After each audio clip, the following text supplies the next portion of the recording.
Good morning, chat.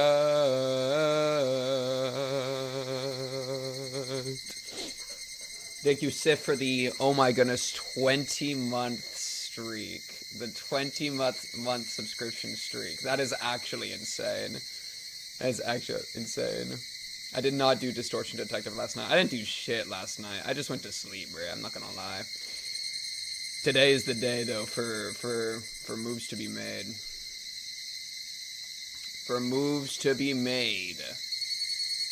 Good morning, chat. Sorry, I'm still, like, clicking stuff and getting stuff ready a little bit.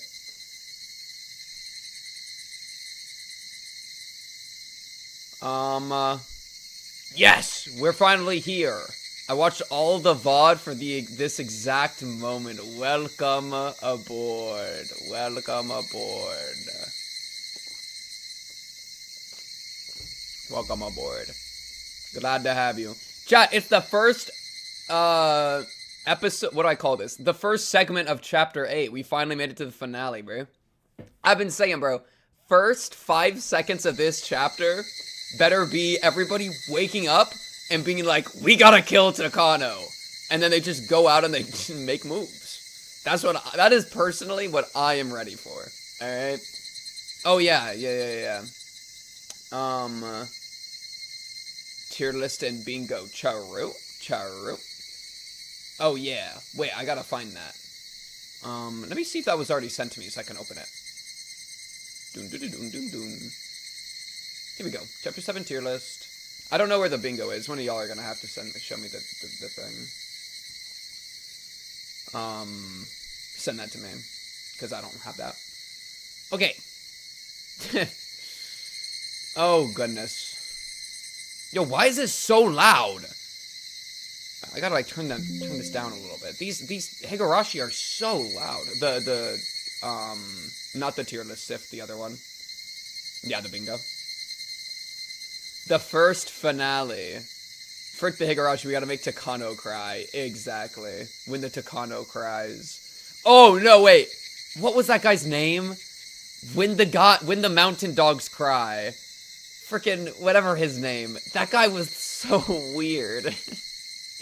That's the real guy we gotta make cry, bro. Yo, frick the, Takano's fine. Takano's chillin'. Honestly, like, trying to, like, wipe out an entire village and be God and have a God complex, blah, blah, blah. That's one thing. But weird-looking guy? Nah. We've crossed a line. I refuse.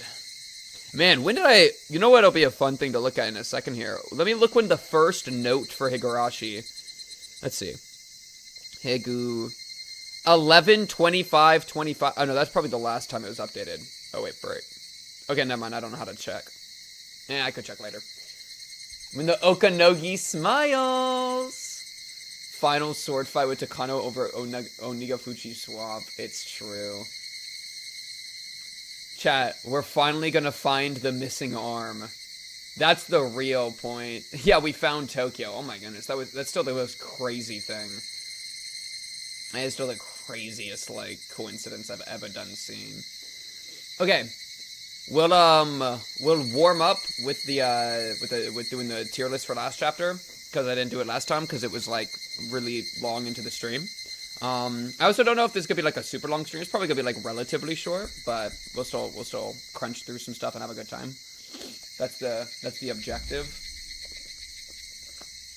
I've been in, like, I feel like I've been in a stupor for a while, chat.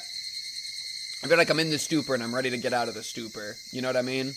Like a wall-staring stupor. Where, like, bro, I had a, so I go to bed last night at, like, 7 a.m., right? And then I wake up at 3 p.m., and I just laid in bed till, like, 4:40. And then I like, what are we doing, dude? And it's like, it's just so cozy, it's so nice, but it's like, what are we doing, dude? We gotta be, like, making moves, bro. We cannot be... Yeah, and the depression of me rolling out of bed and then being like, oh no, now I have to talk to FBI and VC to get the 07th mod going.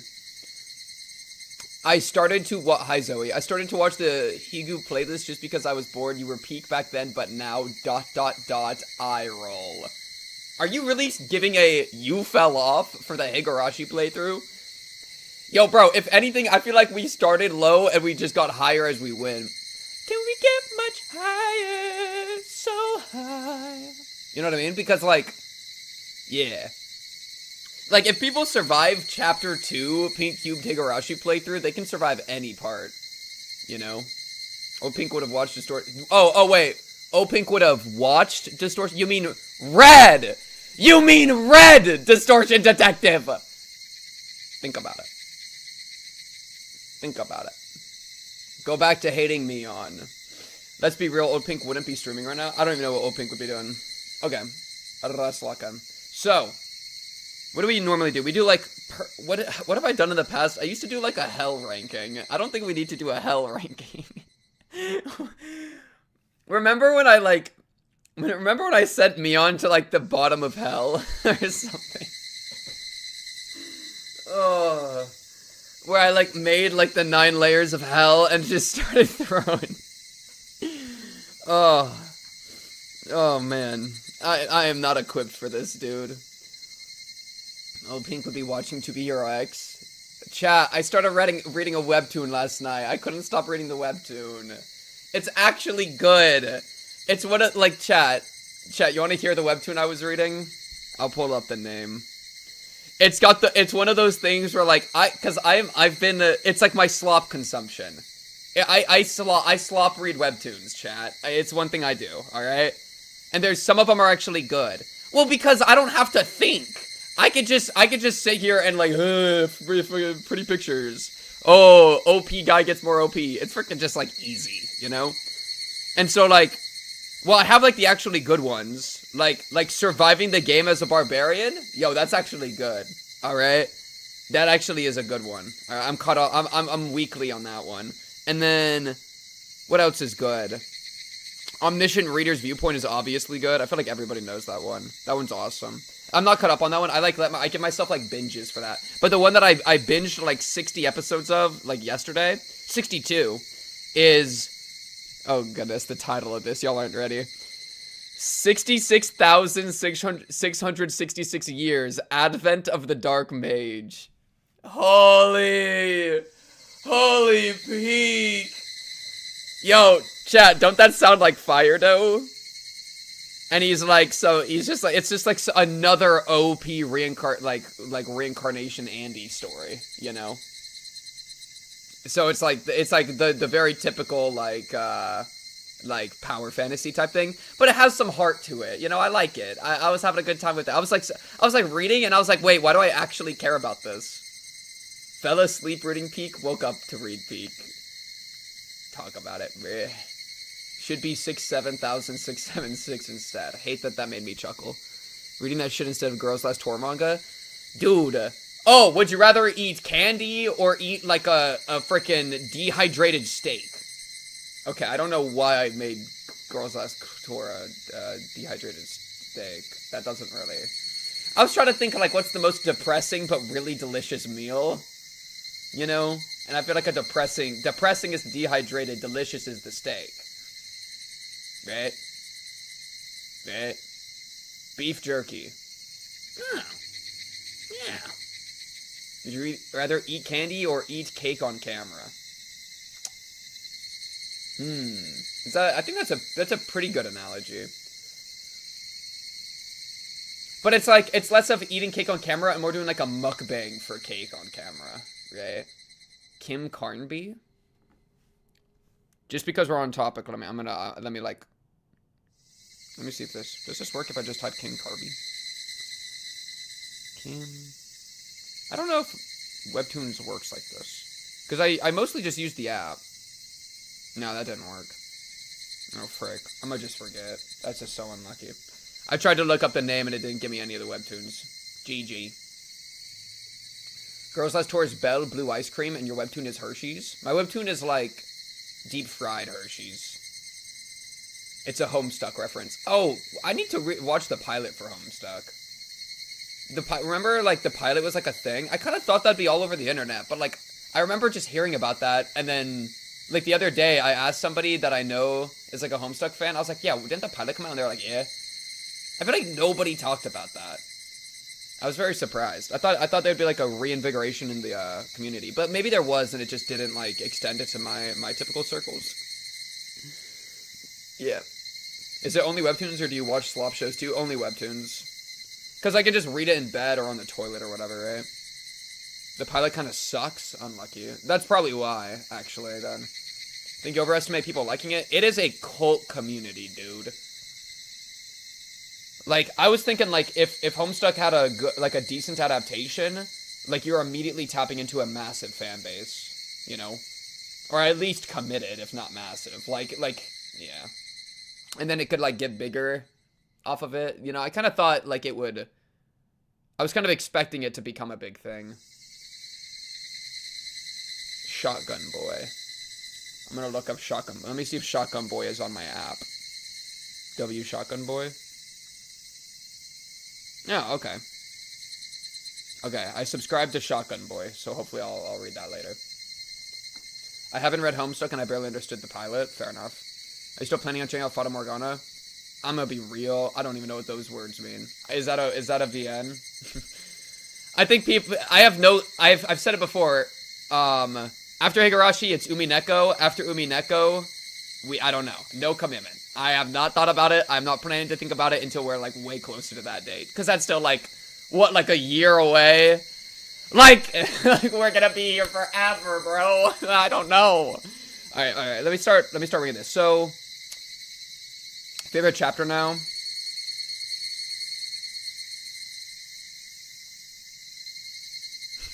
I almost just made a 6-7 joke. Fuck Umineko, hop on Danganronpa. Low-key. Chiconia? Wait, is that the name of a chapter? Am I stupid? Or is that a... Wait, what?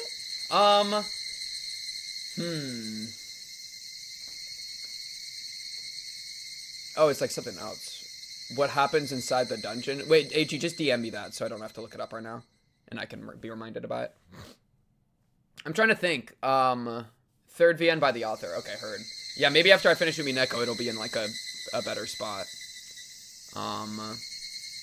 But yeah. My thing is, like, I really like a lot of different, like, segments or, like, scenes in a lot of the chapters. Like, there's very specific scenes that I really, really like. Like, the Rena... I think maybe it's 6. The Rena one. Because I think it was written very, like, purposefully. I really like a satisfying full circle. And so the beginning and the ending, like, mirroring each other, I thought was really cute. And then also just this, like, that was, like, the first moment where it felt like we were actually making progress. You know? Where, like, they've been, like, doing this stuff the entire time. But, like, chapter 6 was, like, Keiichi being like, we're going to, like, this is us fighting back. Like, this is us, like, determining our own lives, you know? And as good as the finale was awesome for that.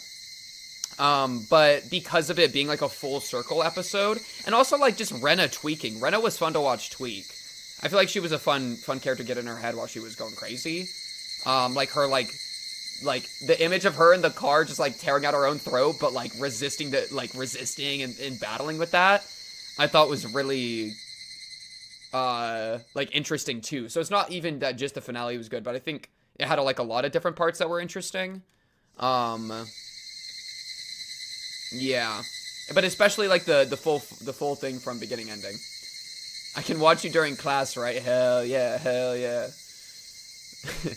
Yo, just ask if you can put me up on the TV, bruh. Put me up on the smart board. The entire class, just, like, have me, like, listen, okay? Whatever the class is normally doing, you can just put it put me in the top right corner, like I'm a little, like, Markiplier window, you know? Have you guys seen that? It's, like, the person that, like, it's some, like, tweet or something of a person that has nightmares, and whenever they have nightmares, they have, like, a Markiplier cut out. And so, like, the top left of their nightmare, like, view perspective, There'll be like Markiplier like live reacting to the nightmare, and that like makes them feel better. Like, holy peak. Live pink cubed reaction to the class material. Talk about it. Favorite main chapter is Def 7, but my overall favorite chapter isn't part of 1 through 8. Oh, interesting. That's a high level coping technique. That is like an advanced human coping level technique. Let me just dream Markiplier. Think about it. Okay. What are the normal tier lists? I normally do personal, like, and then writing quality for the chapter. And then sometimes hell tier list. I don't think we need to do a hell tier list. I mean, obviously, like, bottom, for hell. Bottom, top. You know, something? Yeah. Okay. I love you. Oh, wait, no. You are the goat. You are the goat. Real one. Bruh. I actively despise you. Something like this. Okay. Oh, this is gonna be hard. So obviously Tepe's I actively despise you. Akasaka, I think you're just aight. You know, I'm not ranking them as tops and bottoms. No. The thing about Akasaka, bro, him showing up was so good. It was like, oh wait, we finally did it. Everything's coming together. We're all gonna make it, you know? It was actually so peak, but then he never did anything. He just disappeared. Literally potential man. So that was kind of like a, okay moment. I also think it's a little confusing to me that his wife even has the ability to have been alive, because Rika's ability, like, or fucking Hanyu's ability to go back in time right now is limited to, like, only the last, like, few months. And his events with his wife were, like, years ago. So how could his status with his wife have changed if her ability is only going back a few more months? It makes, like, that doesn't really make sense to me. Because you would think that the only, like, that behind the point that she can send back in time, behind that point, it's set in stone. You would think, like, intuitively. Yeah, but it seems like that wasn't the case. So, I don't know. I was a little curious about that. Because I'm under the impression that this was a unique timeline where, like, his wife was alive and that most of the time the wife's dead. Holy crap, is that Tota frickin' Roni? Oh wait, it's behind my head. Now I just look like I'm tweaking. Look, it's Todoroki. Alright, anyways. But yeah, so I was a little put off by that. But otherwise, like, I don't know, he just doesn't really do anything. And that's me, I guess, just explaining why I think that's weird. And, like, it could just be that the past behind that point isn't actively determined, that, like, we're going between timeline to timeline to timeline to timeline. But, like, it's more so just a question of how far we can jump in the timeline, but not that, like, beforehand is, like, guaranteed or whatever. I don't know. Okay, anyways. Shion's mom. Shmion's mom. I think I mean, she was cool in the scene where we had to, like, debate with Granny. And she was definitely, like, hard, but she wasn't, like, would you smash Takano? I'd put her in a hydraulic press. She was, like, cool, and she was she was, like, tough, but I think she was fair enough, you know? Yeah. Granny, I think's a bruh. I think it's actually borderline I actively despise her, because, like, Granny is the culmination of what I hate so much about the Sonozakis, which is taking credit for stuff you didn't do, and, like, trying to aura farm with it, right? It's so, like, and then just being really rude, and then, like, unclear, right? It's just, like, Oh, it's so annoying. But it's like, it's a way different level of despise than Tepe. It's like, you're annoying and I don't like you, but Tepe, like, actually just needs to go. Oh, did the Discord... Okay, I actually thought that the Discord thing wouldn't... Aha, yeah, it didn't ping in the Discord. You know why? I gotta... Apparently...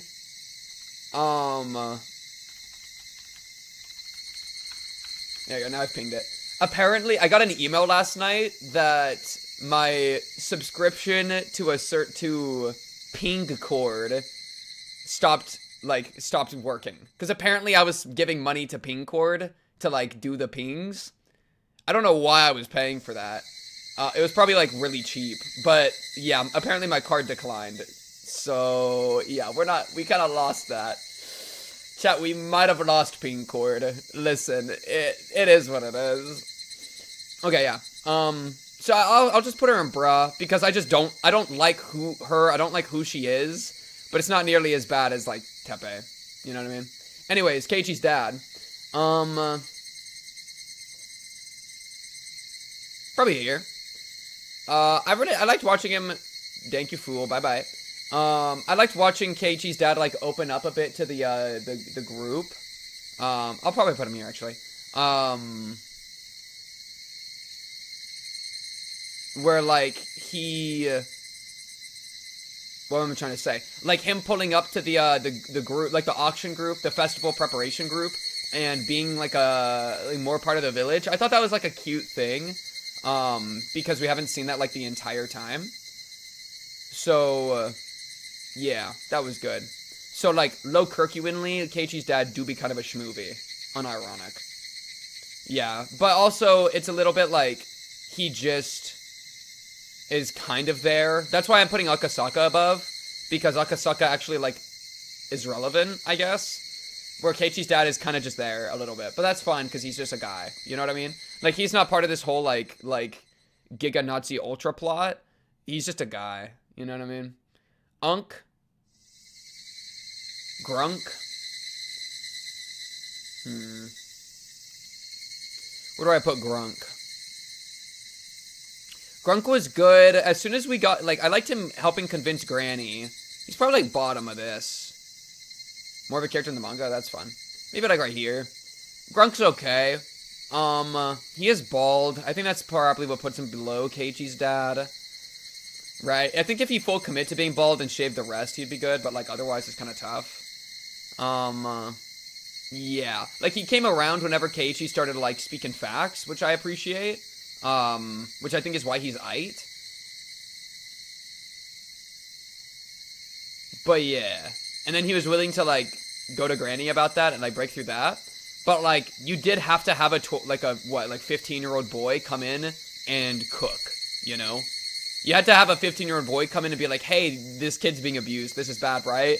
And they're like, well, like, yeah. Well, Pingcord is free, but the thing is I have Pingcord pinging my YouTube uploads, and I think to have it ping my YouTube and my Twitch, that's what made it a problem. I can probably do it so that it pings YouTube streams as well. That might still be a free thing, in which case it'll work. I just need to check. Let's see your hair in 20 years. If I start balding like this, I'm gonna cut the rest off. Alright. Talk about it. Okay. It could do both. Okay, yeah. So it's probably good then. I just didn't look at it after I saw it declined the extra thing. I forget this guy's name. He was, like, barely in this chapter, no? He's been in some of the previous chapters. He's a real one for Shion. I'm just putting everyone in I. I don't feel like he hits real one status. I mean, like, he's cool. And if I was Shion, Kasai, yeah. If I was Shion, then he would be, like, a real one. Like, for if I'm a Shion POV, it's you to go. But, like, otherwise, it's kind of like, yeah, you aight. You know what I mean? Like, yeah. You out here doing, like, some Sonozaki, like, lawyer business and stuff. Bald cap. So he was probably there when all the Sonozakis pulled up, and that was a pretty cool scene. But, like, if the lawyer was on this list, lawyer goes in real one. Alright, that guy locked the frick in. The principal. I feel like principal is, like, bottom of real one. right? Principal... Oh, but am I really putting... Like, is Akasaka this lame? Maybe. He kind of just does nothing. Oh, man. Shion saying she views him as intellectually inferior. Shion probably views everyone on this list as intellectually inferior. That says more about her than it does about him, right? But yeah, I don't know.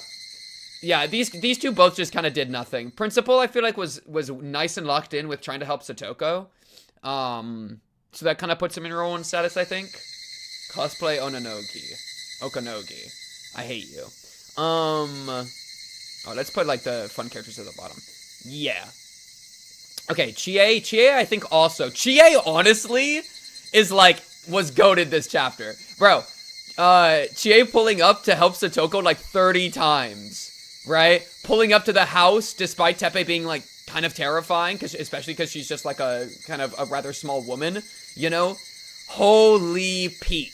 We're actually back. Ch8 was making schmovies with that.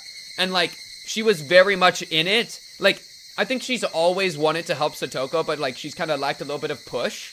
But, like, this chapter with Keiichi as, like, the fire, she got really into it.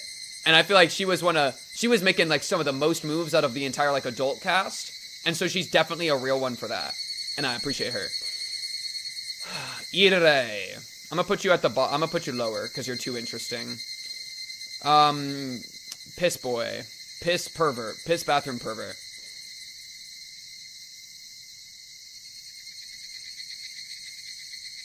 Is piss bathroom pervert really, like, okay, I gotta make a new wait, I gotta make a new layer for Teppei. It's Teppei, guys, like...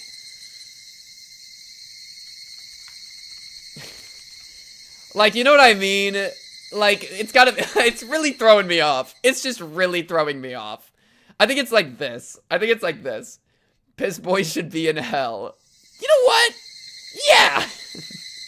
No, yeah, I think it's this. I think I hate Granny more. I think Granny, like, genuinely gets under my... Like, I just hate her. Because it's so annoying, you know? The only redeeming grace about Granny is that she let the Satoko thing slide after she just, like, put on a big show and was being a dick the entire time. Yeah, Akasaka's I think Akasaka's fine. If I put Akasaka down, then, like, a lot of people are falling, you know? But yeah. He's just pissed bathroom pervert boy. I don't know how much more there is to say. The only reason he wanted to help Satoko was because he was drooling over her. I think that's weird. I don't like that. Yeah. Meat grinder tier. Yeah. Meat grinder hell tier. Anyways, yeah, there's not much more said with him. Okamura. Loki. I know, okay, the thing is, Okamura, low-key, didn't get screen time. I remember the other kid getting screen time. Freaking, Keiichi or whatever this kid's name is.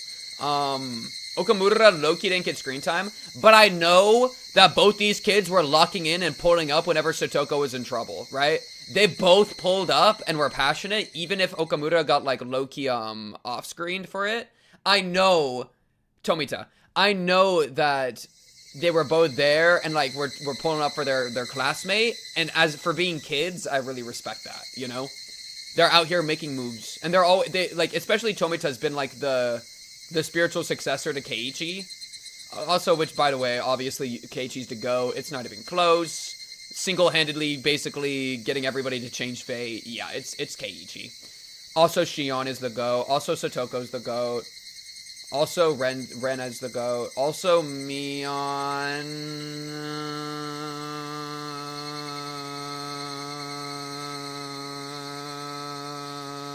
I'll put her lower. I'll deal with her in a minute. Well, this might actually be the right order, just inherently. This might actually be the right order. Keiichi in his own heaven tier.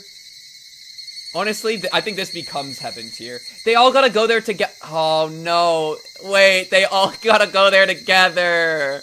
Wait, it's the rainbow. It has to be, chat. Wait. Oh, but Hanyu. Am I really putting Hanyu in heaven tier? Okay, but this is how much I personally like them. This isn't like, this actually isn't like moral reasoning. This is personal like.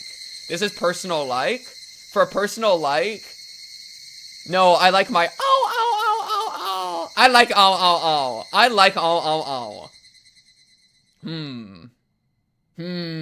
Okay, Kate, wait. Okay, personal like, she, ugh.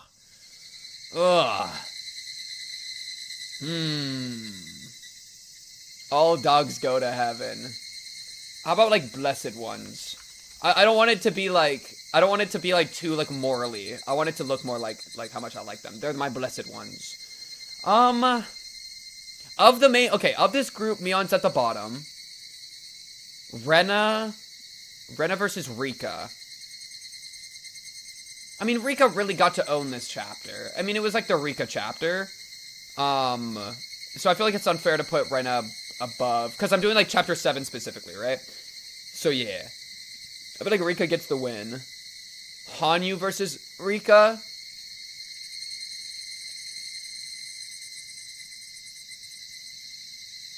Yo, is it controversial to... I think it is controversial to put Hanyu above. Guys, I feel like what I like so much about Hanyu as a character? I like that Hanyu as a character is like almost like an antagonistic force. Like, Hanyu, for reasoning that makes a lot of sense given her existence, is not on board. Like, I like the conflict that Hanyu's character puts on Rika. I feel like that's a really good conflict, right? With the whole, like, give up and like, observe fate, be a spectator kind of thing. And for her position and her life up to this point, that makes a lot of sense, you know? I don't hold that against her as, like, a bad like, I think it's a bad mentality, but I understand why she's there so much that, like, I don't, like, hate her for it or anything, you know? And so the conflict that puts on Rika, I feel like puts a really interesting conflict, like, tension between the two of them, which means that, because, like, usually the tension between characters is that one of them is melting down, going insane, and everybody else is, like, trying to interact with them, and then they all start killing each other, right? That's, like, normally the tension. But that's not even really about the characters, that's more about the, like, rule Y, you know? The environment, right? That's, like, a little different. And, like, they're all, like, diseased, and their brains are melting. Like, I don't even blame them. Hanyu and Rika, though, it's not like they're hallucinating, or that they're getting, like, this anxiety, brain-melting L5 out of your mind. It's none of that. It's actually just, like, philosophy. Like, it's their philosophies of life clashing.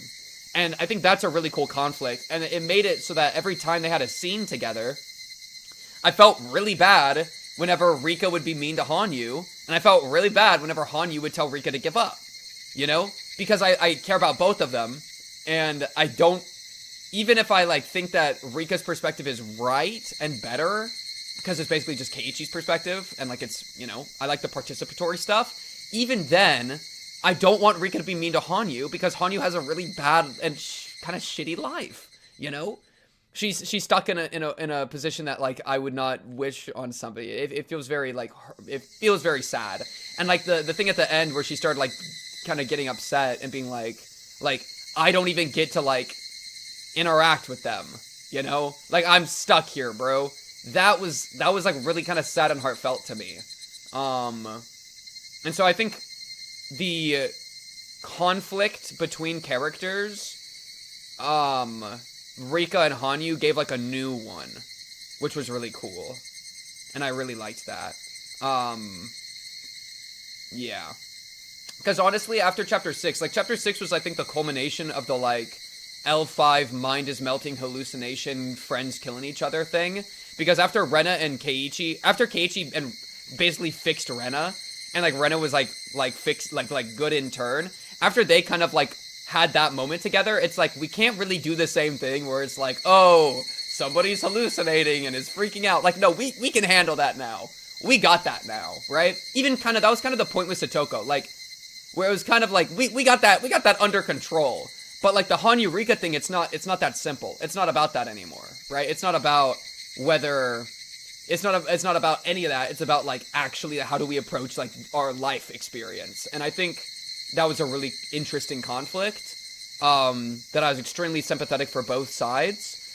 And I kind of still feel bad that at the very end, when they were all going to heaven, basically, that Hanyu, like, everybody got mad at Hanyu. I was like, guys, like, can we be a little nicer to Hanyu, please? Like, well, and, like, and they, not, like, mean, it wasn't mean-spirited, but, like, everybody was like, Hanyu, you didn't believe, like, this shit is all your fault, you gotta take responsibility. It was like, yeah, like, I mean, yeah, it kind of, like, Hanyu didn't believe, and we need everyone to believe, but, like, I don't know, poor Hanyu, bro, like, that's my ow. Can we, like, be a little nicer to ow? I don't know, can someone give Hanyu a hug? Hanyu, like, doesn't get to have hugs. Right? Like, what if Rika was just like, hey guys, oh, this is Oyashiro-sama, by the way, they've been with me this entire time. And then everyone's like, what, you didn't believe Oyashiro-sama? Come on, man. That's all good, bro, I love you. Hug. Give him a little smooch on the cheek. Like, I love you. You're my Hanyu. Yeah, so that's kind of my position with Hanyu. I think she's a really interesting character, which makes me like her character a lot. Yeah, versus Satoko.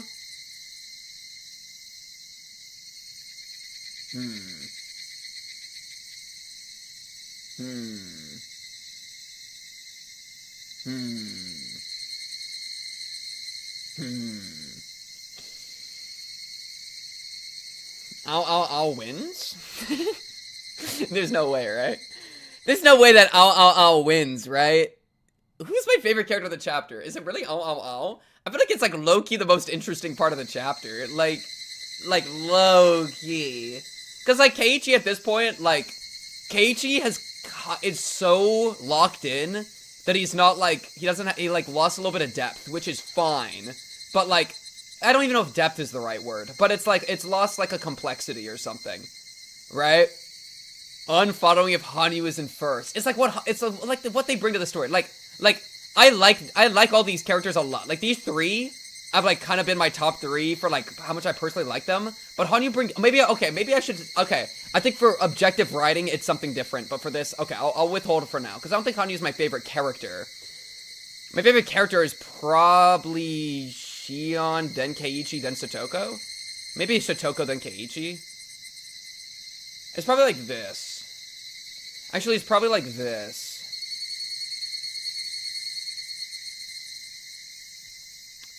Wait, this is like main event. Let me, like, get some of the other pieces on the board. Oishi, yeah, you a real one. I'm gonna put Chie slightly above you. No, Oishi got shot in the tummy, alright? And he's got a big, like, bong, like, gut, right? He's got the gong belly, so I gotta respect him for that. Akasaka 2, whatever this guy's name. I'm forgetting everyone's name today. Bill, Henry, what's your name? Freaking Kumagai. Oishi below Chie. No. Chie above Kumagai. Yeah, no, they're good. Tomotage is like a bum. Guys, okay, can we talk about this? How is it the case that you are part of the research and development of something that is extraordinarily dangerous, blah, blah, blah, and you are literally surrounded by enemies in your own team? Like, your team is the Mountain Dogs, Nurse Takano, and Ire. Okay? The Mountain Dogs is like a bunch of people. Nurse Takano is is literally your Black Widow. It's literally the person you're in the bed with. And then Ire is just the, like, naive researcher. The only person who is actually on your side is Ire. What are we doing? Oh, come on, man. Like, you're really fumbling, bro. You're fumbling so much. Like, if you just get, like, betrayed by Takano, that's one thing. If you just get betrayed by Takano, that's one thing. The thing is that you got betrayed by everybody. By everybody. Like, bro, you suck. You're surrounded by the villains, bro. I think he's aight. I don't want to put him in bruh. because he's fine. But it's just like, I don't know. I think it might be Bra, actually. Well, but I don't, like, personally dislike him. I just think he's stupid. Just a little bit, you know? No, that's not the new Be Right Back screen. Oh my goodness. We're not doing Okanogi Be Right Back screen. I think he's bottom of UI. Because he's like, you aight, bro. But, like, come on, bruh. Come on, bruh. Put Mion on top of Real One just to bully her. I want to so bad. But, like, I think I want to so bad, but look how satisfying this looks. It's satisfying. When you find out your goat is washed. Yeah, that's pretty much. Like, he came in with so much aura, he was so muscly, and then he just kept losing over and over and over and over. Oh my goodness, I'm getting 100 DMs from all of you. Mion propaganda for tier list. It's a rather sexualized image of Mion. Understood. Okay, that's a picture of me and Okanogi looking the same. Terrifying.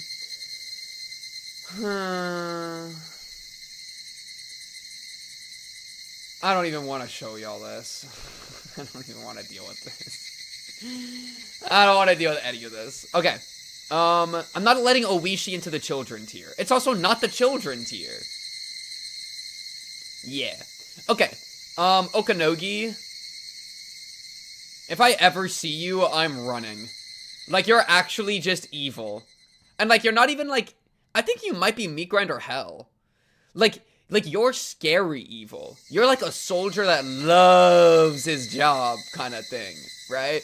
Like, this is really... He's really scary, bro. And he feels like he's cruel. He's, like, cruel.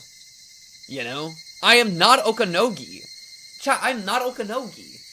He wears he's like my doppelganger, bro. He's the Gyub. That's why he's got green hair, bro. He's some Gyub coding, okay? We do not trust Okagyubi, okay? Yeah. No, I think he goes to meat grinder hell tier. Let's do Ire. I can't, it's so much work, because I have to click this button, and then I have to click open link. And then you guys... I don't like it. I don't like it. I don't like it. Okay. Ire. Ire's tough. Ire's tough. Because the thing is, I don't hate Ire. I don't hate Ire, but I don't think he's morally good. I think I think in the past he's done some morally very bad things. I feel like he's trying to be morally good now, which is good. Right? Like him being totally fine with the weaponization part shutting down is pretty lit. He was cool about that. He's like not on the Takano side, he's not on the Okanogi side, he's on the Tomotage side, so that's good. Him wanting to save Satoko is good. But like him knowingly being a part of, like, weaponization of, like, a bioweapon that's supposed to be, like, a counter to, like, a nuke. It's like, bro, why are you opening Pandora's box, bro? Like, that's just not a good, if you're too successful, like, low-key, you might end the world, bro. Or, like, if it goes wrong, like, we gotta have some hesitation. We can't do, like, it borders on, like, mad scientist, right? Where, like, pushing the frontiers of technology isn't, I think, always good. Because you could push it in a bad way and then we all kill ourselves on accident. Like, that's bad. You know, that's not good. But, like, I see him, like, it's the type of, it's a very different type of, like, morally wrong or evil than ones that I personally hate, right? Like we're doing like like how much I like you tier list, and like Teppei's a good example. Teppei's malicious, malevolent, has no good intentions, and is cruel and mean and just a piece of shit, right? Period. There's nothing more about it, right? Ire is not any of those things. I don't think he's malicious. I don't think he wants to hurt people. He just wants to do his research and shit, right? And then he also wants to help Satoko. So like in that way, he's he's like a decent guy in like a lot of ways. It's just like some of the actions he's taking is like so potentially cataclysmic that I just can't support it. Random pervert is worse than the bioweapons researcher. No, but this is how much I like them. This is not how morally good they are. Like, that's different, right? That's definitely different, right? He just wants to grill for God's sake. He's grilling a bioweapons! We can't be grilling bioweapons! Yeah. Like, this is like some Dr. Doofenshmirtz energy, but like... Okay, undo that comparison. So that's kind of what throws me off about Irei. How much do I personally like Irei? He's probably just aight. Is nobody in bruh right now? Maybe he's bruh.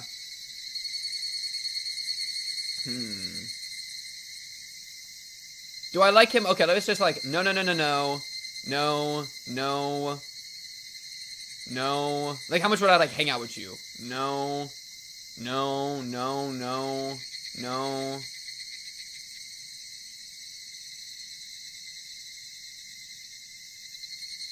Maybe like that.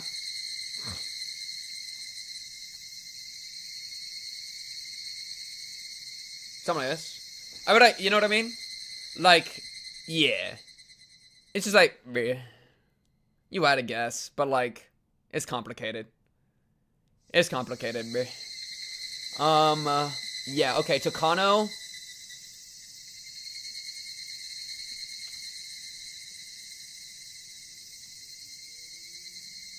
Okay, so the thing is, I like Takano as a villain.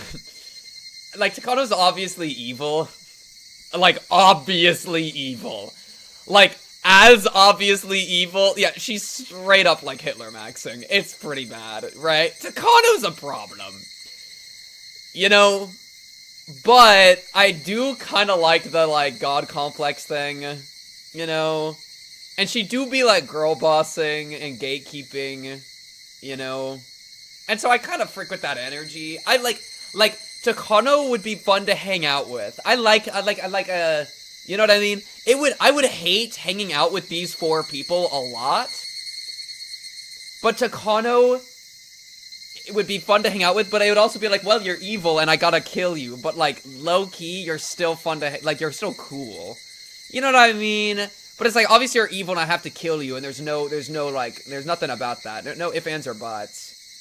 But it's like, I don't know if I, like, despise you. Well, I should despise. This is the thing. You wanna know the thing? Chat. I should put her in the meat grinder, which means I would put her in the meat grinder. However, I like her personality, though. So that kind of puts her up here. Right? Like, I like your personality, though. Okay, wait, maybe it's like this. Okay, whoa. Like, okay, wait. Wait, undo. You know what I mean? Like, I actually like her girl. I think she's kind of, like, fun in her evil. It also, like, it's a good example of, like, cartoonish evil, a little bit. Where it's, like, she's so obviously evil that I feel like I could be like, I like her as a villain, and people are gonna be like, yeah, that's fair. They're not gonna think I'm evil for that. But, like, if I was like, yeah, like, if you said that about somebody that's a little more gray, then all of a sudden, people would be like, wait, do you actually agree with them? It's like, no, she's obviously gotta go. But, like, yeah. Like, low-key, put her with the kids, bruh. Like, I'm not gonna lie. Chat, I really like the scene where she went, boom, boom, boom. That was fire. Okay, that's kind of later, though. How much do I like you, though? I kind of like you. I kind of like you. I kind of like you. You're kind of cool. Like, at least you're cool. Like, Tomotake is a nerd that got freaking cooked. Okay, he just got like surrounded, and like it's like, how are you surrounded by people that are betraying you? How are we this bad at getting surrounded? You know, like she cannot be below Tomotake, because Tomotake I actually think is like a nerd, where like she's like evil, but she's not a nerd. And then like, okay, you aight. Takano is evil, but she's kind of fun in an evil way. You know what I mean? How about like this?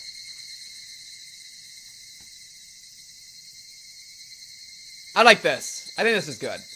Because, like, Takano, like, low-key, like, who's cooler? Keiichi's dad or Takano? The God Complex, like, insane sociopath. That's just way more fun than, like, pervert painter number 10. Like, no, give me the God Complex guy. Ire or Takano? Takano. Takano or Potential Man? Takano. Takano or freaking this guy, Kasai? Takano. It's a win! But also, she's not a real one. Like, chat, wouldn't it be fun to be Rena and to have her be like, I don't know. I just like her aesthetic. No, I don't like her aesthetic. Oh my goodness, I do not like that. I like her no, I don't like her mentality. What do I like? I like the way that your girl boss gatekeeps gaslights, okay? Her gaslighting children, it's like, hell yeah. You know? It's like, I want you to try to gaslight me. I want to talk to you about the history of Onigafuchi Swamp. That'd be lit. That'd be lit. Tell me about it, baby girl. Like, hell yeah, man. You know? But also, I should meat grinder you.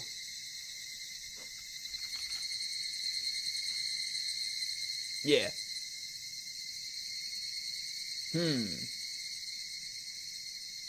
It is really interesting. There's something really interesting happening here.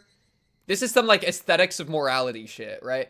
Where Teppei and Okanogi I have in meat grinder tier because they're scary looking, like, gross men, you know? It's like, I don't even like the thought of you touching me. I don't like the thought of you touching somebody I care about, right? That's, like, and, like, Teppei's obviously, like, abusive, you know? It's like, oh, I don't like what you do to the things I care about, but it's something a little different than, like, Takano, whenever she does stuff, she does it in a way that I find, like, appealing to my senses or something. So it's like, they're both evil. Like, logically, they're evil, and they gotta go, but, like,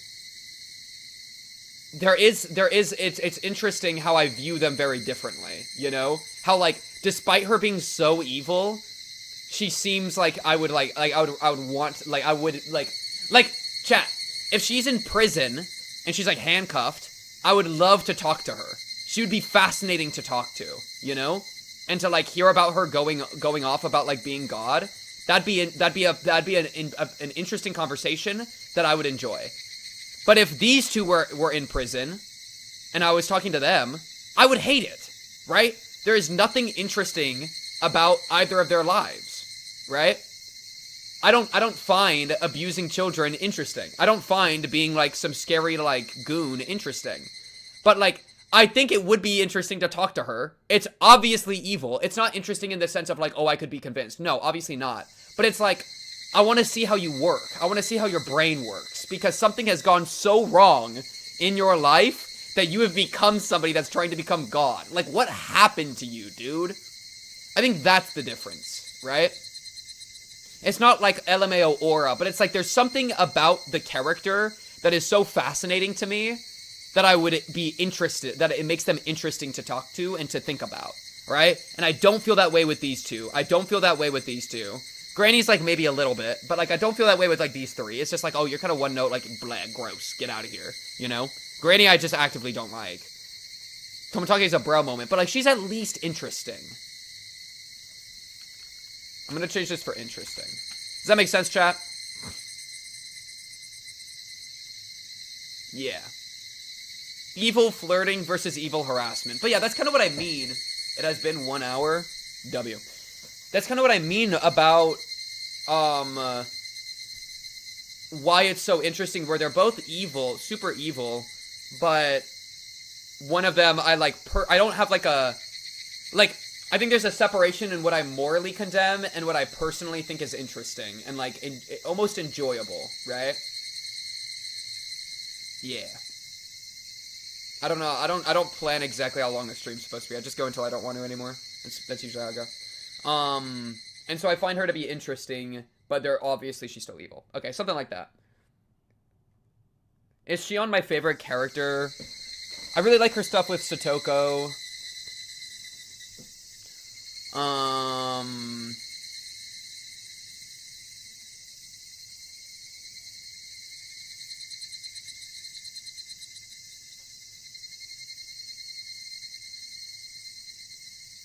This is favorite character for the chapter. Like, who I enjoyed seeing on the screen the most. It's probably Shion, and then Satoko, and then Kei. This is fine. I mean, these are all really close. Like, I'd say, like, the top 6 are really close. You know? Would you visit Shion in jail? Yeah. Yeah, I would. Okay, now let's do a really... This one's gonna be quicker. I'll make this one quicker, because I took a while on that one. Like, objective writing. Really good writing this episode. And then ABCD. That's fine. Okay. Teppei, you're whatever. You're just a villain. Akasaka, kind of just potential, man. I don't get what you were supposed to be here. I don't really get it. Like, you showed up to, like, show that Fate was going really well, and then you, like, you weren't part of the story. Like, I don't know, bro. Like, I don't know. I got, like, trolled. I feel like I got trolled by him. Teppei, though, just isn't. He's just kind of, like, one-note evil, so I think Akasaka can go above. I feel like you can get B tier, because you were fun to, like, hear the conversation with. Granny is, like, kind of an antagonistic force, but then also, like, listens to reason, which is cool. So I think, like, she gets to be B. Keiichi's dad, I think watching him, like, hang out with the group was, like, fun. That was a good, like, quote, like, more slice of life-esque, right? Yeah, hope bait. Maybe I do, like, this. Well, because it's just, Teppei, like, I feel like he's not, like, bad, right? I guess I could say, like, actively bad writing. I don't think Teppei's actively bad writing. He's just kind of one note. Like, he just is kind of there. Like, it's like the earthquake, you know? He's there to be the earthquake. The earthquake's not necessarily, like, interesting. It just puts other characters into, like, a spot of interest. But it's like, I wouldn't say the earthquake's inherently interesting, you know? Bald man. He's like, I mean, I kind of, like, these kind of characters are kind of all part of the Satoko plot, which I think was good.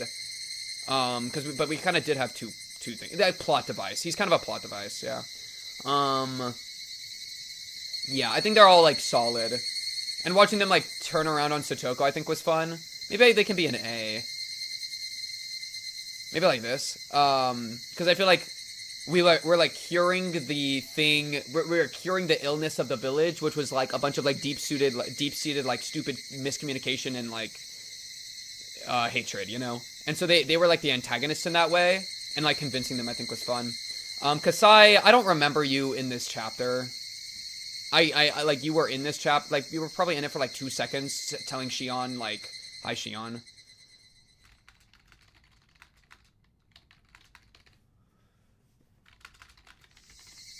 Okay, Principal was good. Ch8 was good. I think, honestly, Ch8 making moves was very satisfying.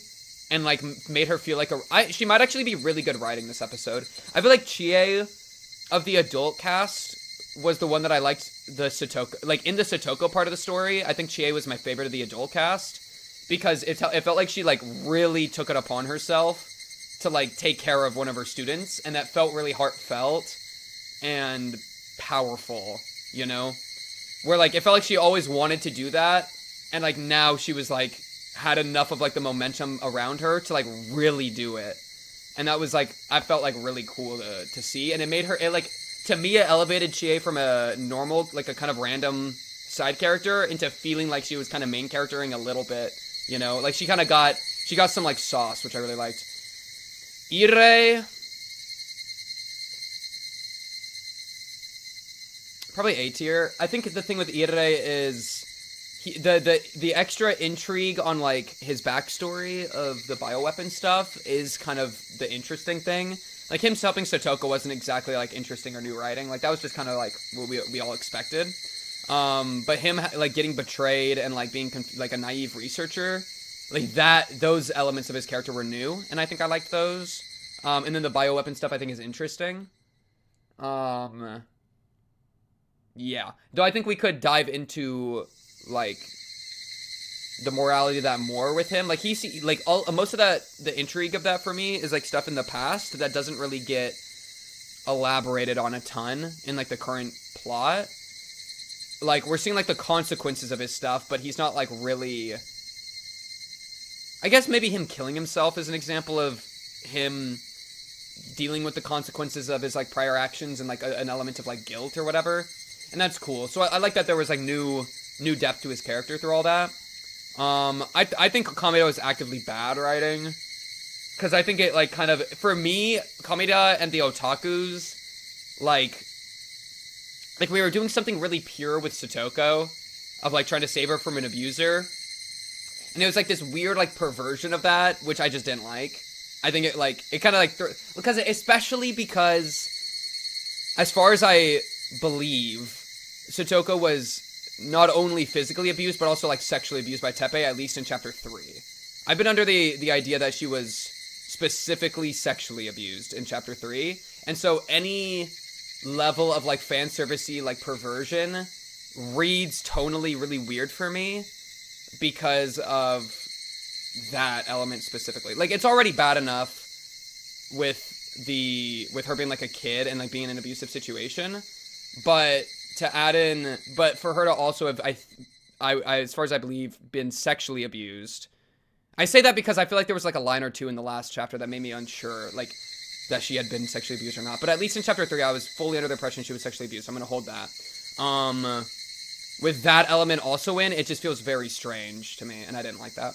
Okamura wasn't really in this chapter. Tomita had, like, I liked Tomita. He was, like, locked in. It's fun to watch him, like, care. I think he's a good spiritual successor to Keiichi, and I really like that. I think that was very, like, good. You know? I don't feel like we need to have, like, a nice balance between all the tiers with this one. I feel like we can have them all, like, top-loaded, if that's just how I feel, right? I remember Teppei said that, quote, she's not old enough yet to satisfy me sexually. Yeah, like, there was some line about that, but, like, I think, for me, it was implied in Chapter 3 that she was sexually abused when... didn't it happen that Keiichi, like, touched her on the head and she threw up? You know? Like, that to me was like, oh. Like, if she was getting physically abused, I wouldn't expect her to throw up.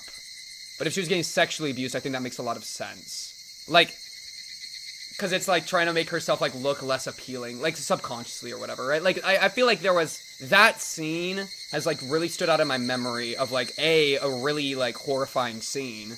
And, like, deeply troubling scene. But also just one that's like, oh... Because I think it was in that moment that I was like... Because that was, like, the most... Because in that moment, I was like, oh, I think she's also being sexually abused. And that, like, really hurt how I felt, right? Like, that really got to me. Yeah. It feels like a jump. Yeah, I feel like the implication was there. And I think it was, like, softly implied, but that's definitely where I took it. Yeah. But then for him to say that in the recent chapter thing, I feel like it was, yeah. Yeah, okay, that's a good thing, too, from Shadow, right? That the tip was talking about sexual abuse. So I think I 100% got that implication, and so I was a little thrown off when, in the last chapter, it felt like that was, like, the brakes were pumped for that. And I think that, like, yeah. So I'm at least under the impression that in some timelines he does do that, right? Maybe it's not every timeline that he, like, starts feeling, like, freaking quirky like that. Maybe in this timeline he was so mad that he didn't even feel, like, sexual style. Fucking piece of shit. Okay, Keiichi.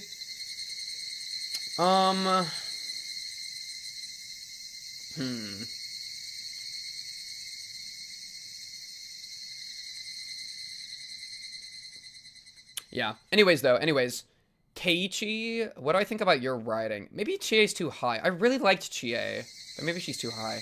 My thing with, like, Keiichi, I think Keiichi was, like, he was kind of keeping up his writing from last chapter of, like, he's, like, passionate and he's like, let's save him. But that doesn't have, like a deeper, like, I'm fully on board with what he's doing and I like the passion, but there's, like, it's not like there's, like, a character arc in that, right? Like, I feel like Keiichi the entire time was just, like, locked in, and then, like, he had some doubt, but then he would get locked in again, you know? So there's not, like, a profound piece of, like, character development or whatever. Like, he's developed. At this point, his character is developed. he got that out of, I think, last chapter was, like, the climax of his character development, of developing in this way, of, like, being impassioned.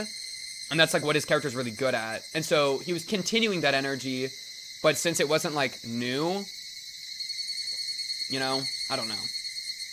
Chapter 7, oh, okay, so you're saying Chapter 7's, like, the benchmark for his growth because of the comparison to Chapter 3?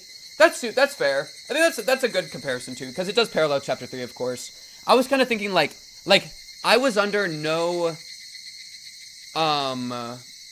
doubt that he would succeed in this chapter, I think. Well, that's not true. I was probably doubting it a little bit here and there. But, like, he was so locked in that I feel like we're reaping the benefits of his character having developed, right?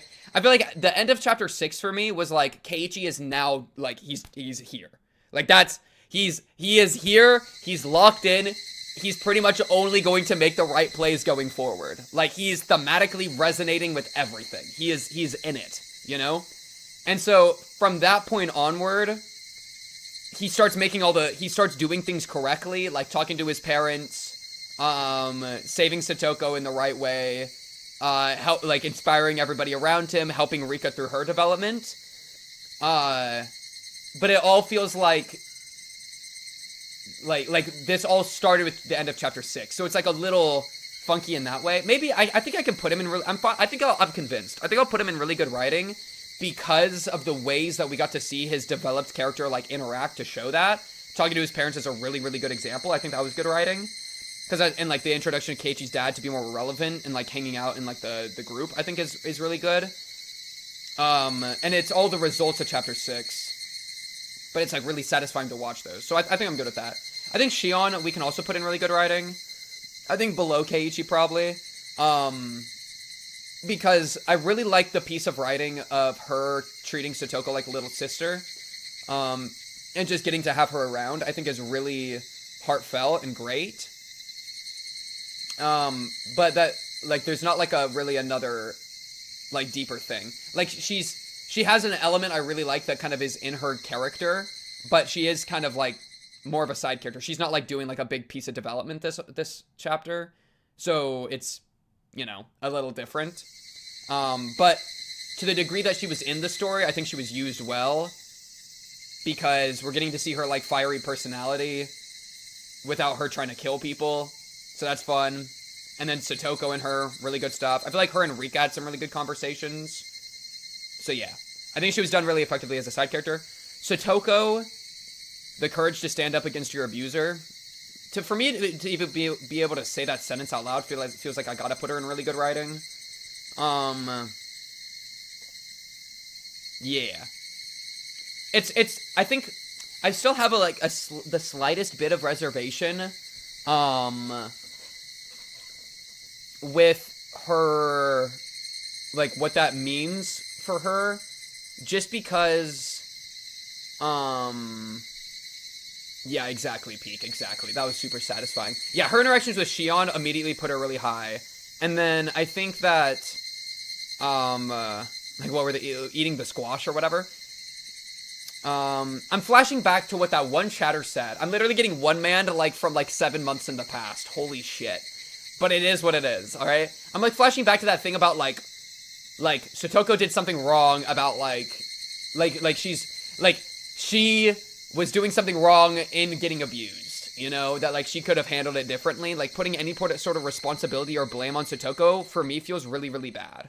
And so the whole thematic thing of this chapter is like everybody has to believe and everybody has to like put their miracle in, like work for the miracle.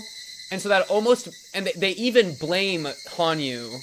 So it's like Hanyu's like responsible for like it not working, you know, for the miracle not happening. Like you're responsible. And up to the point with Teppei, the way that it like works is that Satoko was responsible for Teppei getting away with it because she was refusing to ask for help. And it wasn't until she admitted that she was being abused that we won, right? And so on one hand, it's like slightly like it's like I don't want it to feel like Satoko's responsible for what happened to her. And I do think it's a failing of the system and not a failing of Satoko for that to have happened how it did. However, it's also true that admitting you're being abused is something that, like, you should do. So I think it's like, I think the term superrogative, where it's like, superrogative meaning, it's like, there's like bad things, there's like hitting like what you think is acceptable, and then there's going above and beyond the call of duty and doing like exceptionally well. Not to the standard you would hold everyone to, but like way above that standard. And so I feel like Satoko admitting she's being abused and having that moment of courage is something that is like her excelling beyond what I would ever think she needs to, right? That is a moment of her being really excellent, but I do not hold every abused child near to that standard because I think it is an unreasonable standard. However, she still did a really good thing there, and I'm really proud of her. W Satoko. Yeah. I think that's where I'm at with Satoko. So that's why she's not, like, top of the tier. Like that's why I'm a little bit hesitant. But yeah, I think that's where I'm at with Satoko. Rena. I'm trying to remember Rena conversations. Only you can save yourself after all. I mean, yes, but, like, I really don't, it's just, it feels really bad. Feels like you take away her agency completely. I mean, like, at this, it's victim blaming. Like, I don't want to blame Satoko for getting abused, right? She's a little girl who has had a really bad life and has, like, fucking terminal symptoms of a mind-corrupting disease that makes her hallucinate and, like, go crazy. Like, you know what I mean? It's like, I'm not gonna be like, oh, should've, how dare you, you know? Like, that's why I don't want to blame her, and I don't want her to feel like, that's where I'm stuck. You know? And it's like, yeah.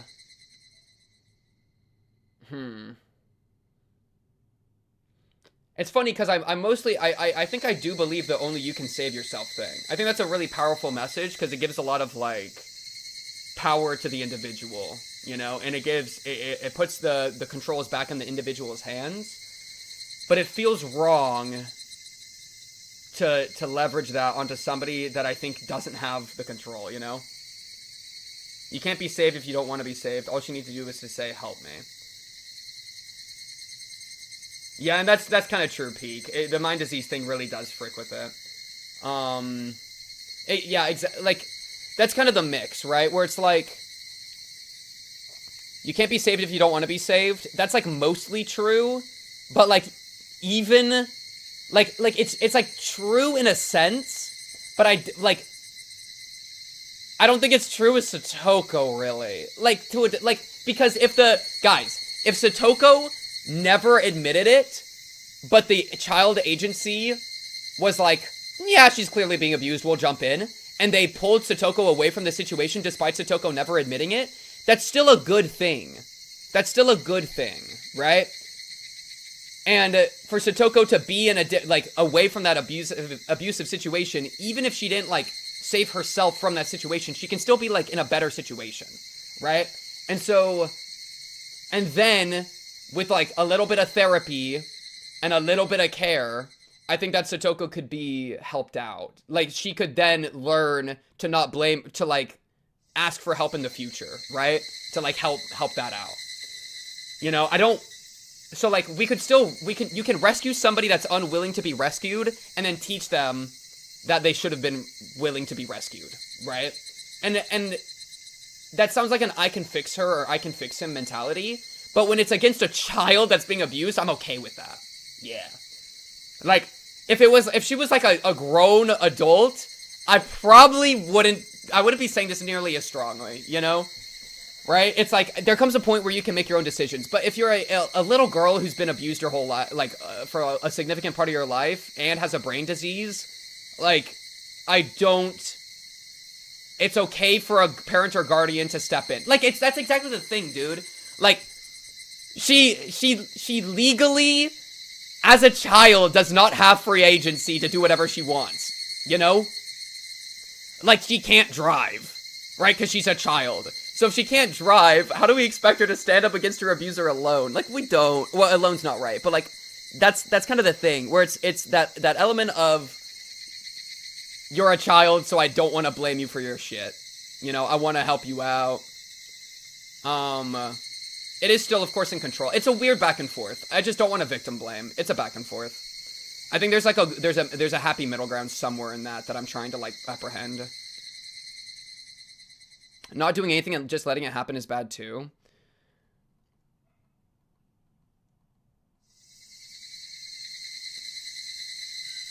It is bad, but I don't blame her. Period. I think that's just it. Like, yeah, it would be better if she admitted she was being hurt and admitted to being abused, but to blame her or to hold her responsible feels wrong to me.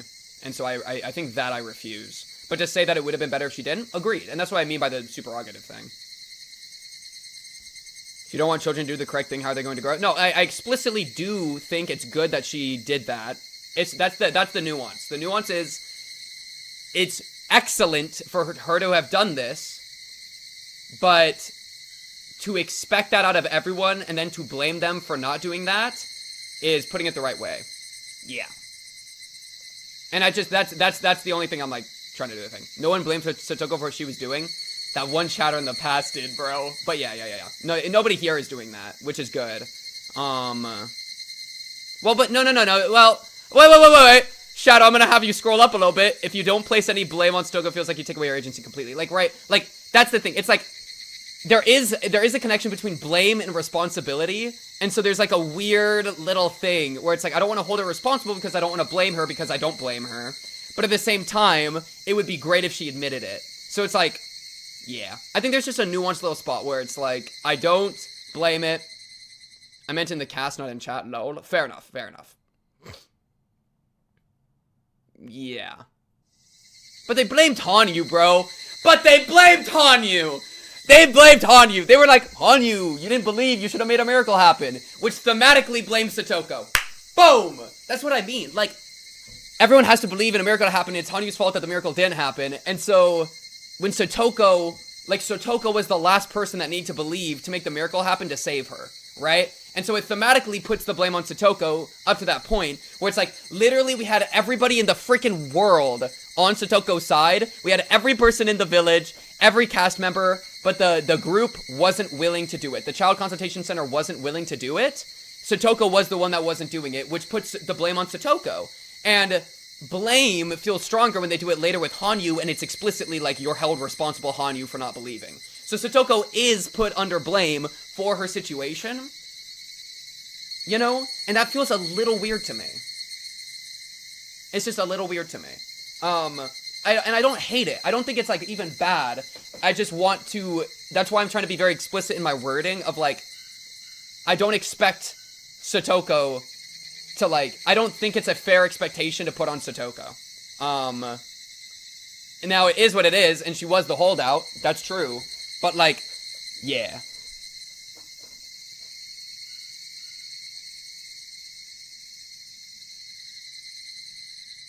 Yeah. So yeah, that's kind of where I'm at. I think I've talked about it enough. I think I've more or less explained how I feel about it enough. Okay. Rena. I'm trying to remember like a good Rena conversation. They kind of all blur together. I don't remember which chapter is which. What did Rena even do this issue? Do you have an issue with Hanyu being blamed for Takano killing their children? Yeah, I think they were a little mean to her, bruh. I think they were mean. Well, also, Hanyu's weird because she's like a million years freaking old. Like, yeah, I don't know. It is, I think this parallel feels weird to me because Satoko is in such a shitty position and is, like, actively mind-melting, actively abused, actively whatever. And I do think they were a little too mean to Hanyu. I would have liked them to be a little nicer to Hanyu. But to be like, hey, Hanyu, you didn't believe, what the frick? I think that's fine. Yeah. And, like, thematically, you know, that's the direction it's going. And Hanyu kind of is the holdout. Yeah. But also, like, I don't know. Embodied the Hinamizawa spirit and hitting back W. I feel like Rena was really good writing. I just don't remember any of it. What happened? Has some peak moments with the social workers. Yeah, I feel like it's top of A. So I think, yeah, she had some like good argumentation, which is good. I'm trying to remember. Well, and I feel like she paralleled her backstory pretty good. I think you're mixing up two separate thematic lines. What Higurashi wanted to talk about with Stoko was about support networks working to actually make change without having to dirty your hands. Specifically, the idea of just taking it being some kind of strength over responsibility, which is common behavior in abuse scenarios. Hanyu and Rika's thematic line is somewhat separate, touching more on depression, specifically not believing in a better future.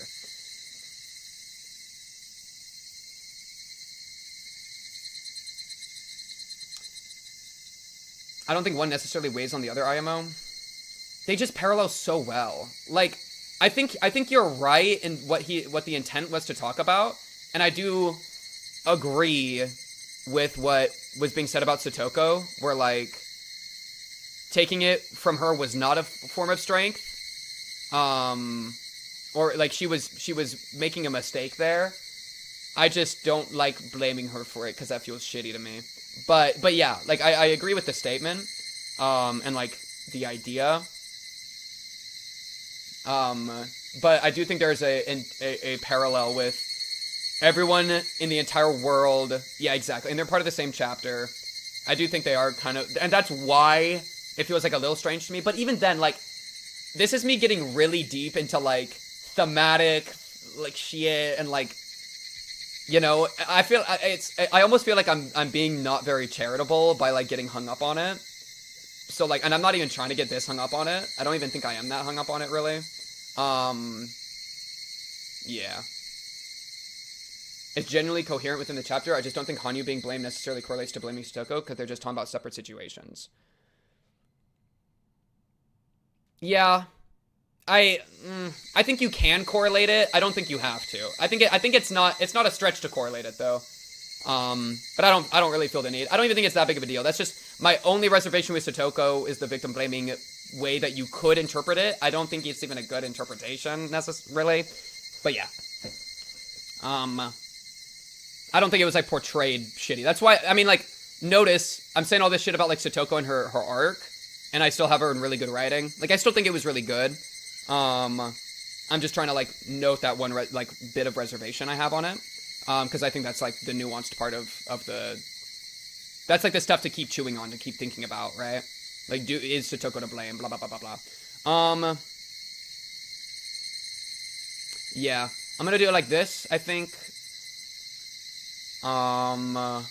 Because, like, Rena and Mion both, I think, had, like, similar roles, which is, like, helping out and stuff. But Rena got to, like, pull on her previous arc, which I think was good. The cast wasn't blaming Hanyu, they were just acknowledging why the miracle didn't happen, identifying the problem they just need to resolve to fix it.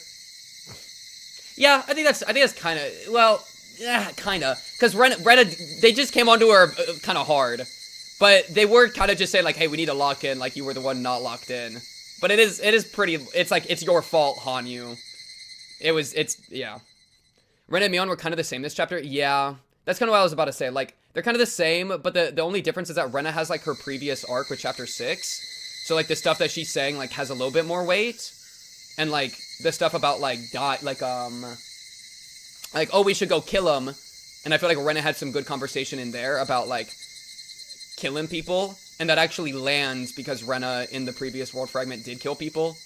Whereas Mion, like, just doesn't have, like, that deeper thing to, like, connect to. Yeah, so something like that. An Oishi on our side that got shot in the belly. Ring the gong. First time I commented, bro, that was like 30 minutes ago.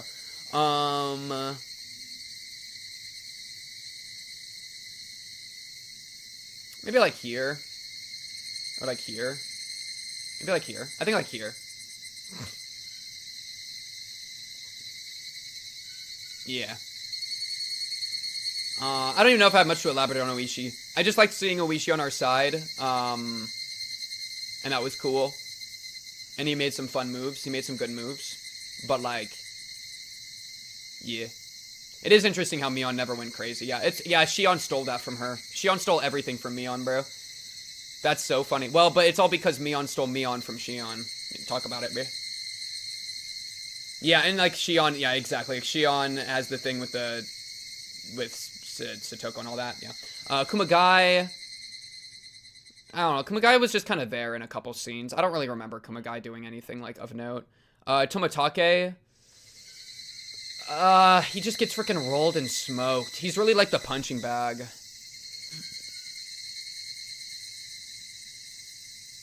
He's probably like right there. I mean, watching him get punching bagged was pretty fun, I guess. And like, there is something that's pretty funny about like how, oh, everybody you're working with is on the other side, and he's like, wait, what? And then he just gets like 9v1'd. That's pretty hilarious. You know? I feel like principle's too high. Maybe like this. Yeah. Okanogi. Okanogi is not really a character. He's kind of like a, I don't know. He's just the face for the Mountain Dogs, and he had some good like creepy scenes with like Rika. I feel like he gets to go here. I feel like he had some good creepy scenes with Rika. With how being like, oh, stay with us, like, you know, work with us, blah blah blah. And so there was some good like suspense there. Maybe I'll put him in A for that. I feel like that was actually some good suspense. I quite liked that. And he's just freaky looking. Yeah, weapon Takano wields. But I think he is like for being like a goon, he was pretty spooky. And him being like, oh, we'll protect you, Rika, had a lot of spooky energy, right? So I think that was done well. Takano as a villain. I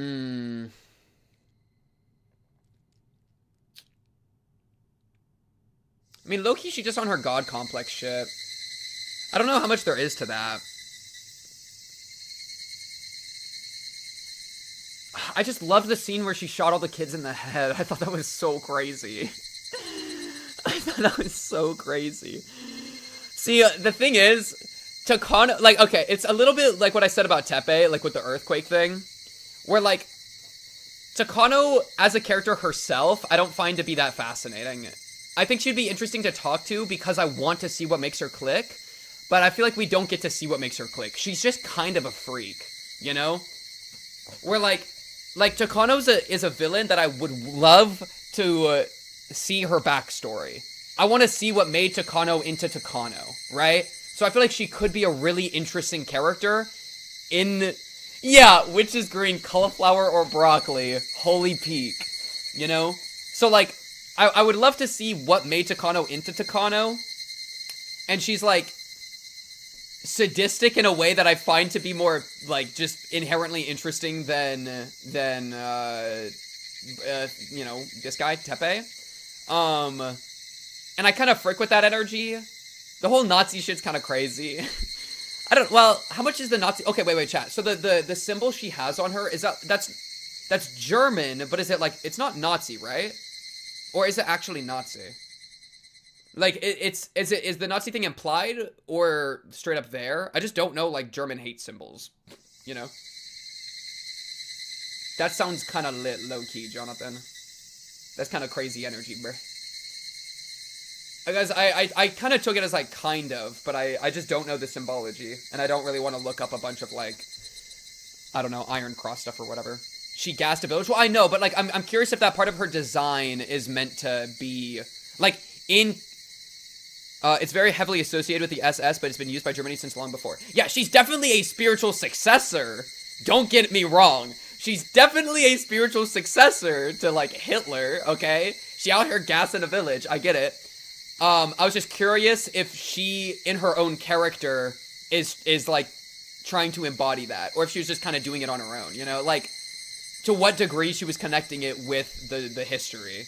And so for her to be wearing something heavily associated with the SS means that she's actively, like, in it. Especially because she's in Japan, right? Like, it's like, bro, we're bringing that all the way over here? That's rhetorical, yeah? No, well, not really, no. I was actually curious, like, because I don't know if, like, I could look it up, and it's not like they're gonna explain it in the series, like, oh, this is the hate symbol, you know? I'm not advocating for Hitler, bro. What are we talking about? But yeah, that answers it. What Shadow said answers it for me. That's solid. But yeah, so I think, okay, well, let's see. as a villain, maybe like here. I can ask chat questions, bruh. If it evolves, like, just don't spoil shit. But like, it's fine. Chat, I believe in chat. Am I overrating Takano? She's like, the thing is, she's like borderline a little bit like cartoony villain because it's so obviously bad, and she's just doing it out of being a god complex Andy. So like, she's pretty just morally black. There's not something like interesting to like chew on. Like Ire has like interest to chew on. She doesn't really have interest to chew on, but it's kind of a breath of fresh air to just have someone to be like evil. Okay, sure, Sif. I get what you mean. Still do. Yeah. I just thought that she had some fun moments as a villain. I don't know. But it's also, maybe I put her down a little bit. Maybe like right there. I'll put her like right there. I think that's good. And then Rika and Hanyu. I'll give it to her that she never pretended to be a sane and innocent person. Yeah, well said. Very well said. And that's a little bit like, if we look at like the mystery of it all, it's a little bit of like a bro moment that's like, so you're telling me the most suspicious person was actually the villain? You know what I mean? Wait. The freak was actually just a freak. Oh, okay. You know, it's like, I guess like my expectation with the mystery is usually to be like kind of like surprised a little bit, but it's like, oh, she's just the evil one. You know, that was a little bit of a bruh. But that's fine. Okay, Rika and Hanyu, I feel like they're pretty close together.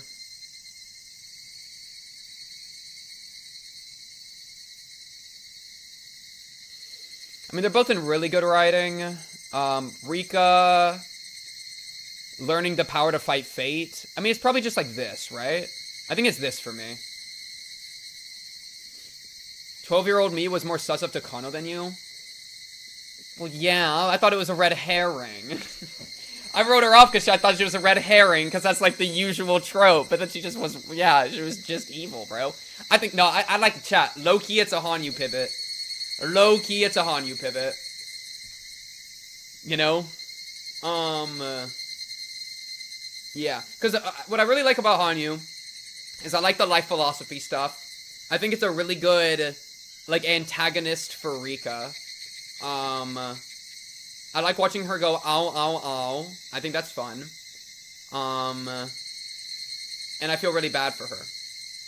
Rika's literally the thematic driving force for the ending of the chapter, though. No.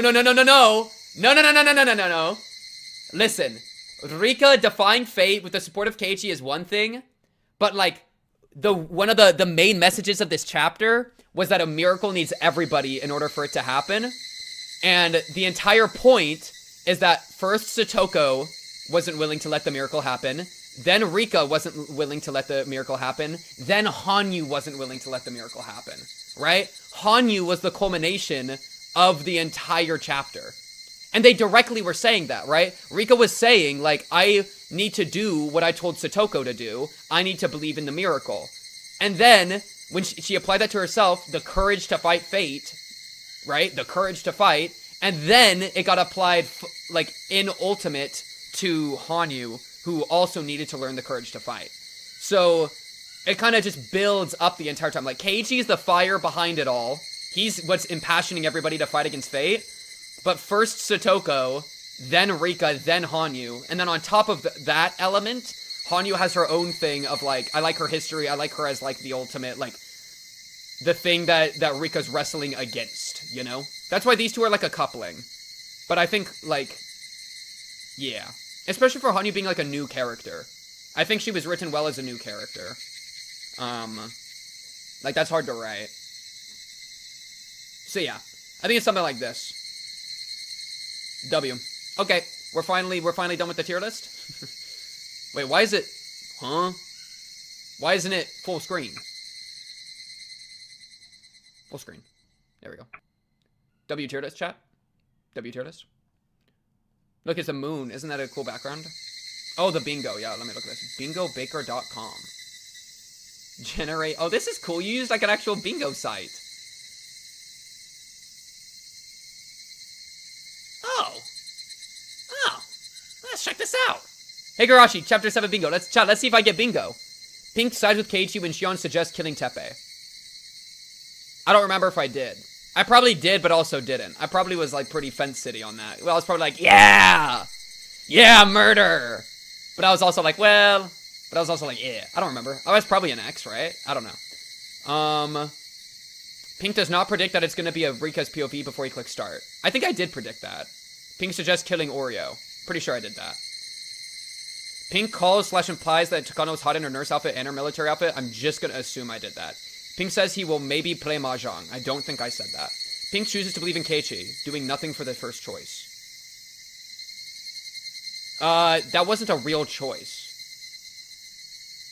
You did not predict Rika? I could have sworn I predicted Rika. Didn't I literally say I thought it was going to be a Rika chapter because last chapter ended with Akasaka? I thought I directly did that. Maybe it was like the stream before, but I was going into this chapter like not surprised it was a Rika chapter, I'm pretty sure. I think I also predicted it'd be like 1 or 2 other people, but like you know, if you cast a wide net, you're gonna get fish. Talk about it. Pink theorizes that Hanyu is Oyashiro-sama. I don't know. I probably did. I don't know. Yeah, no, I'm never recognizing a VA. I don't know if I did that. I don't know if because it's kind of obvious, but I don't remember when that was obvious. All the main cast and Shion gets S tier. In the first arc, yeah. In the first one. Pink mimics Hanyu by saying, I'm sure I did that. Well, I didn't get a choice, right? Oh, wait, no, the first choice, because there was the one choice. Oh, I was thinking the second choice. Yeah, I was thinking the fake choice with the thing at the end. Yeah. Yo, that's not called choosing to believe in Keiichi. That's called trying to help. Ah! I'm trying to help Keiichi, bro. I'm not gonna just be like, oh, I have a really good idea. Let me just let Keiichi do nothing about it. Like, no, I'm gonna jump in. Yeah, no, frick that. And it was the right call. You always intervene. W. Brings up the corkboard when Takano writes in German. I don't know, maybe. Admits he is Keiichi. Did I do that? I don't know. Probably. Bingo? Pink predicts that Takano's that culprit before the Tomatake betrayal. I don't think well, she was like, not specifically. I don't think I ever locked in on anybody. I just kind of was like, I had the red flags on her, but I didn't be like, yeah, like, you're the guy. So, I don't know, like, not really. This is my favorite chapter 2.0. I don't know if I said that. Oishi gets goated status before or during the tier list. I think I did it before. I don't know if I did it in the tier list, but I think before I said he's the GOAT. Pink tears up, cries of joy. I don't remember if I did. Maybe? I don't remember. W bingo? Hey, I got bingo! Bingo! I think this is bingo. Bingo? Yo, wait! It's blackout bingo! I won! Holy peak! Yeah, it's fun. W bingo. I like the bingo. I think that's fun. Okay. Chat. Hour 40 minutes in. We didn't put down that you thought Oishi was goated? Frick. Festival accompanying chapter. At least let it end with a blissful dream. I'm glad you understand, Peak. Well, because and the thing is, I could have done both, but it would have been like 20 minutes, and it's like, I don't know. You should replay chapters 1 through 7 to help remember. Then we can start. I think you're onto something. Festival accompanying chapter. The riddle you have been entrusted with solving now finally becomes unraveled. What must be done to stop the chain, and what will happen in the ultimate end? It's a showdown between the conclusion you reached and the one I reached. There is no difficulty. You should understand that now. There is no difficulty. Finally! I'm free! Bro just said, you don't have to do it anymore, bro. He said, relax. Yo, I'll relax, bro. Hell yeah. What must be done to stop the chain? We jump to Kano.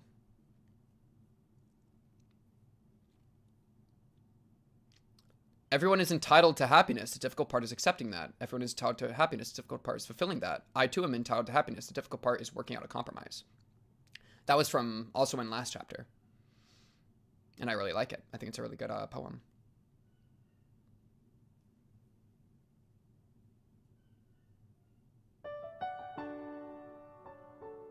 Hello? The study was filled with piles of books and papers. In that study, there was a full-figured old man writing something at his desk in utmost concentration. There was also a little girl sorting out papers on the carpet. She almost looked as though she was playing with them, but the serious expression she was wearing made it clear that she wasn't.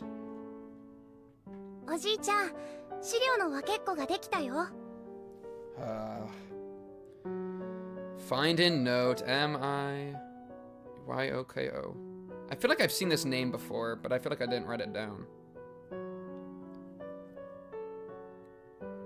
I'm gonna just write it down now to be safe. Okay. Arigato. Oh, wait. Yeah, I know this name. Wait, Takano. Isn't this just Takano? Isn't Takano's name Miyoko? Wait, am I stupid? Where's my Takano note? Wait, chat. Find a note. Takano. Mio. Ah. This is Takano. Takano and Grandpa. Hifumi. Yeah, because there was the Hifumi thing. Uh-huh. It was, boom.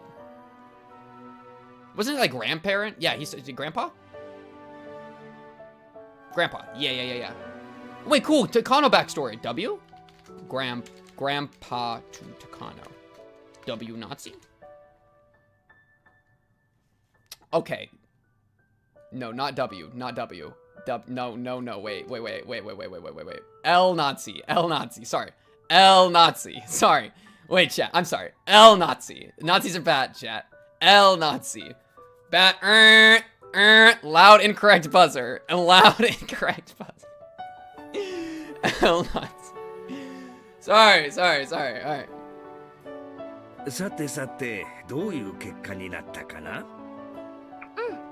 同じ症例の人がこれだけ集まった全国平均と Sorry. 明らかに異常なくらい。Misclick, verbal や misclick. はりな。こっちも興味深い論文を見つけたところだ。精神外科と文化についてまとめたものでな。前頭葉に宿主とは別の意志を持った存在があることを予見したものだ。前頭 Freaking 葉は parasites. 人間が人間らしくあることを司る部分だよね。そうだ。人の感情は心が生み出すのではない。脳という名の器官が分泌物を生み出して与え No る wonder Takano 副 becomes such a 産物 freak. に She 過 learned ぎ this そ too の early 脳 as a に child. 特定の干渉をするナノ単位の生命体の集合が存在し、ある命令系統を持つ一つのコロニーに関与した Queen なら Bee Rika. So are parasites the cause of the spread of ideology? When ideologies clash, is that because different parasites are competing to expand their habitat? あるいは教育の分布か、国境の分布か、人種の分布か。我々の世界の異なる文化コミュニティの存在と、その対立の一因は、そういった人の思想に影響を及ぼす微細な生命体の存在にあると仮定している。There's like a... おじいちゃんと同じことを考えている人が外国にもいたんだね。I feel like there's a fun thought that like religion, nationality, race, whatever are all in their own way like mind parasites. Or a better word is ideology is itself like a parasite, like metaphorically, not literally. That like wishes to spread. That's some like some group consciousness type shit a little bit, right? Where you're like a different perspective of how like ideology spreads. That's like a not just like people believing X, but like the X is like a thing that's like spreading like a disease, you know? もちろんいるとも。It's like a interesting perspective. It's a very dangerous idea. Yeah. It kind of depends how it's used. Well, I guess that's what danger means, right? It is because it kind of like it is a little bit like I think if you push this a certain way, then like the ideology gets put above the person, where it's like, oh, a person is just a vessel for ideology, and then all of a sudden like people don't matter, ideology does, and then GG, like now we dehumanize, and then we like do shit, something like that. That'd probably be like the 可視不可視 danger. を問わず、地球上には無数の生命体がいて、その中には宿主の体内に潜伏して共存し、 Yo, W Takano backstory. I was literally just saying I wanted to see Takano 宿主を支配したりする backstory. こと That's が so funny. 広く知られている。そして実際に人体内にその存在をたくさん発見してもいる。にもかかわらず、人体に潜伏し、その宿主を支配する生命体の存在については頑くなに否定してきた。家庭すらも含めてな。どうしてだろうね。人間だけ特別な存在のわけはないのに。それを仮定することはすなわち、意志に基づい Yeah, た that's what I was 言 just 動 saying. や信念を Like it's an 疫 infection. 学的原因から派生 And し people た don't も wanna の do と that. 置き換えられて、対処策もそれと同様とみなされる危険があるからだ。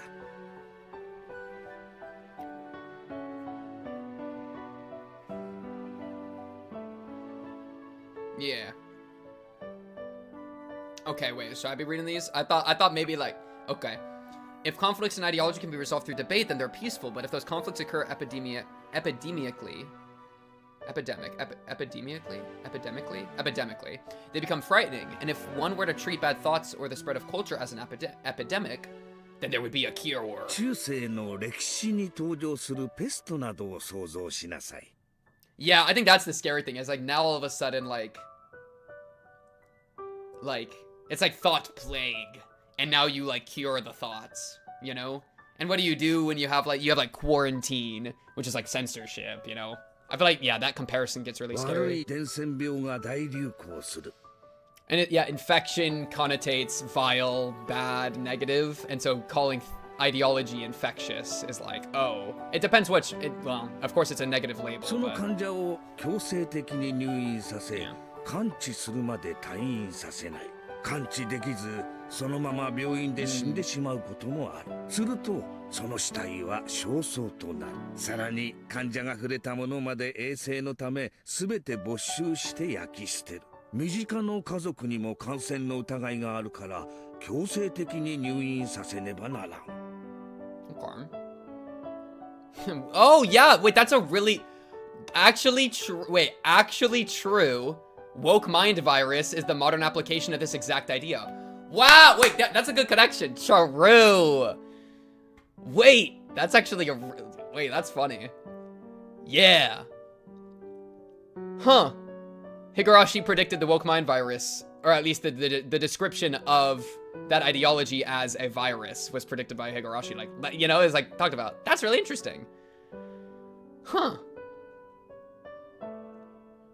思想を病気と置き換えなさい。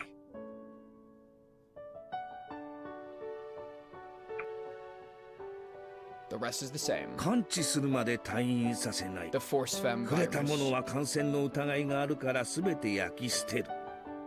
家族にも感染の疑いがあるから強制入院。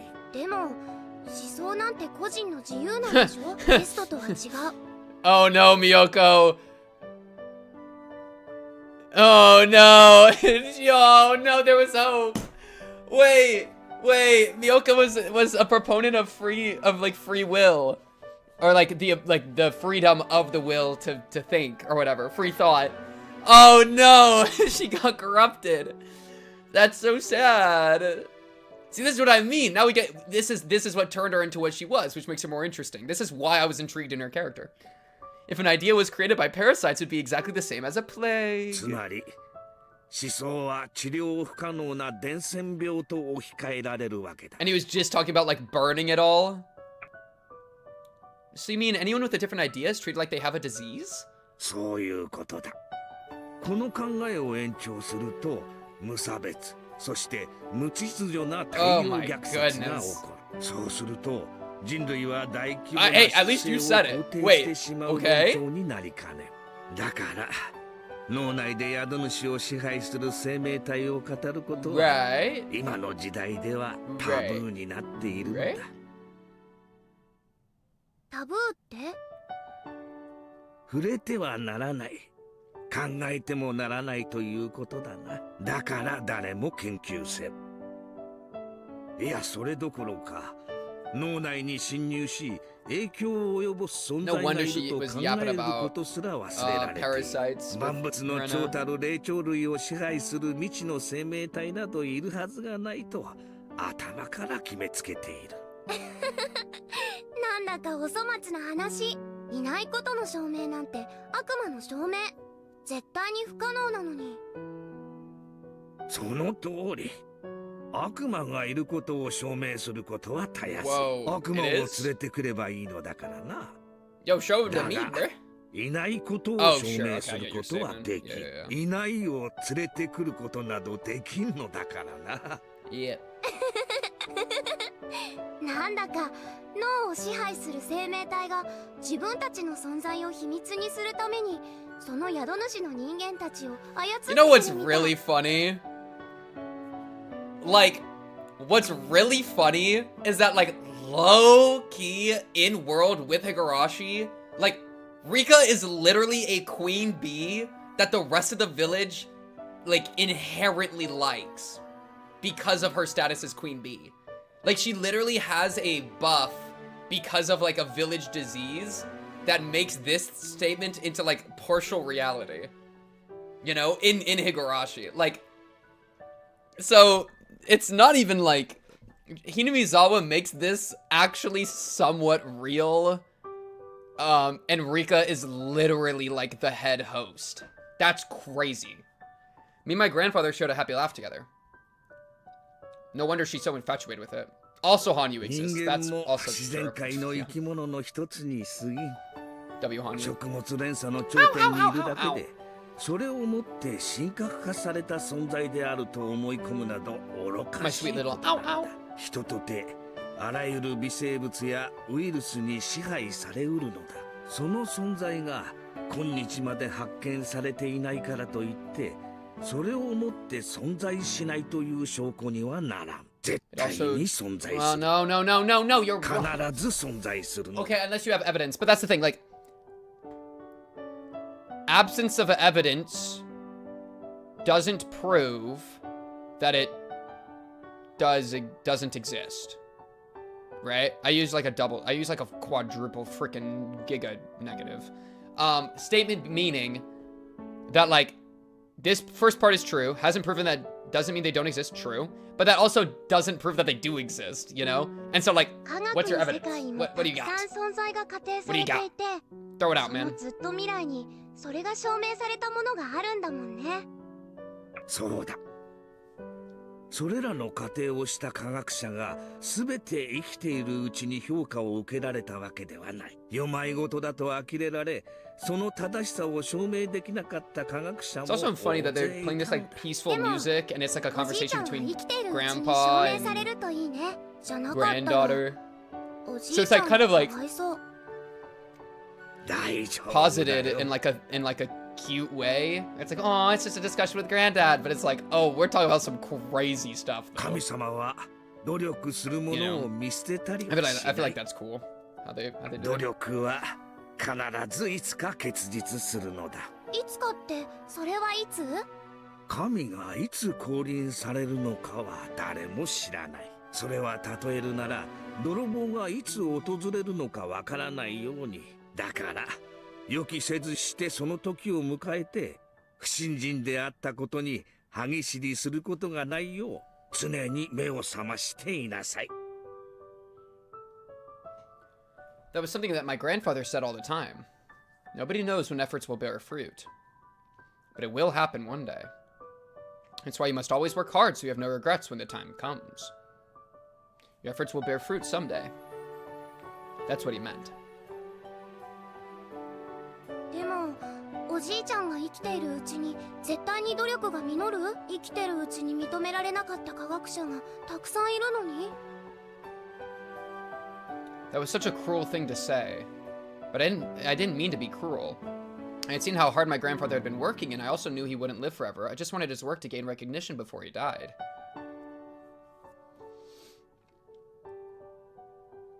Do you know of the resurrection of Jesus Christ? Yeah, he was crucified and resurrected after 3 days.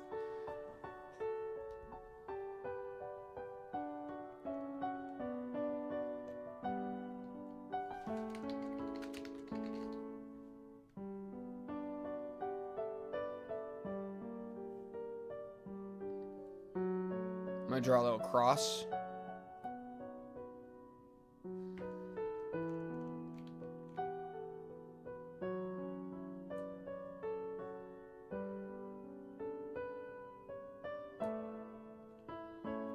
Okay. W Jesus Christ, bro. W Jesus Christ, bro. Bible studies with... I don't even know. I'm honestly... You know the thought I had when I was pulling this up? I had the thought of like, wait, did I already put Jesus Christ somewhere on this board? Because there is a honest non-zero chance that Jesus is on the board already. Like... This is close. This is close, okay? This is close to Jesus. Like, why is the word harassed? Oh, somebody oh, Yashiro-sama harassed. Oh, what are we talking about? Harassed. Who harassed who? But yeah, I had to like double check. I feel like there is still a chance. No? Oh, it's not time demons. It's Takano demons. Okay, anyways.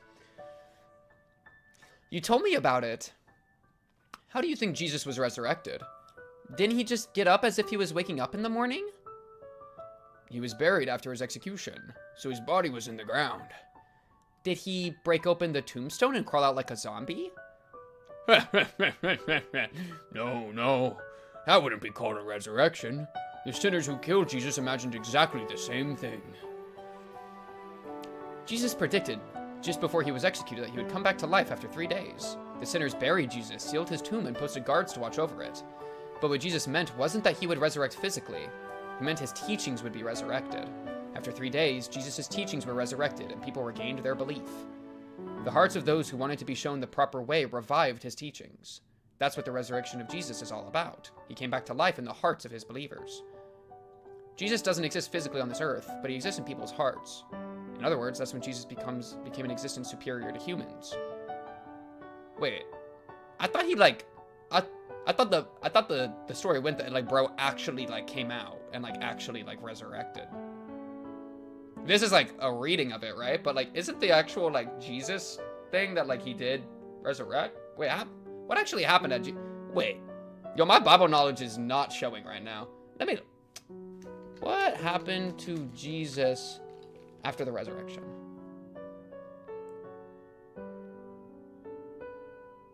Yeah, okay, so the AI overview, which we're going to use to talk about the Bible.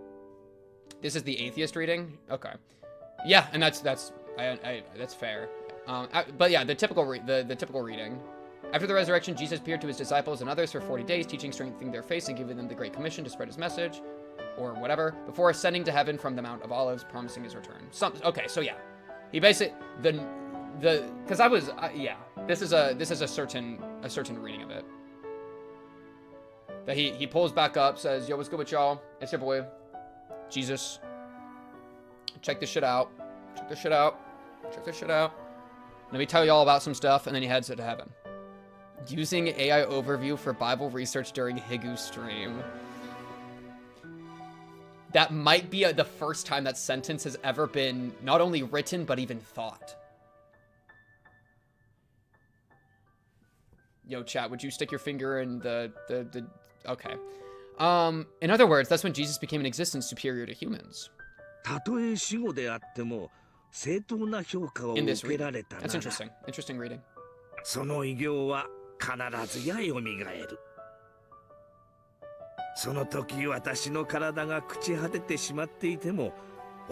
Yeah, there's like a million readings of the Bible. I was just kind of thrown off by this one because it's not what I've heard before. This is where she gets her god complex, though. Yeah, even if my body is gone, my life will return and receive recognition. And that's what she thinks she's doing later, right? When she's like, I wipe out the village, but they will... Higurashi... Hinamisawa will always remember this. That makes me God.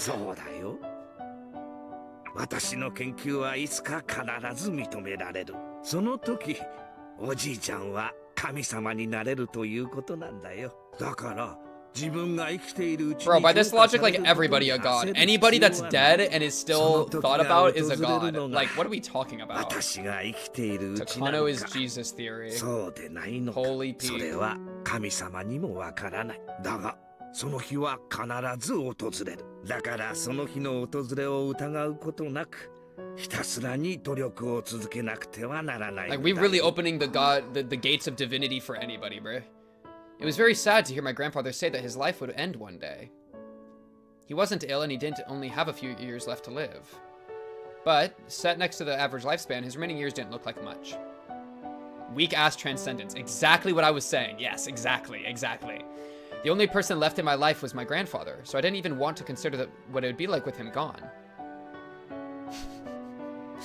Exactly, bro. It makes, like, everybody into a god. I was thinking, every artist who, like, we know their name, Aristotle, Plato, like, they're gods. Like, what are we doing, bro? This is some bunk logic.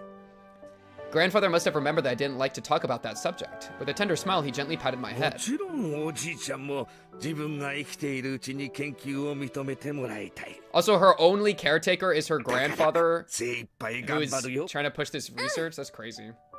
私もおじいちゃんが世界中の人に褒めてもらえるように We いっぱい carry い the っぱいお手 prayer. 伝い We're する so cooked, bro. I purposefully didn't mention the before you die part. I caught myself before I said it. ありがとう。嬉しいぞ。 Grandfather smiled in satisfaction. His research wasn't exactly outrageous. He wasn't trying to uncover the mysteries of the universe. Shintoism. Yeah, I'm unfamiliar with the beliefs. He was only searching for the possibility that parasites could be responsible for human behavior. Nothing more than that. Nothing outrageous. It really wasn't a wild idea. We even had some leads. Hinibizawa Village, Shishibone City, Prefecture. The villagers there are possessed by a powerful homesickness. When they are unable to return, they are alleged to behave abnormally as if they are cursed. There are also some bizarre rules in the village based on their belief system. When he was working with the military during the war, my grandfather noticed similarities between the people in Hinibizawa and assumed that some kind of existence was responsible for their odd behavior. He'd been researching it ever since then. In the middle of the 20th century, numerous strange diseases were discovered all over Japan. Most of them were caused by infectious parasites, and people started to pay attention to this forgotten field of study. Grandfather's research was simply one of those investigations into such diseases. Therefore, he believed it'd be published amongst other research and attain recognition soon. But if his research didn't bear fruit before his death, I wanted to continue it. I wanted to continue his research. Grandfather taught me. Resurrection isn't something that happens physically. It's when your life's work is appreciated. That's what he meant by resurrection. That's when he'll become a god. So when my grandfather dies, he'll still be with me forever. I wouldn't have to be alone ever again. I will always be with my grandpa. Our works will gain recognition, and we will both become gods, gaining eternal peace. I will make my grandfather into a god. I will become a god. Therefore, we will be granted eternity. We'll be together forever and ever. Yo, baby girl, what happens when, like, the last member of the human race dies out? Nobody go believe in anything anymore. I don't think your grandpa nor you will have recognition if everybody's dead, bro. That's how this isn't gonna work. Right? Takano POV is going hard. I'm not gonna lie. That's why, like, personally, I ain't trying to get some weak-ass godly status, okay? What's the weakest apotheosis of my life? I was looking at the key on a keychain. The key was labeled henhouse, but the lock Eriko was trying to open didn't belong to that door. Okay, Eriko? My name's Eriko. Eriko. My name's Eriko. Why does Eriko sound like the name of a protagonist in a webtoon, bro? I would love to be remembered till the end of humanity. I'm like a... I won't get super... I'll just say my piece on this real quick. I'm not like a legacy guy at all. I don't think legacy has any meaning other than like the meaning you give it in life. But as soon as you're dead, you can't give it meaning anymore, so it's just GG. So like, I think I like the idea of being remembered, but if I die believing I'll be remembered and I'm not remembered, that's actually totally fine. You know?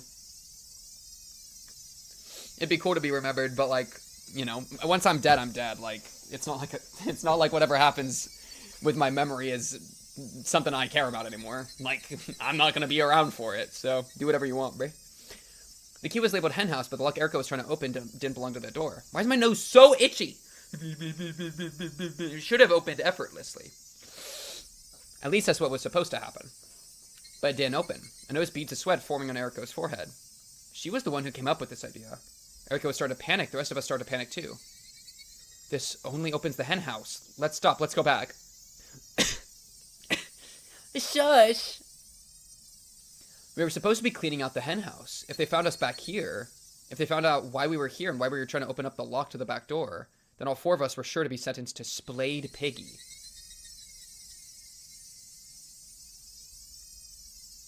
Chad, would you sentence Miyoko to Splayed Piggy? Don't panic, Eriko. That key opens this lock, right? You already tried it, right? It does remind me of that. I was thinking the same thing. Will you shut up for a minute? This is the right key. It's just hard to open, that's all. Oh my god, she was almost shrieking. Our hearts were pounding loudly, as though the sound of our heartbeats was echoing throughout the hallway.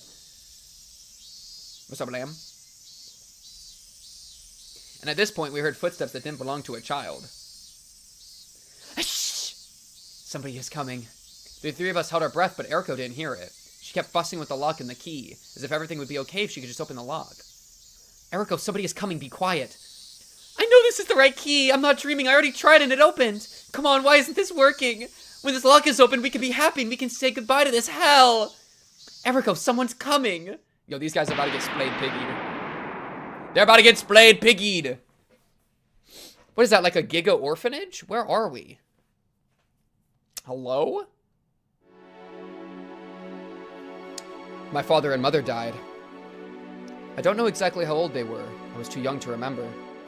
They went shopping without me, and that must have been why they were punished. It was a train accident. What a terrible disaster. A lot of people died in that incident. But maybe my father was one of the lucky ones. He was still alive when he arrived at the hospital, so he was able to share his final words with me. My mother died instantly.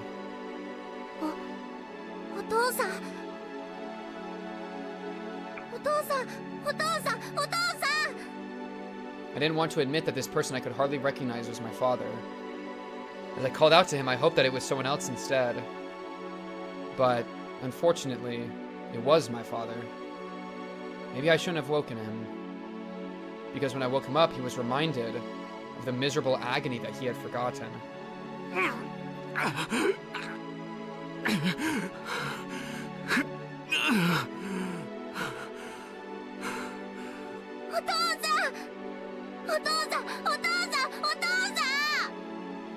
This just sounds depressing as frick. He tried to move his right arm. Wait, guys. This is a reference to the right arm of the guy that got murdered that we still haven't found. Sorry. He tried to move his right arm so he could pat my head, but his arm was wrapped in bandages, and his hand was no longer there. I couldn't find his hand anywhere on the bed. I only had scary memories of his right hand. Its main job was to slap me when I did something bad. But I never wished it to be gone. Besides, that hand also patted my head, even though that only happened a few times. It was a big warm hand and it stroked my head very gently. But no matter what good deeds I did, he could no longer rub my head. No, his hand was the least of his worries. He had to go into emergency surgery. The doctors already warned me that the chance of him surviving was very low. That was why I was allowed to see him regardless of his condition. Not only could he no longer rub my head, he might be gone forever.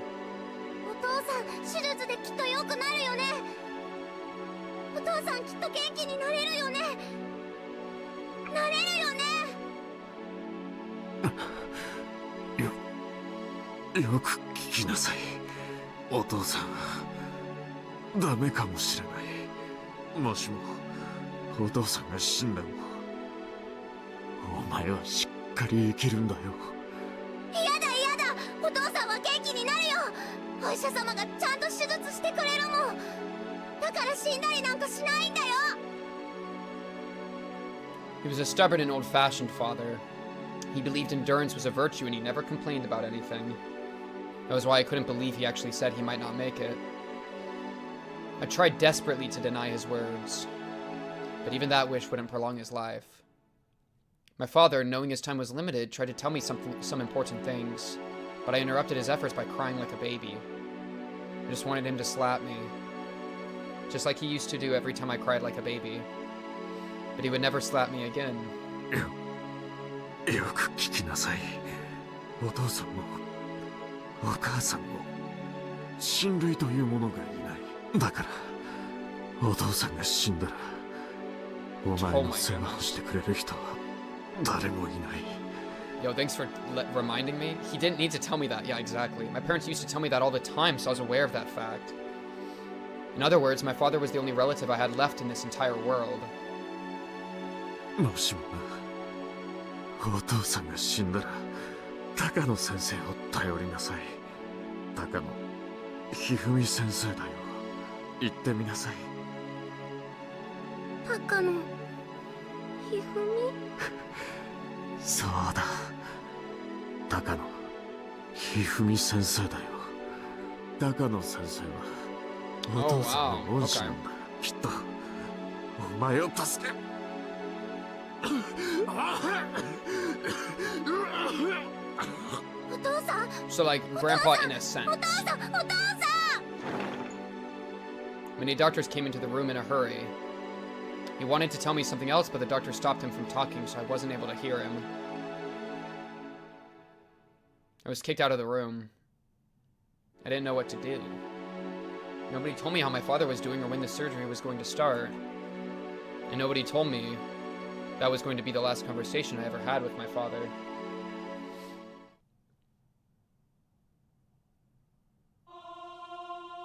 I think I asked people at the government office about Dr. Takano. They'd asked me if I knew his phone number. I said I didn't. Then they didn't ask me anything further. Sometimes they told me they'd look into it, but nothing led to anything.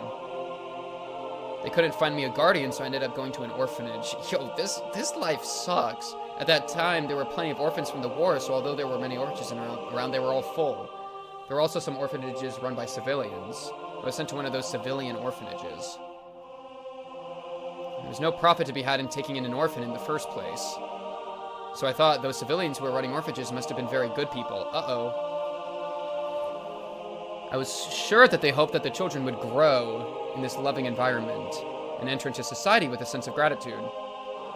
Guys, I got a feeling that we're gonna get the opposite. But reality isn't so kind. How many children in this world can actually express their gratitude towards their parents in the first place? Children are supposed to be nurtured by their parents' love. Therefore, when that environment is destroyed, their hearts are wounded. Every child has his or her own personality. Receiving affection doesn't guarantee that a child will become someone angelic. Not everyone's heart can be healed. That was why there were some problem kids at the orphanage. Maybe I shouldn't call them problem kids, though. The sadness and despair of losing their parents and the anger at having to hide such feelings filled those kids' hearts. Spending time individually with the children could have solved their problems. But at the orphanage where I was, none of the staff members even tried to spend time with them or put in an effort to understand them. All they could do was make sure that the kids followed the rules. Therefore, they could only see the children's emotional pleas for help as problems. In this world, nobody expresses love without expecting something in return. The person who founded that orphanage was expecting something in return as well. He wanted the children to appreciate him. That was why such a faint dream was destroyed by cruel reality. The children called the orphanage a prison, and nobody appreciated the staff at all. In fact, all they did was complain. Well, that's why they tried to, like, break out. Oh, now they gotta do the splayed pig, bro. They made the staff slowly realize that love alone couldn't run a facility like that. Just like how the children called it a prison, the staff started to recognize the facility as a prison too. It was a chain reaction resulting from mistrust on both sides. The staff bound the children with rules so they could suppress problem behavior. There was a framed picture of the founder of this orphanage, but I had never seen him in person. Was he satisfied with the fact that he put his own money into this social service? Or maybe he finally realized his dream of being surrounded by angelic children and being celebrated for what he did was simply that, a dream. I don't know. There's one thing I'm certain of. Such a dream didn't exist at the orphanage. There were so many rules and several plausible standards outlined for us, but the most valued one was silence. Children's chatter tends to increase each other's volume, just like mics drawing closer, and sometimes it leads to fights and the disturbance of order. So children were forbidden from speaking with each other.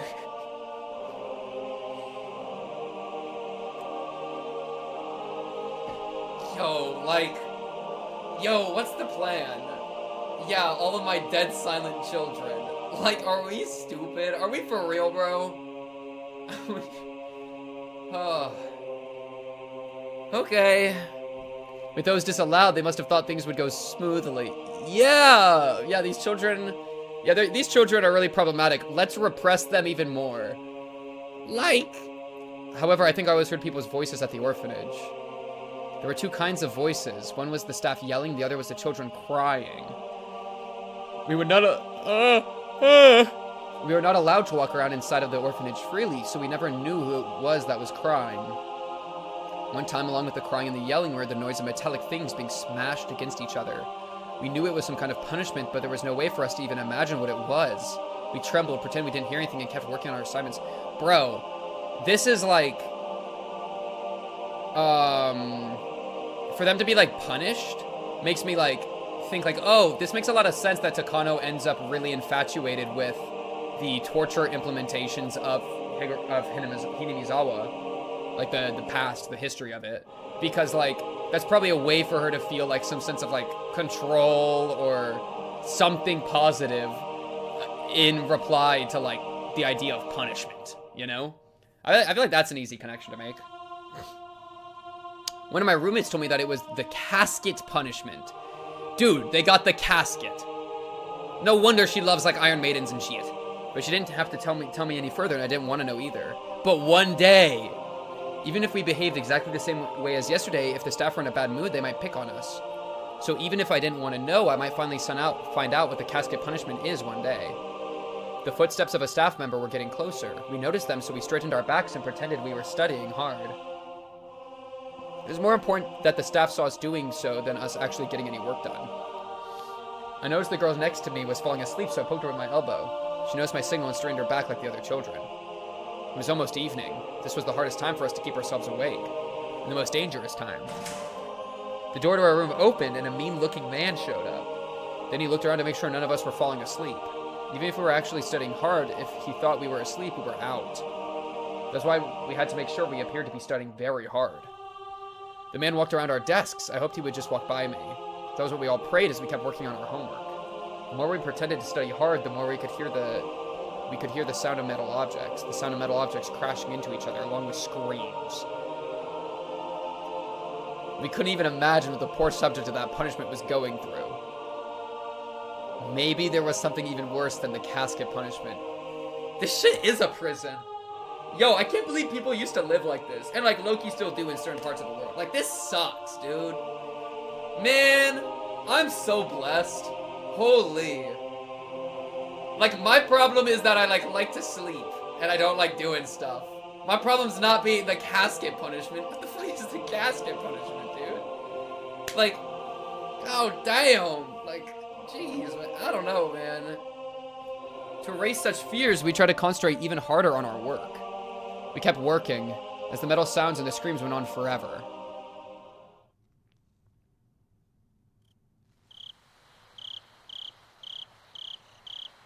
We don't gotta do splayed piggy.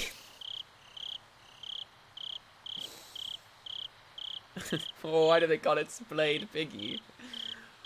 Like you lay on you just lay on in some sort of prone position and they like hit you, I assume. And they call you piggy. Bad piggy, bad piggy. You see, if I don't laugh at it, then I have to cry at it, so I'm gonna choose to laugh at it. W, humor as a coping mechanism. The only time we were allowed to exchange words with our roommates was right after turning the lights off to go to bed. Being located in the middle of the mountains, the orphanage was very quiet at night. After making sure the staff members were far enough from our room, we enjoyed talking amongst ourselves. That was the only leisure time allowed to us. Though it wasn't anything nice like enjoying pleasant conversation. Why? Because we mostly talked about others behind their backs. We spoke of things like that member of staff is only strict or unfair or malicious towards this person, and so on. We just repeated those topics forever until someone couldn't keep themselves awake anymore. We even discussed how we could get back at the staff, and we took revenge on all of them in our imagination. Some kids even started to cry when talking about it, difficult as it was for us. Although the subjects we spoke of were negative, talking about them was the only way to vent our frustration. And even though we felt despair about tomorrow, we were able to fall asleep. But sometimes a different subject popped up. It was about the Yurigoka House of Love and Mercy on the other side of the river. Yeah. Over there I hear they get not only nap time, but snack time too. Plus, their president is a very nice person. The House of Love and Mercy was a privately run orphanage, just like the one I was at. But it was a very kind facility. Unlike ours, it seemed like a fantasy land compared to our current environment. A few years before, when this place was a lot worse, a few children tried to escape. It was hard to believe there was a time when this orphanage was even worse to live at. Supposedly, 3 or 4 people tried to escape. I don't know the exact number, though. They headed to the House of Love and Mercy. Their escape was a success. Except for one unlucky child, they were able to get to the property of the House of Love and Mercy. I guess the staff couldn't follow them into the other orphanage's property. In other words, the other facility's property had to be out of their jurisdiction. The staff were frustrated that kids got away from them, and they dragged the one they caught back here. I'm sure they wanted to bring back the others who got away from them, too. I'm certain the staff were determined not to let a single one escape. It was easy to see that determination in the obstinate way they locked the place up after that event. But they were never able to bring back the ones that got away. You know, there's like a fun thought that's like, if you go through something horrible, you can either become the kind of person that would have saved you, or you can become exactly the thing that, like, ruined your life, you know? And that decision determines if you're a good or a bad person. And for Takano, because this is Takano, right? We're still Takano. I'm assuming, yeah. I mean, 100%, right? It's got to be Takano. And so, for Takano, unless I'm confused, I don't think I'm confused. I'm getting freaking flashbacks to Rena's mistress mom thing. But for Takano, she goes through all this, like horrible childhood events, and then we cut to her at the end of chapter 7, and she's literally shooting kids in the head. You know? Kids that are just trying to be happy and survive, right? The exact dream that they're having here in the orphanage. So it's like you became exactly the thing that ruined you. Like, you became the monster, you know? And that's like, that's the fail. That's the failure. That's like why you're a bad person. And what I like about that idea is that it's very contextual and like subjective, where it's like true to yourself of if you would become the kind of person, like, it's more subjective. It depends on your own life and your own problems, and then what you do in result to that, you know? No matter how much the staff were mortified, they couldn't reclaim the children and punish them. In other words, if you could make it to the House of Love and Mercy, then you could escape the evil clutches of this hell. On the other hand, the one they caught went through such misery afterwards. Yet the exact details of how he was punished were never passed down. All that remained were ominous phrases left by those who knew him at the time. The drowned ducky, the mashed caterpillar, the splayed piggy. I can't even imagine what kind of punishments they were. The only thing I can say is that those punishments were supposed to be far more harsh than the casket punishment, which was the most cruel punishment I knew at the time. Yeah, exactly. Or if you like, especially if you grow up to be the kind of person that stole someone else's card. Like, for me, it's like a big, usually how I think of it is like what happens to you when you're young and is shitty, and then how you grow up and like how you cope with that, you know? Though you could probably do it on a shorter scale. That's just usually how I think of it. I can only imagine how horrible those punishments were from their ominous names. After that, the captured kid's wish came true, and he was able to leave the orphanage. Was he able to leave this orphanage safely and enjoy his freedom while breathing in fresh air under the blue sky? Well, according to the rumors, that wasn't what happened at all. While he was playing in the boiler room, he slipped and fell, injured his brain, and died. The children were instructed not to go into the boiler room after that incident. Everyone knew the boiler room was always locked. So everyone knew he was killed, and not just that, he was killed after being tortured. He was killed to teach the other children that they would face hell on earth if they tried to escape. Yet those who faced that risk and made it out obtained ordinary average lives full of Love and Mercy's namesake, which were far better conditions than we lived in here. Maybe the House of Love and Mercy was really heaven. Maybe all the orphanages are pretty much the same. But compared to my orphanage, I bet anything else would have been better. Even if someone escaped successfully, the police would catch him. Then he'd be sent back to the orphanage, which would be pretty much the same as being killed. However, if he could reach the House of Love and Mercy, they'd take him in. They wouldn't send him back. By talking about escaping to the House of Love and Mercy, we were trying to forget how cruel reality was to us. Then one day, the leader of our group, Eriko, said to us quietly, "Would you try to escape if you had a chance to?" Who didn't want to escape from here? It was a rather foolish question. But that wasn't what she meant. If there was a chance to escape, would you take that chance, knowing what you had to go through if you got caught? That was what she meant. Not one of us could answer immediately. If the previous escape incident was a total success, then we might have thought differently. But after that, the orphanage had tightened up security to prevent runaways. All the doors and windows were locked heavily, and it wouldn't be at all easy to get out. Even if another group escape was planned, the success rate would be very low. 3 escaped and 1 was caught before. Maybe 2 would be caught next time. No, maybe everyone would be. If I could, I'd want to escape. But the House of Love and Mercy is so far away. The bridge is long too. We'll all be caught before we get there. Besides, we can't even go outside. We're doing a bunch of different character names. I'm not going to write them all down, though. Hopefully it's not relevant later. Everything is locked up. There were locks all over the orphanage. To escape, you need a key for both the inside and the outside, and after the lights were turned off, even each section of the hallway was individually locked. Yeah, that's actually full prison at this point. Like, what are we doing? Make no mistake, this was a prison. According to the rumors, orphanages receive government funding depending on the number of children they house. So if anyone escapes, they lose money. Also, if we were to expose the conditions at the orphanage, they would end up being inspected and things would get complicated for them. That was why they were so intent on keeping us locked up. Sure, if there was a chance, I would want to escape. Man, this makes her interactions with, Satoko interesting, too. But realistically, there's no way we could. Every door is locked. Like, you know. Well, did you know, the hen house in the courtyard uses the same key as the door to the back stairs. Eh? Really? Shh! Eriko shushed us. Sometimes mass-produced locks take the same key. Of course, most places use different types of locks so that this won't happen. But the staff of the orphanage must have overlooked it.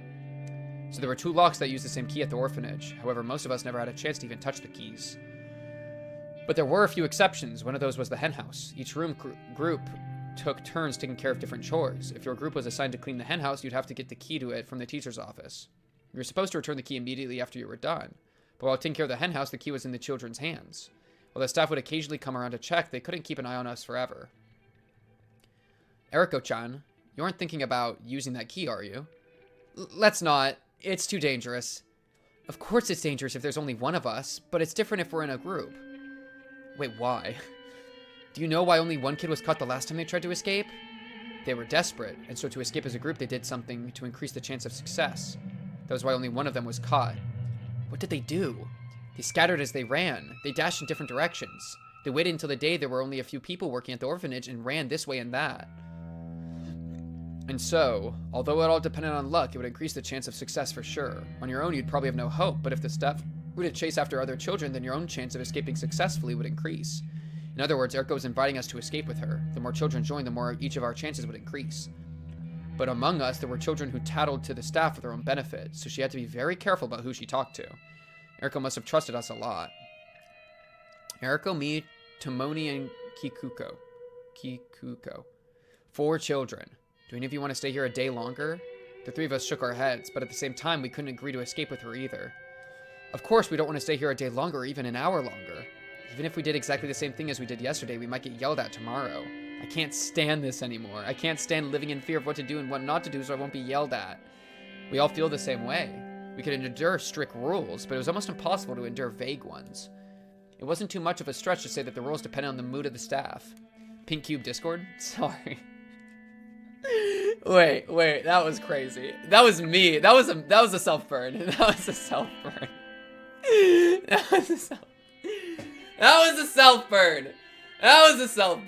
Alright? Listen. Listen. Guys, wait a second. Are we the baddies? Are we the bad guys?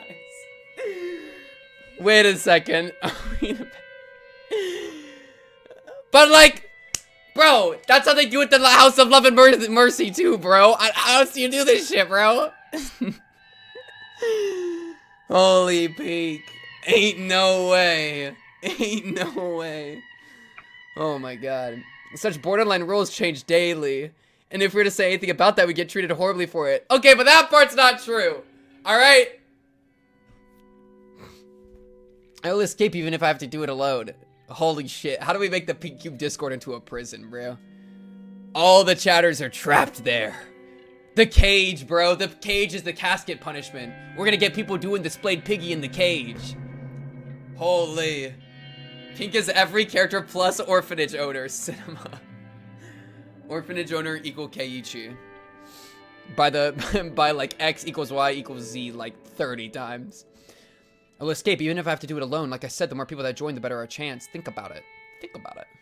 If they find out about this henhouse key trick, then they are sure to change the lock on the back door. In other words, we only have one chance. So even if you regret not joining in later, it'll be too late. But, oh, I'm scared. Yeah, this is spooky, bro. I'm scared too. If we get caught, we'll be killed. Tomomi and Kikuko weren't the only ones who felt afraid. The fear was perfectly understandable, because all of a sudden the fear of the punishment that would follow had become very realistic. Yeah, exactly. We have the cage, and we have people trapped in the cage. Which is pretty... It's literally the prison of our server. Like, unironically. Wait, did Shmion leave? No, man. I'm sure Eriko felt the same way, too. I thought the old account was still there. But her courage was suppressing her fear, and because of that, she shared her idea with us. The courage to stand up against your abuser, bro. But, like, oh, this is a good example of, like, the thing. Like, do you blame them for not trying to escape? Because, like, escaping is the way they stand up to their abuser, right? Like, that's kind of what I mean with the Satoko analogy, and why I'm so hesitant to put blame on Satoko, is because, like, what about, like, kids like this, you know? Where, like, it's an even more difficult situation to get help from, but, like, is it their fault that they're not getting help? They're not being offered a branch, like how Satoko was, eventually, but, like, it's kind of, like, it's like they're just in a fucked position. And even trying to escape, it's like, I don't blame them for not trying to escape. That's kind of, I think, it's like a marginally more significant and more extreme example of the things I was talking about. Lock in and beat the adults up. Lol. Them and Kagura are gone. We lost our captives. Frick, they escaped out of the hen house. Aw, man. They were a Chinese spy. Alright? It's the Chinese spy arc of the Pink Cube Discord. And fun fact, the name was Shmion. One of their names was Shmion. And it's a reference to Shion and Mion, but this was way before Higurashi. Like, I started playing Higurashi. So it's kind of funny. Yeah, Shmion Sodazaki. So that was actually, like, yeah. The pink cubed Higurashi iceberg, it goes all the way down to the, this thing. The analogy wouldn't be them trying to escape, but them accepting it and thinking it's fine how they're treated.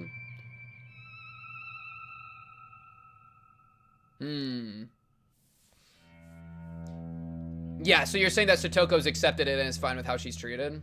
Yeah, and I can kind of see what you mean, but it's still like, yeah. I think what I'm saying is it's still a good example. It's like a more extreme version of the Satoko thing. Where like if they all accepted it, like if some of the orphans have accepted it, right? These are the only ones that are trying to escape. So like the rest of the orphans that have accepted it, you know, is it their fault for accepting this? I mean, like, fighting against it and feeling shitty about it is just gonna make you, like, put you in a worse position, like, a lot of the time. So that's like the nuance of it. Anyways, do you plan to stay here forever? No way! I know you're scared, but this is the only chance we have. You have to be brave just this once. What about you, Miyoko? Don't you want to go with me? Unlike Tomomi and Kikuko, I wasn't trembling that much. Of course I was scared in my own way, but compared to the other two, I must have appeared rather calm. Can we really escape? Escaping includes the risk of death and stuff. Fighting against it doesn't? Well, what is fighting against it? Is fighting against it just, like, going to bed and not liking it? Like, I feel like escaping is a form of fighting against it, you know? But we're kind of, I don't know, we're kind of getting into, like, anyways. Of course, Eriko couldn't guarantee our success, but I had to ask her anyway. There's no guarantee, but if you join me, I'll have a better chance of escaping than trying to run on my own. Of course, the same goes for you, too. Eriko gave a calculated reason, but I'm sure she just wanted a friend to agree with her. That was probably more important to her than increasing her chances to escape. Tomomi Kikuko, if you're too scared, then I won't force you. Miyoko and I will escape ourselves. 2 is enough. Yeah, well... Eriko rushed the two to make up their minds. It almost looked cold, but that was her way of mustering their courage. Because it was very possible that, regardless of the outcome of our escape attempt, as our roommates, those two would be held responsible. It's not like we'll do it tomorrow. Our turn to take care of the hen house is in a week. We'll wait for the perfect time to do it. If we don't feel that it's safe, then we'll wait until our next turn. We'll be very careful. The rotation of the staff and the timing were important, but we also each had to know the way to the House of Love and Mercy. We were planning to split up, so we had to know the area. I made up my mind. Okay, I'm coming with you, but let's time our escape very carefully, okay? Of course, we'll be killed if we get caught. I don't want to die. I'll come too. Me too, me too. Tomomi and Kikuko agreed, and so we all decided to escape as a group. We waited for the perfect opportunity. Listen, it's not... I didn't lock them in the cage because I hate banning people. I locked them in the cage because I thought it was hilarious. They were literally like a circus pet, okay? Banning people isn't fun. But watching them freak out in a cage is hilarious, okay? That's, like, yeah. Yeah, it was like a week-long event, and the finale being, oh, we banned them. That's lame.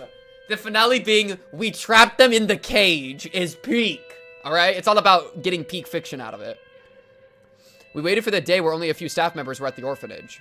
And we decided to let God take care of the rest. Yeah, it's open. Maybe it was the way I did it. Eriko tried to open the lock several times without success, but I got it open on the first attempt. The back door opened slowly, and we felt a cool breeze. This wasn't the world of freedom just yet. In fact, it was the exact opposite. If the staff were to find out we were here, we would be in big trouble. It was a world of danger. But unless we went through that dangerous world, we wouldn't be able to go any further. Yes. Do you have voice lines? Holy shit. I think Eriko wanted to say that. We were planning to leave with that as our cue, but what we heard instead wasn't Eriko's voice.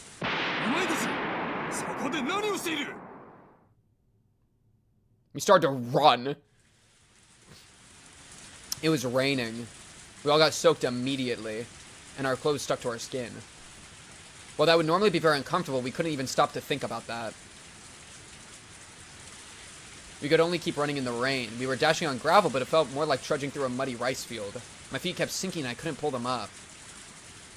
I was frustrated because no matter how fast I tried to run, I wasn't gaining any speed. Yo, just like running in a dream, dude.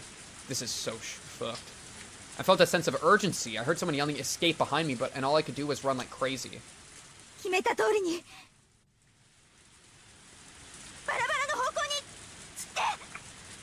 With Eriko's cue, we all went different ways, hoping they wouldn't be coming after us. Would we be able to reunite safely at the House of Love and Mercy? All four of us there together, or maybe someone would be missing. No, maybe everyone else would make it, and I'd be the one who gets caught. My thoughts were interrupted by the voice of a staff member coming from behind me. We're cooked. We're cooked. The staff members should have numbered fewer than us. You know, it's fun. This is literally a parallel to Takano and the Mountain Dogs chasing the kids through the rain. Like, literally. That thing I just talked about a second ago about, like, you're a bad person if you become the villain in your own, like, story, in your own past. She literally chases kids fleeing in the rain. That's crazy. You know? Oh my goodness. And then just shoots them on the head. Like, bro! The staff members should have numbered fewer than us, so if I was lucky, they wouldn't be coming after me. Praying that the staff voices I heard in the distance weren't after me, I looked back for a moment. If I had time to turn around, why didn't I take another step forward? Why didn't I try to escape further? As I turned around, I felt a huge hand cover my face. Its pinky finger slipped into my open mouth. Yeah, bite, bite. The hand grabbing my face shoved me into the muddy gravel. Of course, I didn't stay quiet. I fought back, and then I saw his face. It was the scariest face I'd ever seen. I realized it immediately. He only wanted to capture me alive to use me as an example. And considering what would happen to me afterwards, killing me here on the spot wouldn't pose any problem, would it? Yes, he looked at me with unworldly hate, ready to end my life here and now. His pinky finger ended up touching my tongue. The indescribably nasty taste sent an icky feeling through my whole body. Ah, that's it. This is what my murder tastes like. He was going to shove that finger down my windpipe and suffocate me. And so in order to live, I fought back in the only way I could. Munch! Yo, bite that off. Bite that off and spit it in his face. Yeah! Something warm filled my mouth. It felt like swallowing blood after a nosebleed. Probably is swallowing blood. I spit it from my mouth and ran without turning around, leaving behind the staff member clutching his pinky finger.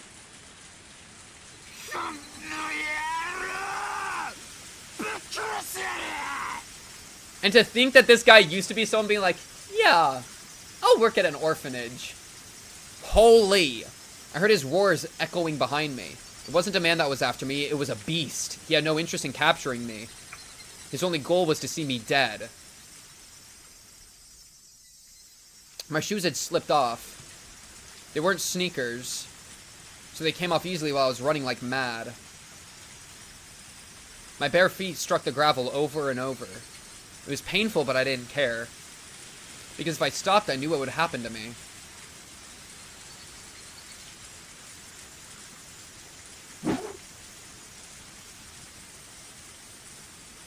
Tree branches cut my face and barbed wires scratched my thighs. My feet and toes were bloody from running on gravel.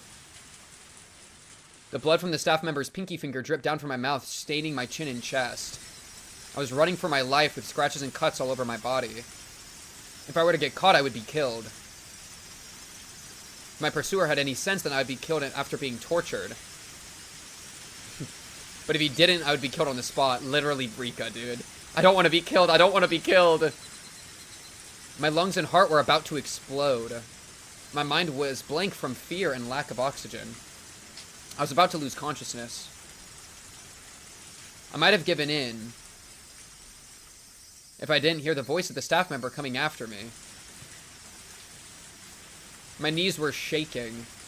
My legs wouldn't move properly. I felt like I was going to fall like a puppet with its strings cut. But I couldn't fall. I couldn't fall just yet. It was too late. My face had hit the gravel. Oh. I felt the awful sensation of falling. People who choose professions that involve vulnerable people to take advantage of said people. I hate people like that. Like, imagine being so pathetic. Like, I think what's so... It's almost like the aesthetic of evil thing I was talking about a little bit earlier, where it's like, that kind of evil is so cringe. Like, all evil is bad, obviously, but like, the kind of evil, it's like, let me abuse something weaker than me. It's like, you're really so pathetic that that's how you're evil. Like, you just gotta find something small to step on, because you feel small, and it makes you feel big. Like, you're a pussy. I hate you. You're a piece of shit. You're a bitch. I want to kill you. You know what I mean? Like, that type of shit is so annoying. I felt the awful sensation of falling, and immediately after, the roar of the beast coming from behind me.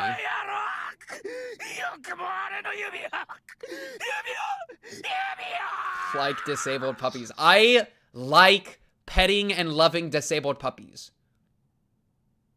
Chat, liking a disabled puppy is a good... Okay, chat, do you not like disabled puppies? Is a puppy being disabled a turnoff for you in loving them? What does that say about you? Alright? But I pet that dog. I pet that dog. I pet that dog. Yo, she had, what's it, bills to pay?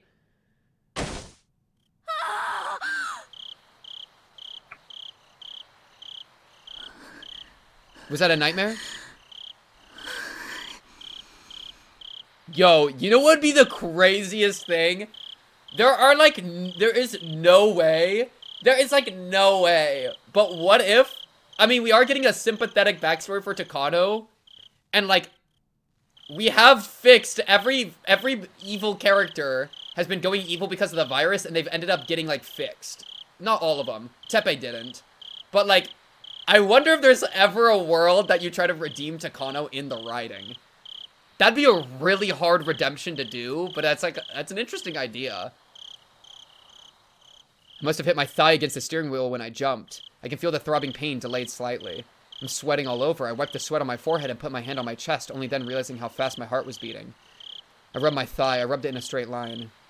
It's not where I hit the steering wheel, but I feel like this is where it hurts. I can't see a scary beast in the moonlit car. I have my shoes on and I'm not covered in blood. My toes are fine too. Someone knocked on the window, startling me. Sansa, 時間です。ありがとう。 Humanizing? I wanted to take a nap, so I told him to come wake me up in an hour. Maybe an hour was too long. Too long a nap actually makes you tired. Me every single day. And then marries me. Alright. I put my seat back up and got out of the car. The cool breeze feels good on my skin. I only see the moon. There's nothing else to see on this mountain trail. My car and a command vehicle disguised as a trailer are parked on the side of the street. I can still feel that bad taste in my mouth. I spat it out on the side of the street. But even that couldn't get rid of it. The taste of blood, saliva, and rain.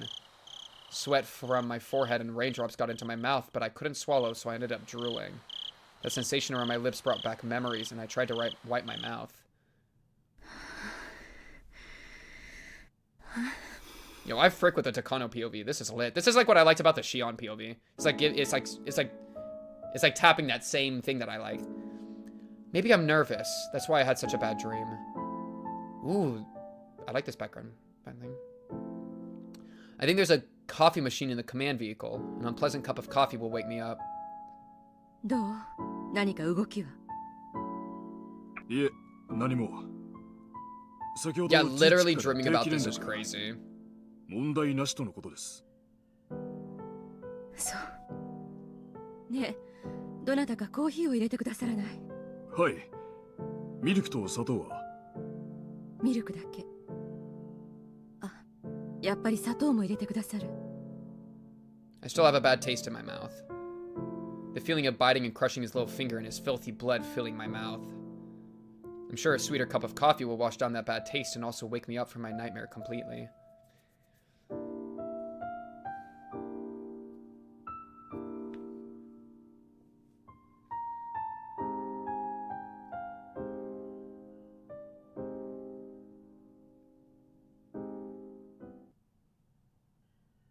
Thousand Love and Mercy, experience a memory of escape. Damn. Yo, I'm sorry, Takano. That sucks.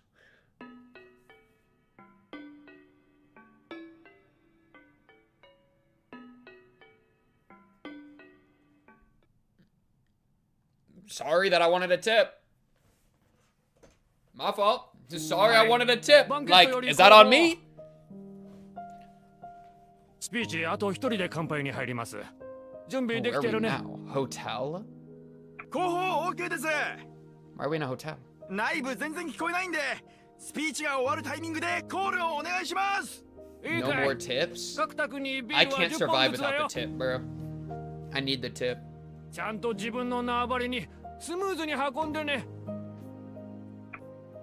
Young hotel workers dressed smartly in bow ties pulled bottle after bottle out of the beer cases, preparing for the toast. They waited for their cue to serve the drinks while listening through the intercom. At a normal party, they could put bottles of beer on the table ahead of time. But if there was a lecture before the party, then they couldn't. Guests don't mind sushi going dry due to a long speech, but they don't like seeing their tables get wet with condensation from the bottles of beer. And more than anything, they certainly don't want to drink warm beer. That's why beer has to be served right before a toast. However, there's always a speech before a toast, and usually a long one. Especially at a big party like this, there are lots of guests that give speeches, so it's extremely difficult to know when to serve. Honestly, bro, frick the Takano backstory. I want to know more about this. Tell me more about bottles of beer. Tell me about beer. For that reason, the bottles end up sitting outside by the banquet room, and people end up drinking warm beer anyway. There are several dozen tables with white tablecloths on them in the banquet room. Approximately 8 people were sitting at each table, so there were at least 100 people in the room. The banquet room was filled with excitement. There were many plates with many different kinds of food on each table. A sushi platter, a sashimi platter, a fruit platter. Also along the wall there were cooks ready to serve fresh sashimi. All the guests appeared to be well-mannered gentlemen and were clearly notable people in various different fields. The huge and beautiful chandelier above them clearly indicated that this hotel held a status good enough for these famous people. I imagine this is like maybe the Tokyo people, or like a medical conference or something. An elderly gentleman was giving a lengthy speech on the stage before making a toast. Usually people don't like such long speeches, especially if it's before a toast. But the guests occasionally shouted, "Yes, yes," and sometimes gave him loud applause, filling the room with their fervor. Well, maybe fervor was a pleasant way to put it. Also, something notable about the Takano thing is that she like went to the orphanage, escaped, presumably, and then found her way to Grandpa, whatever his name, Hifumi Takano, which she probably took the name Takano from him. She probably had a different name beforehand. But yeah, and then he was like the first person to like show her love after her father died, and even her father was like a little bit like mid. So that like explains a lot. Are you alcoholic? No. Party addict. I'm not a party addict. I don't party that often. Hydrate. W. I got a high C orange from McDonald's last night / this morning. Chat. 7 a.m. McDonald's pivot go crazy. 7 a.m. late night McDonald's pivot crazy work. All right. Got it. I got a sausage egg McMuffin, McChicken, freaking what's it called? Sausage McGriddle. Shit was lit. Okay, we have to put like a timer on the hydrate thing. But for water. Dude, I don't got water. Oh wait, I got water. I got water. This is water.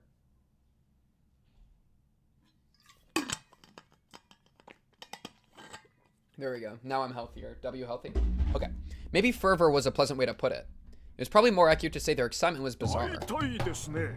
自分の国の国旗に敬意を示すなという教育をしている国が世界中のどこにあるというんですか? That was so many words. ないよ。そんな There's so many words for that どこに sentence. もない。日本だけなんです。そんなおかしい教育をしているのは。そうだそうだ。Trying to get a little bit more like. 国旗や国家を強制されることは。心の自由への強制バカ言っちゃいけない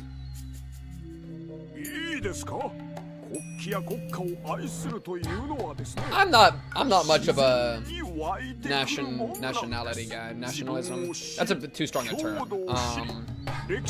I don't really give a frick. You know what I mean? そうしていく中で自然に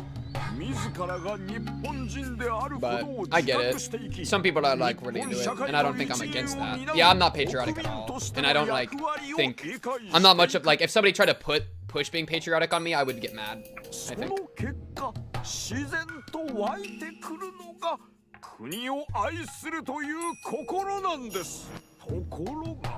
Yo, guys. Okay, sorry. Looking. バカ言っちゃいけないそう言ってる連中がやってることは何ですかこれから日本を背負っていく子供たちに反日妄想をすり込み自虐教育で洗脳している日本は恥ずべき国で貴様らはその国に生まれた恥ずべき人間である Yeah, I've heard this kind of thing before. ないがしろにし自分の生まれた国を否定せよとそんなことを吹き込んでいるわけです無垢な子供たちはそれをそのまま鵜呑みにし何の裏付けもなく信じてしまうそりゃ Like confidence is good, but like pride is a sin 学 type ぶと thing. ころなんですよ You know? そこで教師が Like self-hatred is also bad. Like there's just a golden mean. Guys, it's the golden mean, okay? Shout out Aristotle again. You know? Being giga ashamed of yourself? Not great. That's bad. Being so proud of yourself that you like start to hate others? That's bad too. You know? That's also bad.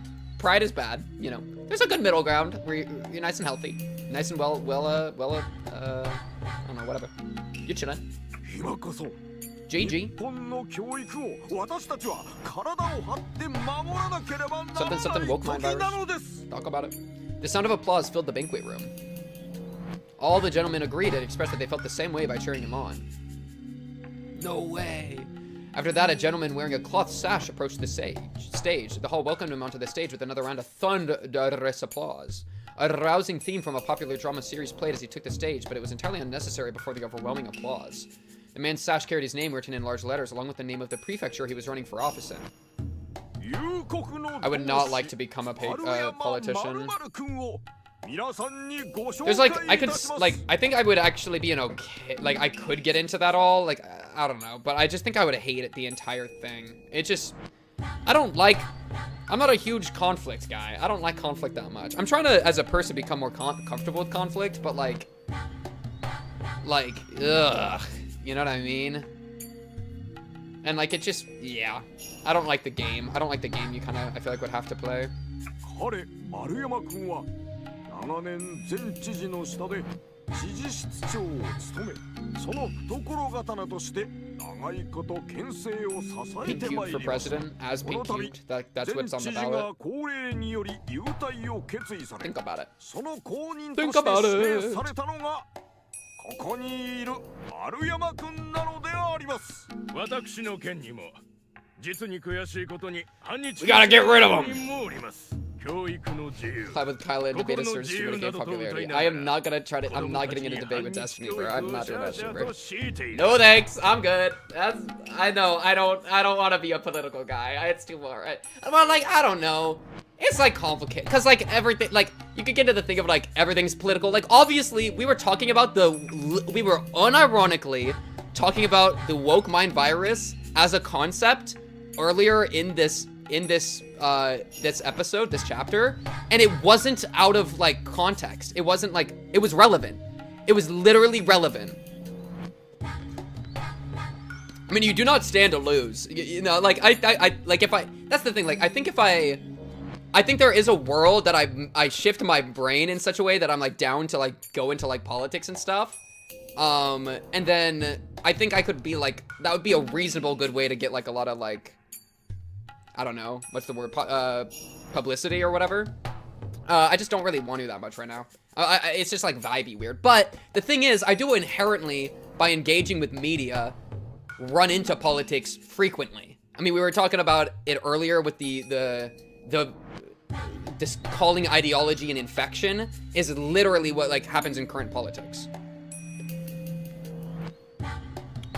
Yeah. So like in a way, like we already like soft engage with politics sometimes because that's literally just the connect, or like that's literally just engaging with media is to engage politically sometimes, because most, if like you could always say that all media is political, but a good amount of media is political. Yeah, I know that Destiny's pretty unpopular. Well, controversial, that's the word. I know that Destiny's pretty controversial.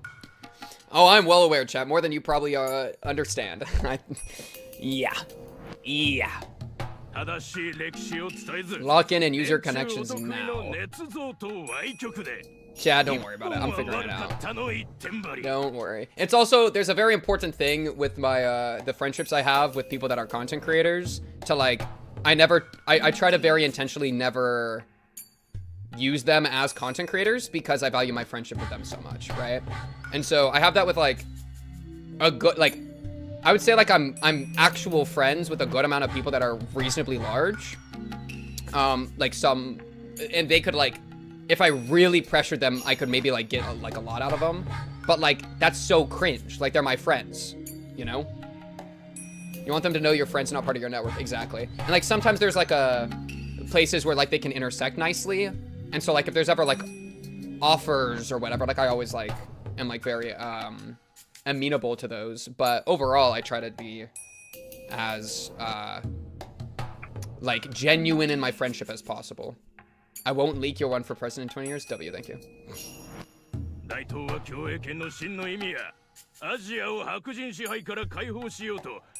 have no idea what this is. Greater East Asia Prosperity Sphere? I've never heard of that.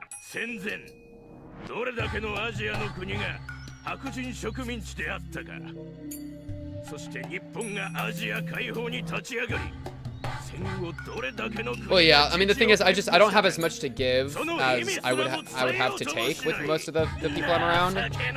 Because, like, I literally, like, I'm a YouTube 12K Andy. I mean, it's alright. It's small, but it's alright. And most of the people I know are, like, way bigger than me. So, that, like, unevenness is why I don't want to ever leech. Yeah. No, yeah, this is absolutely a timeless section. And it's like, yeah, I don't know. And yeah, facing it towards education is really, feels very connected to like modern stuff.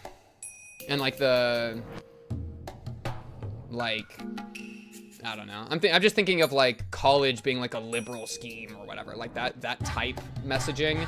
It's kind of similar. They're anti-Japan. They're anti-patriot. They're against us. How dare they? I'm gonna get rid of them. In fact, we should kill them. Kill them! ったクズのものすべて強し県の教育を正し日本の将来を担うことができる健全な若者たちを育てることができる環境を取り戻すことで日本再生100年の経の Yeah, I don't actually know how I feel about like patriotism overall that much. Like I know how I feel about it. Right, where I was saying earlier, like, I'm not very patriotic, and if somebody forced me to be patriotic, I'd be upset. But, like, do I think it's bad to be patriotic? I mean, like, no. I mean, and I could always just say, LMAO, it's a gradient, just play in the middle, but, like, I probably need to ponder on that some more.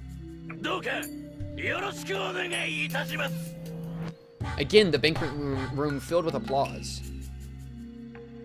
Yeah, and the internet. Yeah, well, that's even a good part of it. Of the globalization of the world. That's like where I like really struggle to like feel super patriotic. Where it's like, I mean, because it's like it's like saying like I'm. I guess like I think patriotism's fine as long as it never is putting down the other societies like inherently. That'd be bad, right? Like if it's, I'm patriotic, therefore we're the best and everyone else sucks, then that's bad because it's like xenophobic. And I'm much more of a globalization Andy. Yeah, like I'm down with globalization. I'm kind of like, we all just people, you know what I mean? And like a lot of different cultures of the world do stuff in really cool and awesome ways. And so I'm not gonna like pretend that America's like the freaking giga goat. But like at the same time, I do like America, generally. Well, I don't know. It's complicated, all right. But like I don't know. I like parts of America.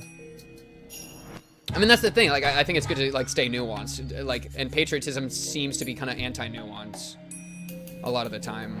Where like it's just like a blanket.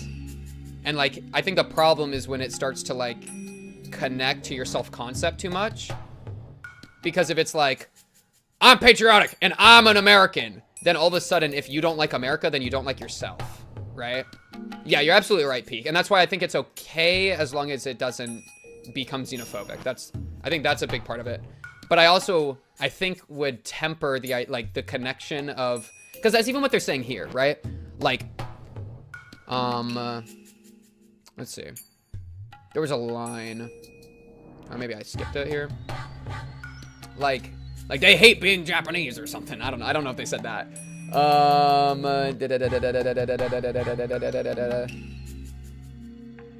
Wait, where is it? Or maybe I'm hallucinating?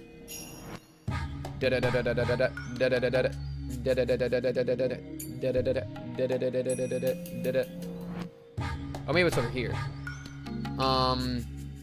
Like this kind of thing. They're teaching our children to hate being Japanese. Yeah.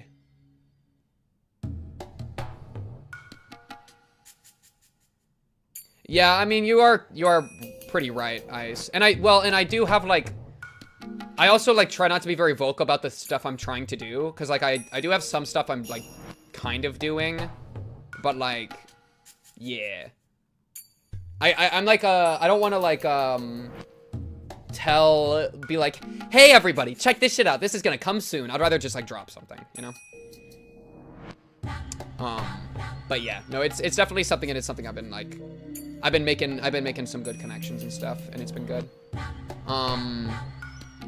But yeah, like, I think there's also, so like, there's the superiority element, which I think is like true, accurate. There's also this element of like attaching it to your self-concept, which I think is dangerous as well, where if a significant part of your identity is being X, like being Japanese, being American, then if somebody critiques Japan or critiques America, then are you going to feel personally offended?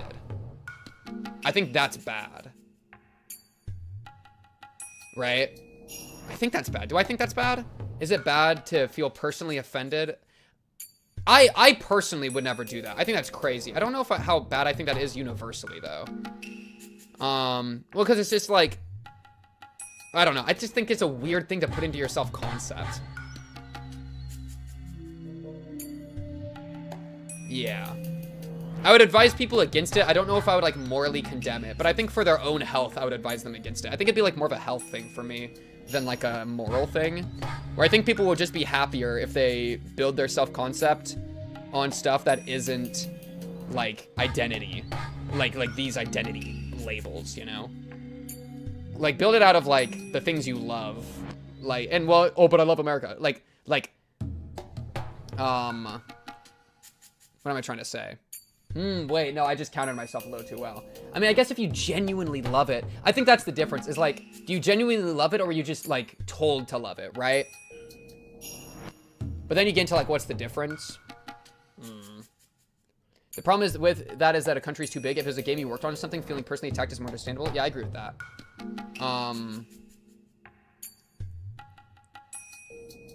Yeah. Yeah, I think, well, and that's kind of what I mean by the health of it, where it's like, you're just kind of opening yourself up to like feeling shitty, you know? And you're opening yourself up to like a blind spot in your logic, where like if the X thing that you're super attached to, like the government, whatever government you're under, start doing crazy shit, then you're gonna be like, since you're personally attached, it's gonna be like a blind spot. Modern politics is all about ascribing your identity to broad, vague labels. Yeah, and I hate that shit. I hate that. I think that's crazy work, you know? Like, and it's like, it's almost like anti, like, nuance or something. It's like, it demands that you reduce yourself, right? It demands that, like, oh, like, I can't, we're not even talking about specific issues. We're just, like, lumping people into, like, broad categories. And, like, for, like, a broad populace that, like, doesn't think about politics, like, sure. But, like, for individuals that are actually trying to make moves and shit, it just doesn't really work. Like, it's so much more complicated than that. And then it leads to, like, weird, like, team fighting, and I don't like that either. Where it's like, we're never gonna come together as a group if we're all, like, team fighting against each other, you know? Like, I need my football team to win against your football team. That's how, like, modern politics feels, and I just kind of, like, hate that. You know? It's like, what about, like, helping people? I want to help people. And, of course, it comes from disagreement on how to help people and what's good. Like, it comes from, like, a place that I understand, but just where it's at with, like, identity politics. I don't know. I feel like it's lost itself. It's like we're lost in, like, a rabbit hole. We're lost in, like, a vortex, you know? That's how it feels. Yeah. And I think a large part of that is what I was trying to say with the patriotism thing. A large part of that is because people feel personally attacked whenever their team is getting criticized. And then that gets them emotional, and then that just escalates, and it's like, we're not actually trying to use rationality to parse to something better. We're literally just trying to, like, argue and shit to make ourselves feel better because we feel bad because our self-concept is too attached to it. You know, if we all, like, were able to take a step back and feel less shitty, or, like, feel less, like personally involved, then maybe it would be a little better. Yeah. Yeah, something like that. Something like that, I think, is how I feel. Again, the banquet room filled with applause. The man was receiving a standing ovation. I need to explain a bit about this banquet before you misunderstand. It wasn't a conference of a political association or a lecture by a political candidate. Help canvassing for midterms, and while you're knocking on doors, recommend Higurashi. Have you guys heard of Hinamizawa? Have you heard? It wasn't a... That's funny. It was hard to believe, but this was nothing more than a meeting of a college's alumni association. Yeah, is this like the growing of the Tokyo group? Everyone should be familiar with what those are. Whether it's elementary school, junior high school, or college, once you graduate from one of those, you normally belong to an organization of alumni. You receive invitations for reunions where you enjoy talking about good old days. Do you know Yashiro-sama? However, there are many different types of such organizations. Some are simple and some are united with much tighter bonds. And once an organization becomes united with those type bonds, it's no longer a simple organization of alumni. Yeah, I think politics did become a lot more sporty for sure. It would be great if we could somehow undo that. I say we. I'm just trying to watch Hinamizawa, bruh. I'm just trying to find that missing arm, bruh. I'm not trying to deal with any of that. Like, that's like the thing. It's like, dude, it's not my, like, I am not a big enough entity to do anything unless I, like, devote all my life to it, you know, and devote a ton of time to it. Then I can maybe marginally shift something a little bit. But it's like, it's not my burden to bear. That's me, like, not being personally involved as much. And maybe that's me being apathetic, which is bad, but I don't know, bro. I can't fix it, bro. I'm just a guy. I'm just trying to play video games. And I'm trying to, like, I don't know. Rather, it becomes a significant faction known as an alma mater clique. In Japanese society, it's traditional for graduates to form tighter bonds that go beyond the level of an organization. Also, the more superior the alma mater, the stronger that tendency holds true. The Imperial University, one of the best universities in the country, is famous for the deep bonds its graduates form. Why do superior, crazy word choice, people like to bond? It may be because they take pride in being superior, but more than that, maintaining connections is the most significant reason. All Imperial University graduates are elites in their respective fields. They're likely to succeed and become important people. When they do, the unity of their alumni association gains immeasurable meaning. In fact, even today, the Imperial University graduates maintain their tight academic clique, and they hold great influence throughout many different fields. Yeah, I think this is actually pretty normal. They interact with other universities as well, so the graduates' bonds are extremely tight even today.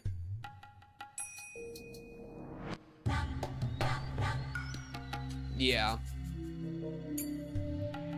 Wait, I don't know how you're connecting that to the mod thing, Sif. Wait, what is the connection to the mod thing about? Oh, wait. Oh, I think I read it now. I read it right. Or I read it wrong the first time, now I read it correctly. GG. Additionally, while Imperial University usually refers to the University of Tokyo mentioned, sometimes it's used to mean all 7 major universities in Japan. They are located in Tokyo, Kyoto, Tohoku, Kyushu, Hokkaido, Osaka, and Nagoya. Because there were no mods in LobCorp and only FBI was offering to be one. Yeah, you know what? That's true. They are all great schools. There happens to be an organization of alumni that includes all of those 7 universities. The elderly gentlemen in this banquet room were each from one of those organizations. However, not every graduate would get an invitation here automatically. It is a society of select gentlemen, and in order to become a member, one must first fulfill several conditions, such as recommendation from an existing member, contribution to the society, possession of status, and so forth. Therefore, all the members are important people from different fields, and obviously the power of this organization is of a political nature. FBI mod fragment is equivalent to the fragments where Keiichi doesn't move to Hinamizawa. So true. But there's one more very important criterion one has to meet to join. Strong patriotism, a heart that longs to contribute to Japan in its rebirth. As a result, this organization has become extremely nationalistic. Up on the stage, the candidate for the prefectural governorship was still talking passionately. And among those elderly gentlemen in the crowd, Takano can be found. Takano seems used to this kind of conference and seemed unsurprised at anything that was said, but at the same time, she looked rather fed up with it. As she was in attendance, she must have been one of their members. Which meant she possessed not only an extremely excellent academic background, but that the older gentleman here had acknowledged her equivalent contributions to society, and she possessed strong patriotism. Bro, I'd love to visit Japan. That should be lit. The Japan trip? Yo, when I finally get rich and famous and freaking Giga Chad, I'm hitting the Japan trip. That shit's about to be awesome. However, her academic background was the only qualification she had to meet to join. She was only able to join as a special case because of her connections. Yeah, to kind of like, I think what, specifically like the online thing that, and like the echo chamber thing, but like the online attribute that led to like politics getting so unhinged, I think is largely like social media and like algorithmic stuff. You know, because not only can you like in the past you'd be able to like find echo chambers, but I feel like now if I'm just scrolling through Instagram, I can feel it putting me into echo chambers, right? Like I'll like open up the comments and it'll be like, oh, a ton of people are fucking hating on like women in this comment section. Why does Instagram think I hate women right now? I like what? And like I'll get that for like a while before I don't engage with it, and then I'll get something else. But it's like it's constantly trying to put me into stuff because echo chambers is how it gets in like investment. Like it's how it keeps people on the platform because they either get really mad or they get really just impassionate. And that just fucks things. That just fucks everything up. I'm going to Japan in June. That's awesome. I'm jealous. In social media, politics is entertainment rather than anything to be taken seriously. Yeah, well, it might be like put out that way, but people do take it seriously 100%. And that's just like, that's where I like have lost a lot of hope with politics. I was talking about this the other day. This is exactly where I like struggle to see hope for politics in the future, because the way it's like, I feel like you can broadly, not like individually, but you can broadly control what people think through algorithms and social media, right? You can just, like, young, impressionable audiences, you can just push the algorithm to make them, like, fall into, like, women-hating content or whatever, just as an example. And then they're gonna just grow up and feel that way. And then people that are already that way are going to, like, do it as well. And so it's like, how whoever controls that just cooks you. I feel like you're just cooked, right? Like, whoever's controlling the social media, and I say whoever, it makes it sound like one person, which is probably wrong, but like, the groups that are controlling the different pieces of social media and like how that functions are really the ones that are gonna have control over the broad strokes of how people think. Again, broad, because if people use their own intellect, shout out the Enlightenists, right? Shout out philosophy, shout out Kant, just because, well, Kant's an Enlightenist, right? I always get confused on this. Kant, Enlightenist. Yeah, what is enlightenment? He literally wrote that shit. Yeah. Sapere ad, the quote, dare to know. Use your own brain. But the problem is, people think they're using their own brain, but they're just using the brain that they was fed to them. That's like the really fucked up part about the algorithm shit, you know? And influencers. Yeah, and 100% influencers are like a giga part of that. I mean, even right now, like, I'm basically kind of lightly part of it. I mean, I'm speaking about how I think politically because we're engaging with political media and like very explicitly political media. So like right now I'm kind of part of that. And if I like posted like some of what I was saying as a clip, then I would be part of that too. And it's just like, oh my God. Yeah, and 100% peak, 100% that it can be like everybody's kind of impressionable, especially like dumb people, you know, some people are just kind of dumb and they're going to be very impressionable too. Yeah. It's just like Higurashi. Ryukishi controls what you see and therefore what you believe is reality. Yeah. Yeah. I feel like the entire time in Higurashi, I've just been like, I got no idea what the fuck is going on. And that's kind of what I do with like politics in a lot of the modern sense, where it's just like, bro, this shit's just a mess. Like, I don't even know how to engage with this, bro. There's a little bit of a funny connection with that. Mostly like super early game Higurashi, because I've kind of learned how to engage with it better as it's gone on. But yeah, so that puts me in like a really hopeless position, because it almost feels like there's almost like a comparison to like AI and artists or something. Like something with how this like algorithmic social media advent of politics, I think in and of itself is a fucked up system. However, to engage against that idea, I have to use social media to ever get a platform. You're fucked, you know? That's where I really like, that's where I get cooked. Because it's like, I mean, it's 2001: A Space Odyssey. It's one of the best. I'm gonna lightly spoil something for 2001: A Space Odyssey. Well, it's kind of a big spoiler. It's like, I think the most important thing I took away from that movie, that it's all about the movie's about the relationship between man and tool, right? Man and its tools. And there's something really ironic that, and I'll be vague, that in the finale, as man is engaging in that relationship, there's a extended scene of using like a screwdriver to like do something.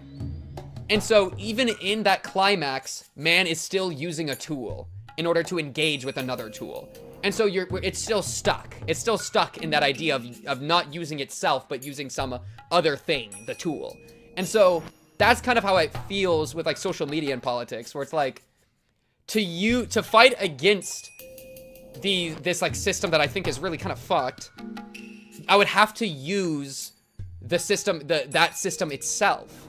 And if I'm using it itself, then I'm like inherently like hypocritical or something. Like it makes it like, I feel like I can't fully destroy it because I'm holding it and I'm using it, you know? It's like using a hammer to break the hammer I'm holding. Like, huh? So yeah, that's where I get really hopeless about it. Use the system to destroy the system, like the pink alien. The pink alien? But yeah, well, that would be the like, I guess the kind of idea, but it's just you're never gonna actually be in the position to destroy the system because like, you're just not gonna be strong enough, right? Like, I don't think you could convince people enough that we should just tear it all down, you know? Yeah, and so I feel like the best move is to use the thing that I hate, and that's why I get really hopeless. about it. And I don't know how it would ever be solved. Yeah, something, use your own intellect, something, enlightenmists.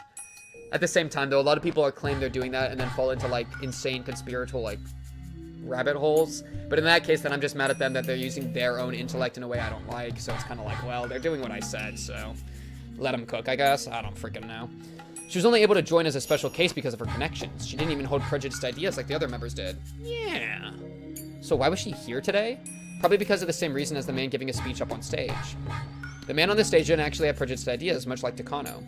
He only prepared a speech that he knew the guests would like. Politicians only want votes. Each and every person has a vote, but appealing to each of them takes too long. So the most efficient way is to appeal to organizations with a unified idea and a unified will. Yeah, enough about politics. Literally, next line. Politicians only want votes. God damn. God damn it. And now we're talking about how they don't like how it's fucked. Dude, it reminds me of I got that over there.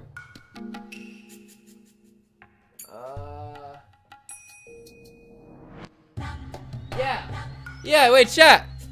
It's a book I've talked about before. Simone Weil. Boom. It's on the abolition of all political parties, which is basically saying the idea of the political party isn't in itself a fucked up thing. Largely because the goal of the political party is to maintain itself and to save, to keep itself going, as opposed to, actually doing shit. Which is very similar to what's being said here, which is I think what these guys are saying, politicians only want votes. They want votes, they want to stay in power. That's the top priority, which makes it inherently, wrong. Their objective is incorrect, right? It's not actually what they're claiming it is. And so Vey says to abolish all political parties. The crazy thing about this is it's saying all political parties. That means even the ones you like. So that's why I think this is an interesting read. Chat, go read this book. Simone Weil. Go read it. Boom! Brought up philosophy again. Let's go. Political philosophy wins again. That shit's awesome. The elderly gentlemen in the banquet room will then do their best to support him since he appears to share their ideals. It's Simone Weil, Weil spelled W-E-I-L, I think, on the abolition of all political parties. What would be the alternative? I would have to reread what she said. I don't remember off the top what she argues. And that's kind of the hard part, you know? I think the idea is political parties is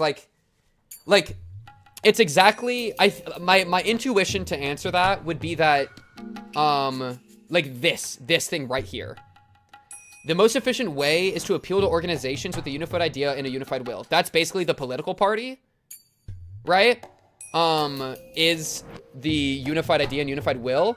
And because of the existence of the political party, the politicians go to the political party as opposed to caring about the individual people, you know? So instead of, it's each and every person takes too long to appeal to, and so instead I go to the political party. And so if we got rid of political parties, then we would go back to this one, which is just more individual people, right? We wouldn't rally behind political parties as a way to, yeah, I think there was also a component in Vey's work about it's lying to yourself to join a political party because you're not going to agree with it 100%, and you have to sacrifice the truth that you believe in and your own inner light, I think is what she called it. Yeah, you have to do some element of self-sacrifice in order to fit into the political party. That's also, I think, an argument she makes. And so it's unfair. It's it gives the politicians a target that isn't the people, which is bad. And that's kind of, I think, what Higurashi, to try to apply to Higurashi in this line. But then in and of itself, it's bad for the people that are part of the political parties because they're dimming their own light and lying to themselves. I mean, a really good example. Yeah, you will never agree one-to-one with a political party. And even here, I think even with Vey, you would be able to extend that to stuff like even specific issue political party, things. So like a gun control group. I don't even know the name of a gun control group off the top of my head, but or a group on abortion or whatever. Even single issue stuff, I think she would still be against. Because that single issue institution is still doing this like unified idea and unified will thing, which is like requiring that and that institution in doing that like is prioritizing itself and keeping itself alive as opposed to like what it actually was meant to accomplish or whatever. Something like that. So it's really, I think this point of political parties is really like is really delicious for me when you think like broad strokes Republican Democrat, because like some ways I agree with Republican, some ways I agree with Democrat. Overall I tend Democrat. I'm fine to like say that out loud, but like I try to keep the nuance and like listen to all the positions and stuff, and I definitely am not 100% because it would be completely ridiculous to be like, yeah, I'm team red or I'm team blue, I'm going to paint myself red or blue now. Are we literally losing our mind? Like, use your own brain, you know? Critique the party you don't like and critique your own party. Like, do both. You don't have to agree with everything that the thing does. That's literally glazing. That's literally how does it feel to be bouncing on it? You know? That shit sucks. Yeah. And so that, I think it's really easy to apply with broad stroke parties like that. It gets a little more controversial, the book, and like the idea of political institutions. When you go to like single issue stuff, that's when I get a little bit more like, I wonder. I still overall like, I really like the idea of the text, and I think I'd still, but yeah, it gets a little more nuanced, a little more gray area for me when it gets to more like single issue stuff, as opposed to like broad stuff. If you do agree to a political party on every topic, then you're definitely brainwashed. Yeah. Yep, that's a GG. And even like, I think a lot of people will be like, well, I don't agree with everything, but I agree with like this. And like it's like a bias thing. Like you're just so biased in favor and you never like turn your intellect in on it. Yeah.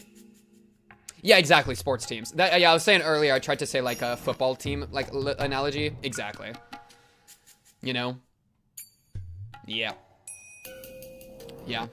I don't get it, chat. I don't get it. I think I think I kind of understand the worship towards political figures and celebrities, because it's like, it's almost like, I think it's like partially like parasocial, and it's like, I am not, like, I don't love myself, but I can put all the love onto this guy and like live vicariously through him or her, you know? And that can apply to a politician or a celebrity. What's the difference anymore? Where it's like, oh, this guy, he's doing it. And it's like I watch like a soccer game or whatever, and it's like, it's fun to watch, and it kind of is like, I get to feel the thrill of playing soccer without actually being the GOAT and playing soccer, right? And so I think it's kind of like that, where it's like you get to, I think, and that's why I keep saying it should be divorced from your self-concept, because as soon as you start being like, oh, that's me, oh, I am Donald Trump, like, no, you're not Donald Trump, bro, you're you. Or like, I am whoever, you know? Trump's obviously the easiest example because he's like the most like idolized, or like, you know, they're very, very topically relevant. So it's like the easiest to say. But it's like, no, you're not that person. You're not that person. And you don't like, is your life really so shitty that you would rather live vicariously through their life and imagine that they're like fixing all the problems and they're a good guy, blah, blah, blah. Like, no, how about you focus on your own life and try to be a good person in your own life? Like, take that shit in. Take that shit in. I think you'll be happier too. I think you'll actually also be happier. That's the great part, because you're gonna have more control over your happiness as opposed to always feeling horrible and riled up because your fucking guy at the top of the totem pole is getting mad at the other guy at the top of the other totem pole, and they're clashing, and then you're feeling the pain, and now half your family hates you and shit. You're not him, little bro. You're not. Be you. You can be awesome. Be you instead. That shit's lit. You know? Yeah. Yeah. That's just where I'm at, chat. That's where I'm at. Alright, well, we've had enough politics talk. Chat, W politics talk. Let's continue Higurashi. There's no politics in Higurashi. To an outrageous degree, I might add. If the day's event continued in the same way, the organization would likely decide to officially support him. They will probably give him a great deal of financial aid. Oh yes, let's talk about financial aid. They'll assist him in different ways as well. Of course, the man on the stage won't be the only one gaining something. When he wins the election and becomes a governor next year, the organization will welcome the governor as a new member and gain even more political influence. Yeah, true. We do have a dedicated space for political discussion in the Discord. Despite some people and maybe me agreeing it's like kind of a bad idea, it's funny, so I like it.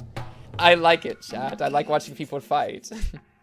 And eventually the organization, well, in fight, you're supposed to be nice in it. You're supposed to be civil. Anyways, and eventually the organization will become so powerful that nobody can ignore it. Those of you reading this right now probably get the sense that they're no mere alumni association. You'd be absolutely right. After reaching this level...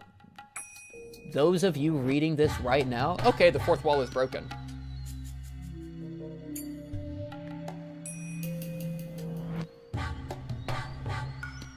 That sounds brutal, Peak. I have not heard about any of that Romania stuff. That's crazy. That's crazy work. After reaching this level, they were a fine syndicate. No, they would be a secret society if the group wasn't so open about its activities. Now, I'm sure some of you readers are brushing this off, thinking there's no way such a suspicious organization could exist in Japan. But everything I've explained is entirely true. There are several such influential groups and organizations within our society, and you need to understand that they hold powerful political clout and influence our national policies. Some are alma mater cliques, like the one I've described above. Others are scientific societies serving different parties, industrial groups, advisory committees, religious organizations, community service groups, and so forth. Also, there are right wings and left wings, the hawk and the dove. I won't go listing their specific names here, yet you've probably read them every now and then in your average newspaper. Yeah, I've read them. In Japan, the terms for such forces aren't very common. Most of you readers probably think of a suspicious organization wearing white hoods when you hear the phrase secret society and laugh it off. But unfortunately, that's a huge mistake. In America, where there's far more territory and citizens, America mentioned! There's way more groups like that. What? And they possess such a vast influence that ignoring them is impossible. Are you talking about secret societies, or you're talking about people wearing white hoods? Because, I mean, you're not that wrong with either, but like, huh? So the terms they use for such forces don't apply to those on the scale of the syndicate. Oh, are you just saying political parties? Like these types of groups that there's a lot of... Okay, I think they're saying like these types of groups that we saw pictured in the series. There's a lot of in America, but since there's so many of them, that it's different. Sometimes people say that the groups have more power than the White House, and they are referred to as the shadow government. Private organizations that influence politics. Yeah, and that's like more there. Yeah, he's saying it's more common in America. Even here in Japan, we had a shadow government before the war, or Zaibatsu. After we lost the war, the GHQ dismantled those blocks. But 40 years have passed since then. There's no guarantee. Dude, we're just learning about Japanese politics right now. This shit's kind of crazy. There's no guarantee our country hasn't been given birth to another shadow government, given how good we are at collusion, groundwork, and backroom deals. Miyota Kana was, in fact, it was a misclick. Attending a conference of such a shadow government. It might appear to be a guest house at a huge golf course. And also, okay, talking about politics, this is the most important thing. Guys, why is golf the meta for politics? And for, like, CEOs and stuff? Golf is so boring. I hate golf. Why is golf what they play? Are you really kidding me? It's like, so, it takes up so much room. It's so much, like destruction to the environment to do that kind of stuff. So much, like, water usage.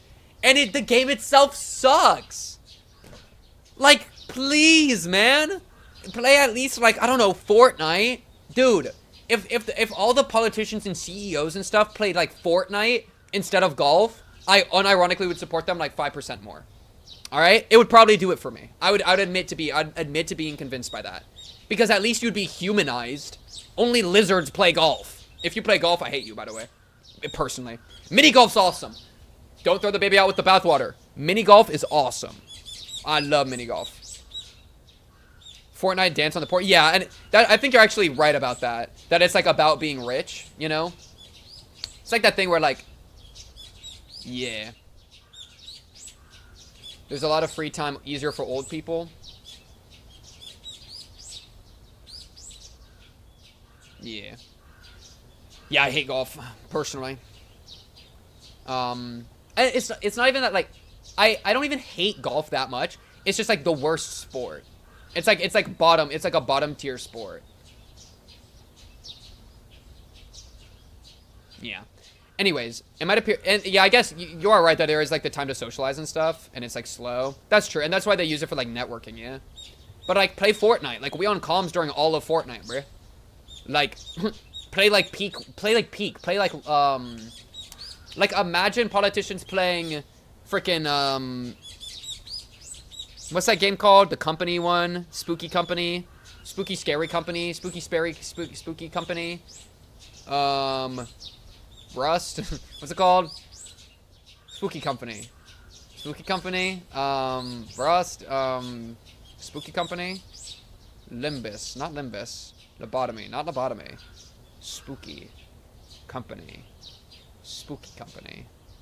Lethal! Lethal Company. They should all play Lethal Company. There is a lot of time to talk, and you don't even have to exercise. You can just, like, chill. You know? Fortnite would fry my brain. True. There is something about the nature part, but it's like, you don't even get to be in nature. You get to be on a golf course. Like, that shit's, like, not nature, and that shit's, like, just flat, weird grass. I don't know. I don't get it. I don't get it. President 20 years will stream CSGO or something? Yeah, I think Speed would be streaming CSGO when he's president. There were no golfers in sight, but by appearances, that must be it. By appearances can be deceiving. This wasn't a golf course, but a huge backyard. God damn it. The guest house was, in fact, a very stylish mansion. God damn it.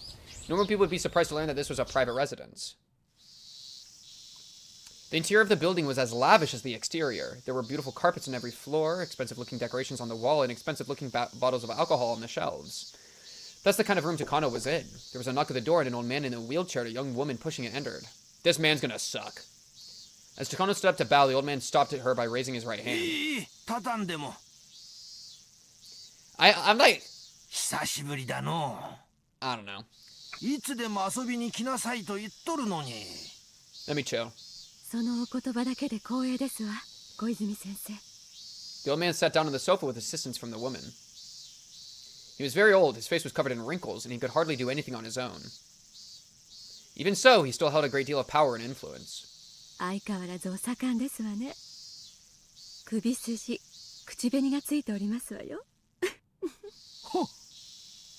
Yo, Peak, that's crazy.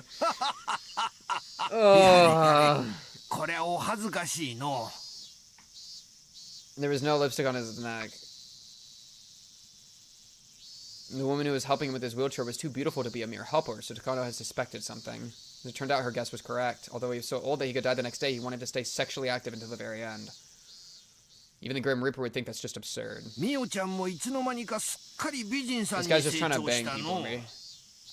Yeah, this is yeah, I don't think this is actually like accurate because it says woman instead of like child. All right, let me chill out. Wait! Sorry, let me chill out. Let me chill. He starts saying the words little girl, like I like.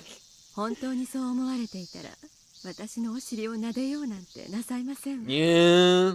Wait, chat, if any of you guys are actually billionaires, like, please be my sugar daddy. Love you. I will take back everything I said against billionaires if someone in chat's a billionaire and starts giving me money. Unironic. Hey, yo, give me like $1 million, and then I will undo it all. I will undo it all. I love the elites. I love the elites. Come on. I'll be doing that every day if you give me money. Every day. Think about it. I'll be like the new, like, yeah. And then I can stream every day.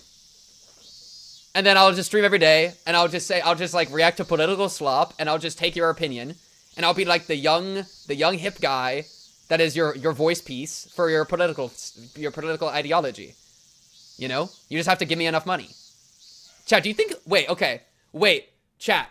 So obviously I'm doing a joke here, but like, do you think that actually happens? Do you think there's any like political streamers that are getting bought out? I wonder if there's ever a money. Well, probably not, because most streamers are just rich enough by being a streamer. Like if you're a big political streamer, it does. Yes. Of course. Oh yeah, I was thinking like, well, why would you be bought out? You're already rich, but that's not gonna stop them. 80% of them. Oh god, y'all think it's that bad? Yeah, there's documented evidence. Oh my god, they're getting bought out? No. Yo, we gotta abolish the political parties, bro. Wait, chat. Okay, we're gonna make the new Pink Cubes party, alright? And trust me, I'm the only good political party. Alright? We're gonna make the Pink Cubed Party, and we're gonna run on the platform of getting rid of political parties. My bet would be that most political streamers aren't actually bought out and are just useful idiots. I'm kind of there. I think I lean there, but I wouldn't be surprised if some are getting bought out. I just think it's probably not, like, the majority. I think most, like they're getting influenced, yeah, but, like, bought out is implying, like, I'm saying, like, straight up getting bought, you know? Not just being like, oh, yeah, like, I'll push it a little bit. Podcasters, that happens a lot. Political streamers / content creators are being paid to advertise and gently do not disclose they are advertisement. Do you have to disclose stuff as advertisement? Chikano got a firm butt? What? She's not plump? My fault. Chikano and the old man enjoyed a tasteless conversation. I think Hassan was paid to show China. I'm not that politically online, or that online, bro. I don't even know. If you're paid to promote something, you must disclose. You're trying to think with the law. Hey, this guy thinks the law applies.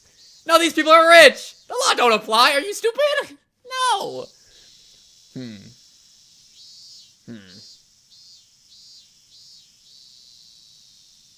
Yeah, that's kind of GG.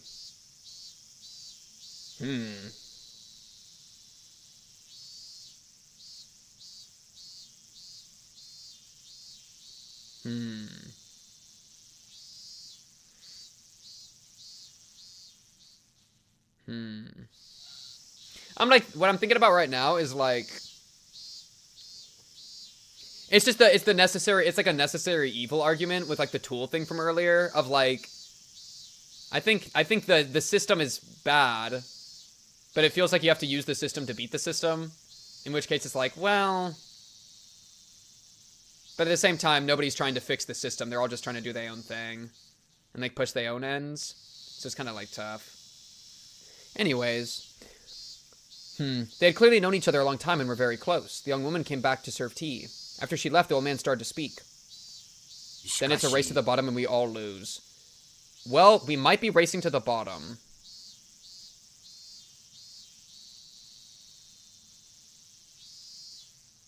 Someone that refuses to play the game loses the game. Like, that's what I'm worried about. I don't know if someone can refuse to play the game and win the game.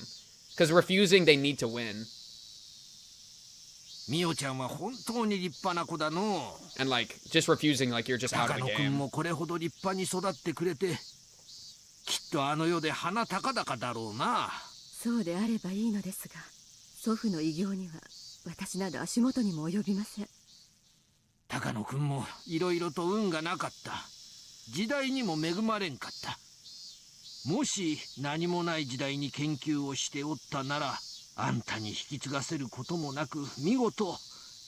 He fought the system and he won. Shout out the Go Ch8, bro fights against fate. Yeah, maybe we just try to like bring in the Ch8 energy, bro. The world today is in the nuclear era, with America and the Soviet Union glaring at each other over mounds of nuclear stockpiles. It takes nukes to have authority as a major power. Yet we forever abandoned nukes thanks to our 3 anti-nuclear principles. In this age, we are now a nation without nukes. How deplorable.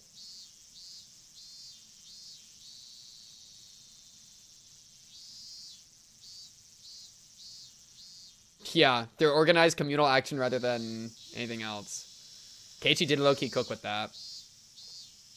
Yo, Keiichi against, like, the global hegemony. Is that the word? I don't even know what the frick that means. I'm gonna be real with y'all. In the middle of the 20th century, despite rising tensions between East and West, there was a temporary peace known as the Cold War, brought by a balance of nuclear weapons pointed at one another. Permanent memberships in the United Nations were monopolized by nations with nuclear arms. They secured their predominance of nuclear weapons, bound the world with nuclear non-proliferation treaties, eternally banning non-nuclear nations from the world stage. For Japan to become a nation that can compete with the world, it must develop nuclear arms or something as powerful. That's what some people believed, at least. And that's why they made the thing. Realistically, Japan will never arm itself with nuclear weapons. I know. The citizens wouldn't accept it. Even if the government ignored their opinions and armed itself with nuclear weapons, it wouldn't work. By banning nuclear weaponry, Japan gained a deterrent power of the United States. though some people thought the only way for Japan to become equal to the United States would be to get nuclear arms of their own.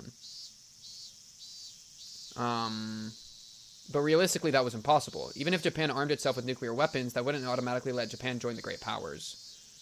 Takano and the old man discussed the balance of nuclear power in the world. Eventually, the sound of the cuckoo clock reminded them... Bro, got a cuckoo clock? What? Reminded them to return to the main subject at hand. The old man pointed to the attached case that had been sitting next to Takano. Takano nodded once, picked it up, and removed the contents. There were brand new bills packed in it. How much was actually in there? A bundle of brand new million-yen bills is 1 centimeter, so there must have been at least enough to make up 8 digits. There were also 2 more attached cases by their side. However, neither Takano nor their old man were surprised at all. Takano closed the attachee case? Is that actually how it is? And bowed. ありがとうございます、先生。このご恩は忘れません。金は人生の長い若者が持つべきだの。年寄りがあの世まで持っていくもんじゃない。金はあるだけものを言うが、現金はさらにものを。She getting that Koizumi sugar daddy money. She getting sugar daddy money, chat. もちろんです。Chat, would you accept the Koizumi sugar daddy 祖 money? 父の夢を実現するためだけに使い。Yes, all you'll have to do is watch BoJack Horseman, and you can have all of this yen. Ah, shit, I'm in. 高野くんが羨ましいの。 Let's do it, bro. 良いお孫さんを持たれた。きっとあの世であんたを自慢しているだろうの。BoJack mentioned. 祖父の研究を完成させた時初めて私は祖父に褒めてもらえる資格が得られるのだと思 True, いま and す。 monster, true. 本当に羨ましい。うちのせがれたちは全然ダメだ。金儲けのことしか頭にない。Chat, don't worry. I am actually watching BoJack right now. BoJack's up on the Patreon. I'm about to finish season 1, and then this Wednesday I finish season 1, and I'm gonna try to get it to YouTube, the full season. So that's the BoJack plan. Don't worry, it is coming. So subscribe to the YouTube. Get ready for the YouTube upload. Should be fun. Kill la Kill is also about to be over. Zaragoto just ended. I finished Ep 11. I'm about to do the finale. I'm pretty sure.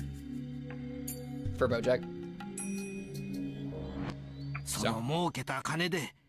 Dude, and I've been like uploading a lot of stuff. I just keep getting hit by copyright. Like the wave is about to crest, bro. We're about to like start locking in on YouTube. It's about to be great.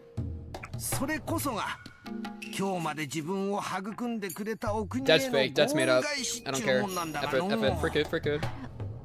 たくさんの愛人たちに気前よく Oh! Got him. お国へのご恩返しなんですの。もちろんだとも。あいつらが買い物をすれば。Okay, dude. お国に戻る。金は天下の回り物だ。 However, those lovers would probably end up buying some foreign goods. Got him. Things probably don't work quite the way this old man thinks they do. Dude, even Takano is like, this guy's fucking stupid. Takano chuckled to herself. Lol. 女どもにばらまく金とミオちゃんに託す金は意味が全く違う。存じております。ミオちゃんは今日までよく頑張ってきた。礼を尽くし、大勢の人たちの信用と支持を取り付けた。今だから話すが、春山くんも望月くんも最初は君のことを若すぎると批判的だったんだがね。Maybe. Haru. Nope. Mochi. Well, if they are, I don't have them written down. だから私もミオちゃんのその努力を認めてその金を託すんだ。はい。そしてな、その金を私が託す。Congratulations on finishing Higurashi seriously. Now you gotta get on Umineko before I get on Umineko, bro. Get a lead, bro. Unless you already have done Umineko. 私がミオちゃんを高野くんの研究の正式な後継者だと認めたということなんだ。ありがとうございます。私ごとき若輩に委ねてくださったことに深く感謝いたします。いやいや、これは高野くんと君の研究だ。彼もミオちゃん以外が引き継ぐことを望まなかっただろうの。だからミオちゃんがここまで上り詰めたおかげで他の年寄りたちをより説得しやすかったわけだ。祖父の完成できなかった研究を私が完成させることだけが私ができる祖父への唯一の恩返しですから、そのために求められる努力ならばいといません。Takano smiled as she remembered everything she had to go through to get to this point. It went without saying, but the old man around Takano saw her as someone from their grandchildren's generation, or maybe even younger. Just how much trouble did Takano have to endure in order to gain the trust of those with such a large generation gap? It was hard to describe to those who couldn't even imagine her trouble. But Takano earned it. She gathered allies, drove away enemies, garnered support, forced them to recognize her. She spent a long time establishing trust and rising to a status that the old men would welcome. Which was all the more reason this meeting was a reward for her many days of hardship. Now that she had officially had a powerful influence backing her, she could spread her wings and see the completion of her grandfather's unfinished research. さて、高野くんの研究を正式に引き継ぐことになったなら、ミオちゃんにも話しておかなきゃならんことがある。なんでしょう。Song of Saya is funny because I like started it, and then like dropped it, but like it was like it was like a weird, I don't know.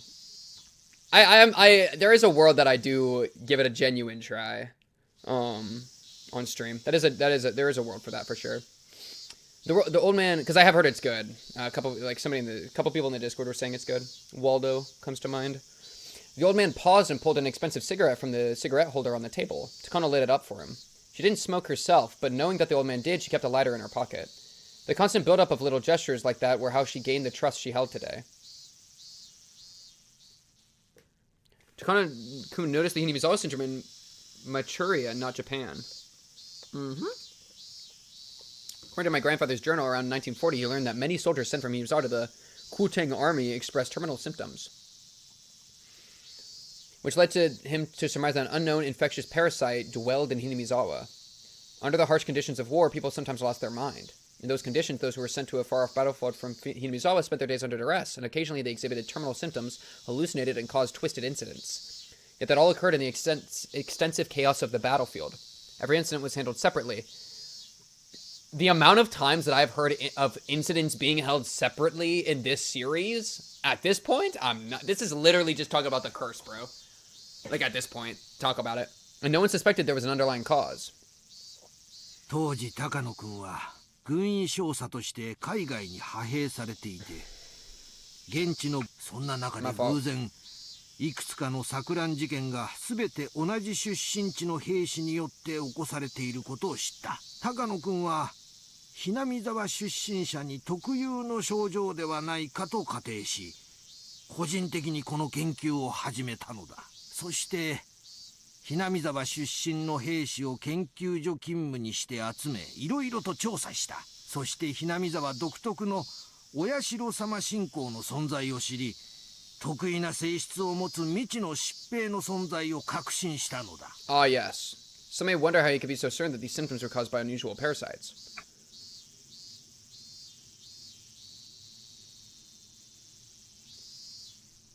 At the beginning of the 20th century, German doctors proved that some unknown diseases were caused by bacteria and parasites. At the time, it wasn't too far of a jump to assume that unknown pathogens could be behind unknown diseases. For instance, in modern times, it's been revealed that beriberi is caused by vitamin B1 deficiency, but at the start of the 20th century, many loudly proclaimed that it was the work of an unidentified pathogen. 祖父はその研究が軍にとって価値のあるものになるのではないかと予想し、予算を求めましたが、一生に付されたとか。As a researcher, her grandfather was very talented and passionate, but when it came to gaining the aid of political powers, he simply struck out. Hinamizawa syndrome. No, the possible existence of a parasite that infected the human brain and controlled emotions. Even though he made the remarkable achievement in discovering a mystery no one had explained before him, he was unable to convince others of that achievement and spent his life alone, unable to garner support and unable to achieve proper recognition for his achievement. Independent research has its limit. Talented people, funding, and backup. A research project can be successful only if all those things are present. Takano had noticed her grandfather's mistakes, and that was why she did everything she could to obtain all of that. 当時の上層部は即効性でしかも普遍性の高い治療薬を期待していた。高野くんの研究は非常に興味深いものではあっても、当時の軍には期待されなかったということだの。ですが、先生は唯一祖父の研究に理解を示してくれたと聞いています。祖父は先生のことを無二の親友と記しています。 Aww. 高野君とは同郷だった。 Aww. 同じ蕎 You 麦屋を rich 知る old 人間と bastards. 遠方の戦地で会えるというのは奇跡的なことだったの。彼とは Best 年は離れていたが、 friends. 私 Let's た go ち make は bioweapons. 固い友情で結ばれていたのだ。だから Wait, what is that 高 from? 野君からはよく It's 話 from を like さ a れた commercial. の。画期的な研究になるに違いない。本格的な研究のために予算をつけられるよう根回ししてほしいと何度も相談を受けた。祖父の手記にも先生がいろいろと各方面に掛け合ってくださったことが記されています。結局祖父の研究が認められることはありませんでしたが、先生だけが理解者でいてくれたことはきっと存命中大きな心の支えになっていたものと思います。だが結局は何の力にもなれんかった。だから高野君にしてやれなかった協力をみおちゃんにするんだ。みおちゃんに協力するのは高野君に対する私の罪滅ぼしでもある。ありがとうございます。祖父は良い親友に恵まれたと思っています。軍上層部に先生のように理解を示してくれる方が少しでもいてくれたなら、祖父の人生はもっと違ったものになっていたかもしれないと思うととても悔しく思います。 The old man closed his eyes and paused for a moment. Shortly after that, he looked into the distance and spoke. 実はな、真実はそうではない。 Which part? Wait. 上層部は高野君の発見に少なからず関心を持っていたのだ。それは初耳です。でもそれならなぜ祖父の研究を認めなかったのですか？ Oh? ある事情により高野君にひなみ沢症候群を I 研 thought the 究 difficulty さ was せ no たくない difficulty. 都 What do you 合 mean? ができたのだ。その What do you 理由 mean? は私と一部の高級将校しか知らん。 What? 私を除き全員が他界した Sure, yeah, 今、 no, I'm down. No difficulty. W, 高 tell 野 me. 君の後を継ぐみおちゃんには話しておこうと思う。研究させたくない都合とは？ We're about to hear about the time demons, 何です chat. か？ The time. Takona had believed until this day that her grandfather's research was ridiculed by everyone, which was the reason why it had never gained any recognition. Her grandfather had asked the military for funding so he could uncover the secret of Hinamizawa syndrome during the war. But just like the old man had said earlier, the military wanted an instant-acting weapon. That was why they weren't interested in his research. That's what she had believed. But as it turned out, the military had actually shown an interest after all. Before I go on, I need to explain about the Kutang army in Manchuria at the time. While the Kutang army was stationed in Manchuria, opinions were divided on whether to advance our forces north or south. At the time, Japan had troops in Manchuria, but opinions were divided on advancing north to deter the Soviet Union or advancing south to expand our territory and secure resources. With the Soviet Union and its predecessor Russia being a landlocked frozen nation, they had long yearned for an ice-free port that wouldn't freeze over in winter. They had made numerous attempts to expand their territory southward, too. Those expansionist policies were said to be the cause of the Russo-Japanese War. In the history books, it said that Japan won the Russo-Japanese War, but it was actually a draw ending in peace signed at the Treaty of Portsmouth. Both sides had simply set aside their spears after mutually exhausting their forces. It wasn't like Russia capitulated and offered a complete surrender. As a result, the perception of the Russian threat continued to smolder. Later, the Russian Empire was overthrown. I'm done with the voice. It was overthrown by a revolution, but Japan was unable to shake the threat that the new Soviet Union would advance south. According to the history books, Japan went south. They signed the Soviet-Japanese Neutrality Pact and abandoned the northern advance. Yo, she got that shit off the top. As a result, when the Great Patriotic War began, the Soviet Union was able to respond to pressure on the German front by pouring in their eastern forces. Though the Germans had managed to lay siege to Moscow, the Soviets launched a massive counter-offense that reversed the tides of war. Even with the Soviet-Japanese Neutrality Pact, the Soviets couldn't tell if Japan would attack them at some point. Because of that threat, the Soviets had to leave some forces in the Far East, and they weren't able to devote enough troops to the German front. For starters, the Soviets had forged the German-Soviet Non-Aggression Pact too. Yet Germany broke the treaty and attacked the Soviet Union. To make matters worse, Japan and Germany had forged a military alliance. With all those factors in play, the Soviets naturally couldn't trust Japan to uphold their neutrality pact. Ironically, the Soviet Union was the one who broke the pact, but I won't go into that now. Hitler mentioned! Exactly. Hitler signed the Tripartite Pact because he expected Japan to keep the Soviets' other front in check, but ultimately Japan abandoned the North. With the superior German offensive, many supported the idea of waiting and watching it. Wait and watch? This is literally just wait and see again. Wait and see mentioned. Holy crap. Who was running? Wait. Yo, the Germans were run by the Child Consultation Center. They believed that even if we did advance north, it would be after Germany had conquered Moscow. However, that plan was exposed to Sorhe, and the Soviets transferred their heavy tanks from their far east border to the German front. That secured Germany's defeat at Moscow, and the Germans began to see a string of defeats starting with the Battle of Kursk. It was a turning point in history, huh? During the Cold War, the Soviet Union was recognized as a global power, but at least in 1940, the Kuomintang army didn't think it was a particular threat. Yo, imagine the people reading this, and not even me, because I'm like kind of fun. I like the political stuff. I think this history lessons may be a bit much, but I like the political part at least. There's a lot of people that read this just being like, boring. Where's Ch8?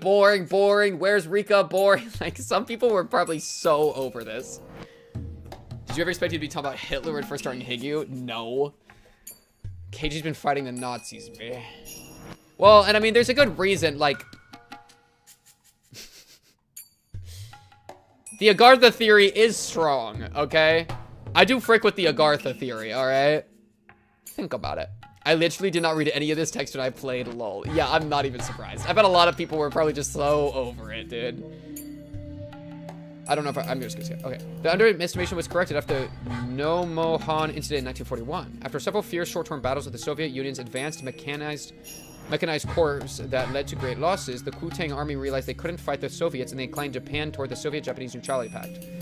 But at the very least, up until the Nomonhan incident, the Kuomintang army was strongly conscious of the Soviets and divided on advancing north or south. Thanks to that, there were also voices advising caution, suggesting we avoid all-out war with China in order to shore up our forces against the Soviets. But the Sino-Japanese War broke out after the Marco Polo Bridge incident. I'm literally done. July 19... No, I don't want to go to the Marco Polo Bridge incident. I want to hang out with Hanyu. I want to see Satoko make fun traps. I want to have a water gun fight with Rika. I don't want to go to 1937, the Marco Polo incident. Oh. Please, man, please. Dude, yeah, Keiji 5 minutes ago was talking to Pervert Piss Boy, and Pervert Piss Boy was like, yeah, ooh, little girls. And now we're here. Sorry, I just hit you. I'm sorry, I didn't mean to hit you. July 1937. The Japanese and the Chinese armies were staring at each other across the Longgu Bridge in Beijing. It was the middle of the night on July 7th. We just want to ow in peace, bro. Ow, ow, ow, ow, ow. The Chinese army fired on the Japanese army in training, and they engaged in combat. Yo, I bet Hanyu was there for this, bro. Hanyu was watching this shit, going like, no, stop, and was jumping in the middle to stop hurting each other. Hanyu, I'm putting it on the, okay, wait, what's this called? The Marco Polo Bridge incident? All right, we're connecting this with this was the Chinese and the Japanese. Okay, wait, we're doing something special here. Okay, let's just take this over here. World War II. Chinese. Wait, what were the Chinese doing during World War II? Were they doing? Wait, what? Well, I don't actually know.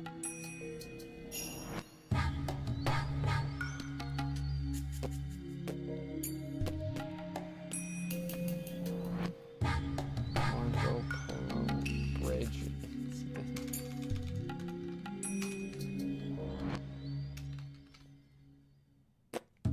Okay, and then this connects with Hanyu, because Hanyu was there.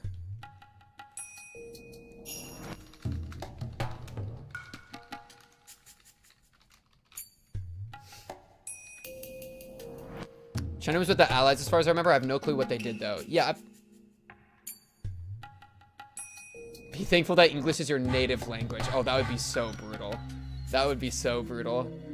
This triggered the long Sino-Japanese War.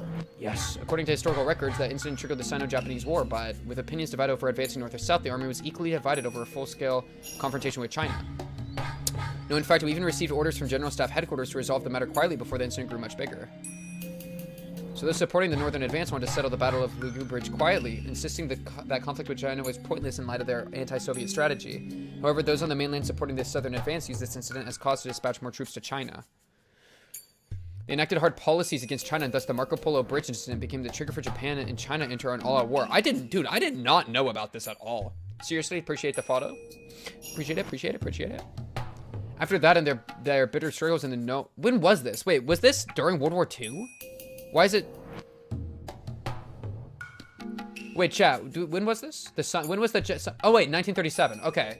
No, it says it right here. So that's, yeah, that's like World War II. Okay, yeah. After that and their bitter struggles in the Nomohan incident, Japan greatly revised their Soviet strategy. They signed the Soviet-Japanese Neutrality Pact and secured the route for their southern advance. The Sino-Japanese War... I guess the Sino-Japanese... I thought there was maybe like a separate war out that I was confused by. But yeah, no. I'm got it now. The Sino-Japanese War got worse and worse. If the Marco Polo Bridge incident hadn't happened, it's possible that history would have gone very differently. Maybe we would have ended up in a war with them anyway. However, if the South faction didn't get that chance, the military authorities would have kept restraining the Soviet Union. The Soviets would have had to divide their forces between East and West, and maybe Germany could have invaded Moscow. Then Japan could have gone to Siberia. The map could have been very different today. Germany wouldn't necessarily have won the war if they succeeded in taking Moscow. England was keeping its strength on the other side of Dover Strait, after all, and the United States was poised to enter the conflict. What I know about World War II is the United States came in with a giant schlong, which I think is hilarious. Okay. I got you, Shadow. I got you. Besides, Napoleon once occupied Moscow. Wait. A Japanese soldier went missing? Do you mean to say a Japanese soldier got demoned away? Oh, Yashiro-sama. You silly little... Ow, ow, ow! Besides, Napoleon once occupied Moscow, but in the end he couldn't beat their winter and had to withdraw. It was one of those ifs, huh? The Axis might have won the war. Yes, it's possible that the gunshot from the Marco Polo Bridge incident changed the tide of history. Well, baby girl, even the entire, like, war. Oh, I'm thinking World War I, but, like, which led to World War II, like, in some ways, right? Like that one guy getting shot, Ferdinand. Like, there are so many single gunshots that change the course of history. That's just how it go, bro. Yeah, exactly, Sif. Yeah, we come in fully rested. All right. Let's deal with some jobbers real quick. Yeah, Ferdinand, bro. Both sides had different opinions of who fired the shot, right? According to the Japanese side, a Chinese soldier fired a shot at a Japanese soldier who got too close to the Chinese camp. However, the Chinese side claimed this shot was a conspiracy invented by the Japanese military. But the shot was fired, even though nobody knew who actually pulled the trigger. It sparked a Sino-Japanese war. AI-generated ad. Yes, that's what the history books say. But Kiyozumi-sensei, what does that have to do with my grandfather? Kiyozumi-sensei, what does that have to do with Higurashi? In the Marco Polo Bridge incident, a shot was fired at a unit that was training in the middle of the night. Everyone was summoned for a roll call. They were missing one soldier. The soldier came back later, and it was said that he was sent as a messenger and got too close to the Chinese camp. By the way, did you know that soldier was from Hinamizawa? That's crazy. To look at this real incident and be like, and he was from Hinamizawa. LOL! Technically, World War II didn't start until 1939. Japan was basically just doing imperialist conquest of Eastern Asia for a few years before that point. Okay, and this is 36? 7. 6-7. Sorry. Okay, so this is like precursor.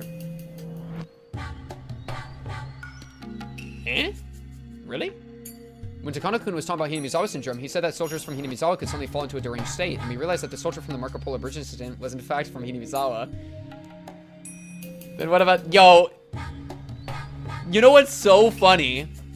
So this is meaning to say that if this Hinamizawan rando had a bottle of Rika bathwater with him in this place on the Marco Polo Bridge, then this would have stopped, potentially, or dramatically changed World War II. You're telling me that Rika bathwater could have dramatically altered the course of history? Holy crap. Wait, low-key? Han, you might have actually been there. No, okay, no. No. But like low-key, all right?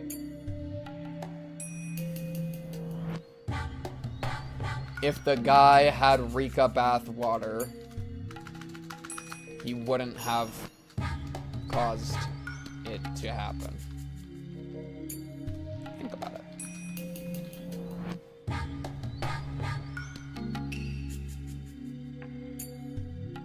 I think we're onto something. Hanyu on the battlefield. Ow, ow, ow, ow. Stop hurting each other. Ow, ow, ow, ow.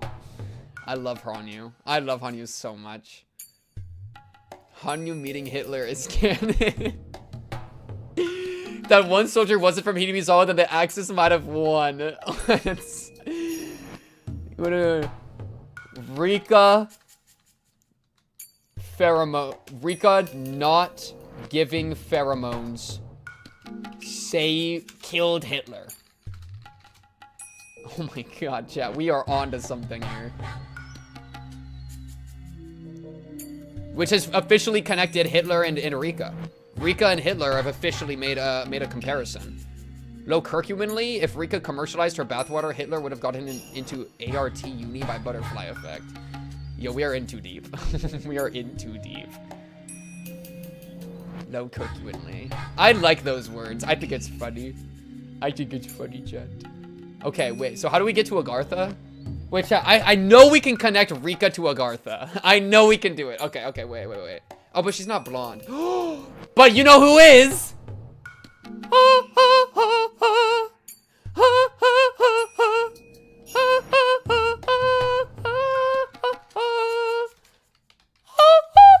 Oh, wow. My voice was not willing to do that for me. All right. I don't know the truth, but it's possible that a soldier with the terminal stage of Hinamizawa syndrome fired the shot. The soldier was killed in the incident. Since there was no record of it, nobody knows exactly how he died. The Japanese side claimed that the Chinese army had fired at them and negotiated with that in mind. Just a scant few days after the incident, Japan demanded an apology from the Chinese and as a show of force dispatched 3 divisions of reinforcements. The Chinese side was, of course, opposed to that. Wait, what? Let's see. The situation escalated at once. If research into Hinamizawa syndrome continued, the higher-ups thought it would negatively influence the Japanese army's claims. So in order to avoid the risk of traversing the political gray zone, they rejected Takano-kun's research. Wow. Wait, so low-key? But low-key? Wait, but low-key? Low-key. Okay, I'm bringing it back. Low-key, it killed Hitler, but it also probably stopped bioweapon land. It probably, by doing this, because if they had considered his research and funded it, I think there is a very likely chance it would have gone to like full bioweapon territory based off of like what we're seeing, right? Like Irei's not into it, and it's pretty much in like some form of bioweapon now in like chapter 7. Where I feel like they're like there, but if they had like full support from the government, they might have actually like succeeded and been there, you know? So basically, Rika not giving bathwater to this guy killed Hitler and stopped bioweapons from being made, but also changed the course of the war.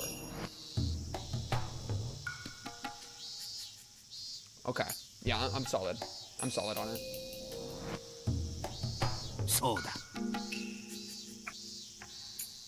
The war's over now, but there's still some conflicts there regarding historical recognition.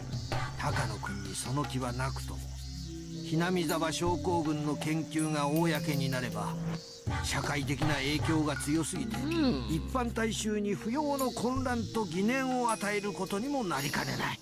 そう危惧した重鎮たちが、今日に至るまで I'm getting flashbacks to like the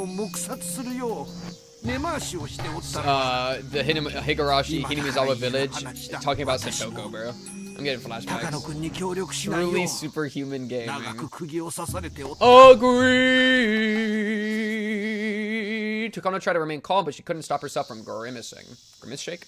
She just found out the real reason why her grandfather's research had been ignored. It was because of secret maneuvers by political masterminds. If those masterminds feared it so much, ironically, that meant they acknowledged the importance of his research. Yeah, he is in their mind.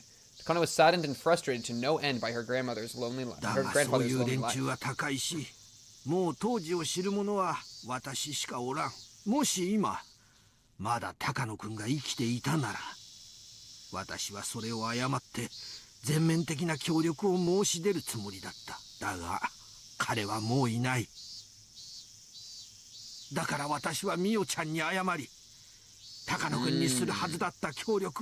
君にしようと思っているのだ。よろしいのですか。私がひなみ沢症候群の研究をすることで蒸し返しになるということはありませんか。もう当時とは時代が違う。それにひなみ沢症候群の研究には単なる風土病では済まされないものが潜んでおる。研究によっては医学の名前がつくあらゆる学会がひっくり返るような大発見になるかもしれん。当時とはもう風向きが変わったということですわね。そうだ。不幸にも高野君は風向きが変わるまで存命することができなかった。だが幸いみおちゃんという後継者に研究を託せた。だから私はこの命ある限りみおちゃんの研究を最大限応援する。私は高野君に協力を約束したのに、さまざまなしがらみから力になれず彼を失望させた。その償いを命ある限りしていこうと思っている。それが高野君が無二の親友と呼んでくれた私のこの世に残された最後の仕事だと思っとる。先生、本当にありがとうございます。 Takano got a freaking いやいい。 free sugar daddy. 私も死ぬ前に洗いざら Didn't いを even have to 話 like せて suck す on him. っきりした。とにかく私の目が Like 黒 his いう like ち his は wheelchair lady み is. おちゃんの Has 研 to do 究 every に night. 一 That 切 shit の would 不自由は suck. させん。何かあった No pun intended. いつでも頼りなさい。 Koizumi such a Chad. 助力は惜しまないからの。I don't know if I'd say Chad. I don't know. I don't like Koizumi. This guy sucks. This guy sucks. He's just talking about history and shit, and there's an old man paying some woman to suck on him. Like, I'm like, dude, come on, get a grip. Like, what are we doing, bro? This is a rich piece of shit. I don't know, bro. Takano couldn't even imagine what kind of bond this old man and her grandfather had between them. Oh, that sounds like the worst thing in the entire world. Corn dog chewed it, felt something hard and solid. Yo, low-key, I should go get a corn dog. Corn dog sounds so good right now. That actually sounds lit. Minus the heart. Why did that make me actually, like, into it? Like, I want a corn dog now. That's crazy. That's like anti-corn dog propaganda. And I was like, yeah, I want a corn dog. Any publicity is good publicity, chat. You saw it here. But thanks to that bond, Takano was able to gain a powerful supporter. Higurashi reference. True, that's funny. Tears welled up in Takano's eyes as she gave him an emotional look, but in her mind, she was practically dancing at the promise of the old man's full support. Holy shit, she's cooking. The old man and Takano both bowed at the same time to show each other their appreciation. Once that was done, the old man became a little more serious. After that far lengthy preamble, at least you agree, he finally said what he really wanted to tell her. そういうことだ。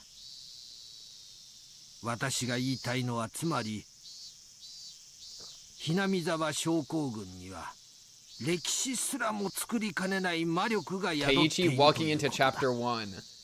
I love my friends. I want to hang out with them. Oh, Sotoko, you're so devious with your little traps. No, y'all are so fun. Hinamizawa, or Higurashi Chapter 8. The Hinamizawa syndrome has the potential power to make history. それは日本社会すらもねじ曲げかねない。 Okay, chat, this got out of hand. そこのところをよく肝に銘じて慎重に研究をしなさい。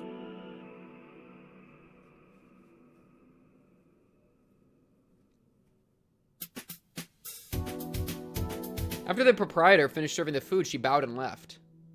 The room was very tastefully put together, reminding them of a tea ceremony room. While it was sparsely decorated, quite a bit of money had obviously gone into it. This was a very famous Japanese restaurant where many high-up officials and other important people held secret meetings. Takano was there, accompanied by about 5 gentlemen. Mountain dogs, maybe? She was sitting slightly further away from the men. They were clearly in a much more important position than she was. Nope, someone else. One of the men, wearing an expensive double-breasted suit, told Takano not to be so nervous. どうぞお楽に高野さん。今回の件非常に興味深く読ませていただきました。 Butterfly effect. このような研究が数十年にわたり眠り続けてきたとは。驚きです。旧日本軍が戦時中に行っていた。 Oh, I guess this was enough in the past, though, that it actually had nothing to do with Rika. It was like Rika's grandma, right? Because that was like 1930 and now in like 1970. So it'd have to be like Rika's grandma's. Okay, wait. I made a mistake in my notes. It's not Rika, it's Rika's grandma.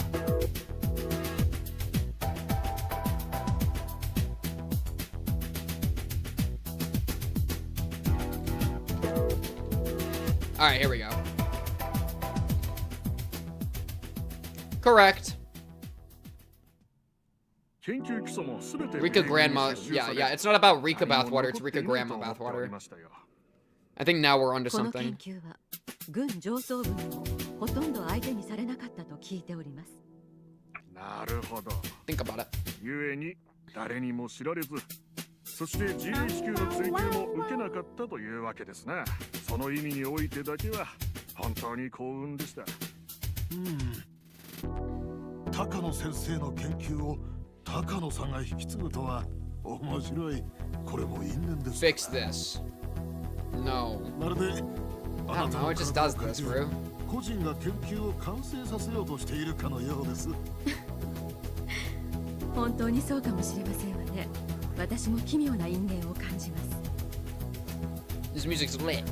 Chikano adored Takano Hifumi and called him grandfather, but she hadn't revealed that relationship to others. She realized it wouldn't be beneficial for people to think she was involving personal feelings in her continuing Dr. Takano's research. So publicly, she once had exchanges with Takano Hifumi, and after his death discovered his research documents with his remains, and chose to carry it on. At least that's how the story そ went. れで先生方 It is really loud, but the problem is, like, if I turn down the music, the next track's gonna play, I'm gonna have to turn it back up. That's いか annoying. がでしょうか。いくつかの省庁がね、非常に強い But it is like, it is bopping right now. 中川君が言うには、防衛庁の技術研究本部が強い関心 We're about to を have a 示してく silent れて line. ね。 Talk about it. 研究のスポンサーを名乗り出てくれた。おお、それは朗報じゃないです Wow, か。 wow, wow, おめでと wow. う、高野さん。 Wow, wow, ありがとうございます。 なんでも向こうが言うにはね。 There's a research council for next generation deterrence being led by experts from several different この中 ministries. でアルファベット The Alphabet Project? That is the scariest ご thing. 存知ですかな。 I've never heard of this. What is this? There's no way she would know about something like that. What is the Alphabet Project? That's the coolest name.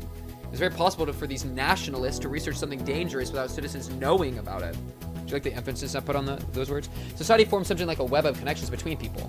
Okay. People hold hands with other people who share the same ideas and end up knitting a net. Okay. Of course, some nets are well known, but there are some secret ones too. So there was no way of guessing just how the men at this meeting were connected. A society involving research into deterrent weapons for the next generation. The Alphabet Project. Oh, that's just the name of the society? With those words, it was possible to imagine what that might entail. Plan A, Plan B, Plan C, Plan D. Deterrent weapons. They usually refers to nuclear technology. Weapons are normally used to destroy enemies. However, the general idea of deterrent weapons is very different. The assumption is that they won't actually be used against anyone. Nuclear weapons are largely used as a threat to prevent enemy invasion. Both the US and Soviets possess large stockpiles of nuclear arms, keeping each other in check. But they would never actually use them. The only way to win is to not play. Because if they did, there'd be a nuclear war and both countries would be destroyed. So they're like a legendary weapon you never draw. Of course, that last resort only works because both sides have nuclear weapons. If one side lacks them, then they lose all military negotiation power. In other words, nations without nukes are powerless before nuclear armed states. This whole thing is just so crazy to me still. Like, because I understand that like, this is like reality nowadays. But it's like, then how, like, it's crazy. And I know this is just how it works, but it's crazy to me that there is still like wars, you know? That like, people are still like, I don't know, like Israel shit or whatever. Like all that stuff going on. It's like that stuff is happening despite all the nuclear stuff. So it's almost like when everyone's super, no one is. When everyone's got nuke, no one has nukes. Like no one's gonna fire them. So people just go back to fighting normally. It's like, what? Then why do we even have them? Like, it's like, it's now like the ticket for admission or something. Like you have to have a nuke or have a friend that has a nuke. But then now I feel like everybody has that. So it's like, okay, GG. Now we're just back to fighting. I don't get it. It's just crazy. It's crazy to me. Like, I think I understand it. It's just crazy to me that that's how it works. It like pisses me off.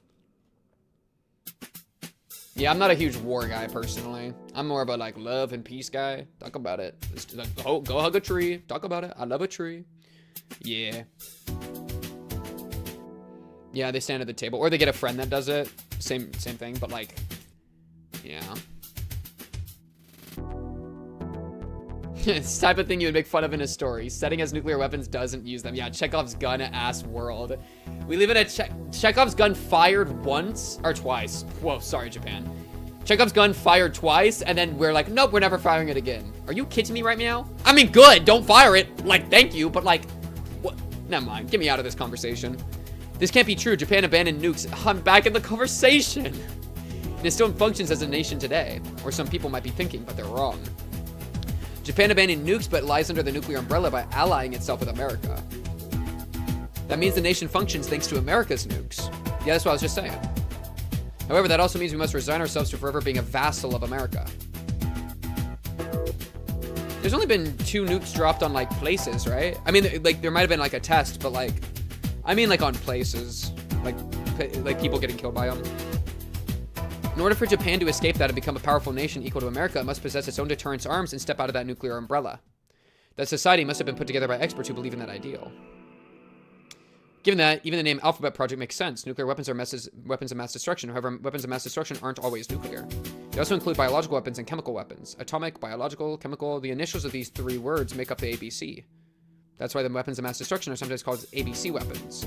I won't go into weapons of mass destruction that don't belong to these 3 categories. ABC Alphabet. In other words, Alphabet Project must be a code for research into weapons of mass destruction.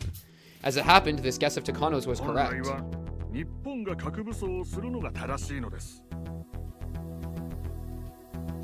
Oh, yeah, you could also, yeah. In the 90s, Russia forces Ukraine to abandon its nuclear weapons in exchange for the promise of peace, and then broke that promise, yeah. Yeah, that's a good point. I think I remember hearing about that. By rights, Japan should possess nuclear arms. We established ourselves as a peace-loving nation after the war, and after our vast international contributions, we'd be recognized as a permanent member of the UN. Yet until we possess nuclear arms, we won't be recognized as a proper nation. Speak softly, carry a big stick. Like, everyone wants the big stick type shit. Museum in Hiroshima is well worth visiting. That sounds, like, very brutal. Yeah. Dude, I've been to a few, like, Holocaust museums. Those are crazy, dude. Those are like real brutal on the soul. さようです。だが現実には核不拡散条約により核は大国だけが独占。また国内世論は核アレルギーに染まり、内外からの締め付けで実現を不可能にしております。生物化学兵器は別名貧者の核兵器とも呼ばれる。核を持てない小国はすでに熱心に研究を進めているという話です。I'm getting flashbacks to another series right now, but I'm not going to say which because I don't want to spoil. I'm just going to mention that. See, and this is like that's not how that works. What does that mean? Like, war is peace, head ass. Peace is war, head ass. Like, what? The purpose of our research isn't to obtain a biological weapon. Instead, our goal is to prevent such weapons from coming into Japan from other countries. Like, you don't want to be under the nuclear umbrella and the biological weapon umbrella. But, like, bro, the point is to gain it. Like, you can't say you don't want a biological weapon. That's literally what you're getting. That's literally what you're doing.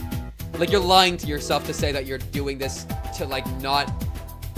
Like, you're getting a weapon to defend yourself with it. I can understand that, but to say the point isn't to research and isn't to obtain a biological weapon is straight up lying to yourself. That shit's stupid. All right, like you're gaining you want a biological weapon so that you can threaten other people with it, so that you can have some level of self-defense, so you don't get steamrolled. You know, so you don't just get fucking nuked. Because you could be like, hey, if you nuke us, we're gonna unleash Giga Plague and one-shot everyone. So don't fucking nuke us. Like, that's the point. And like, I can rationally understand that. But to say that's like, no, we don't want a biological weapon. Like, no, shut the fuck up. You do want a biological weapon. Ah! Yeah. Even then, it's like, dude.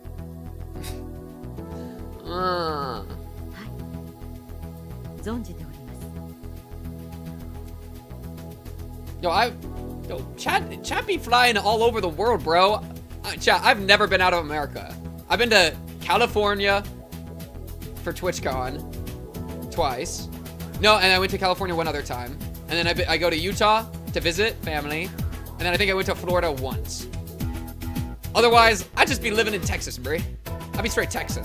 God damn it. I want to visit. I want to escape. I want to go out of the world. They want the booster seat to be able to sit at the table. The booster seat is the biological weapon. Ah! Takano hated this Japanese tendency to make excuses. Okay, at least surprisingly, me and Takano are on the same side. Yep, me and Takano actually agree with each other.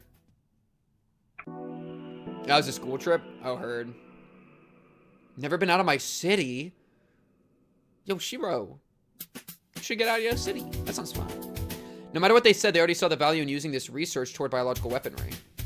However, in truth, that was just an excuse as well. If they actually wanted to research biological weapons, then it'd be much faster to research diseases like smallpox and anthrax instead of an unidentified disease like Hinamizawa syndrome. So it wasn't actually correct to say the defense agency was interested in it as a biological weapon. In other words, Takano needed a powerful sponsor who could back her up with funding, personnel, and a facility to conduct her research. I agree with that, Peak. Yeah. Like, yeah. I am not my ancestors. I am not the history of America. You know, I'm me, dude. I'm just me. Talk about it. And, like, I would be giga respectful. I would understand my like, place as, like, an American or whatever. But, like, yeah. I very much distance myself from ancestry. Which is part of why I don't care for legacy, you know? It's like, when you're dead, you're dead. Like, GG. I don't care. GG. So she used her connections and turned to the old men behind the government and economy, reaching out to each of them and getting them to forcibly pull funding out of the defense agency under the excuse of its application towards biological weaponry. That was the truth. Therefore, her project wasn't officially recognized by the defense agency. To be exact, the people who secretly controlled the defense agency were the ones who knew about it. These masterminds diverted funding from the defense agency to the Alphabet Project. Then they pushed for Takano's research to be part of it. Takano gets her funding and the influencers get to drain public funds through kickbacks. Considering that it was doubtful that this project was genuinely about researching the next generation of deterrence arms. It's probably just an excuse for the masterminds to funnel money into their own pockets. God damn it. The usual. Well, those complicated matters didn't matter to Takano. Whatever these old men and influencers were planning wasn't her business. As long as she could get the funding for her research, that was enough. Either way, Takano found her sponsor. It's one of the biggest organizations around, too. This had always been her grandfather's dream. Takano was trying to stay calm, but she was about to jump up and down in excitement. Chat, she just wants to finish her research, bruh. Chat, all she wants is to finish her research. That's morally not bad, right, guys? You know what I mean? God damn it. Oh, Japan is World War II and Hinamizawa is the Dam War? That's a fun comparison. I like that.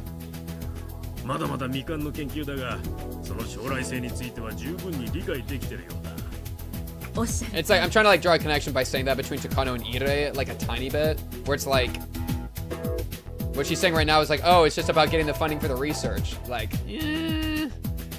I don't know, bro.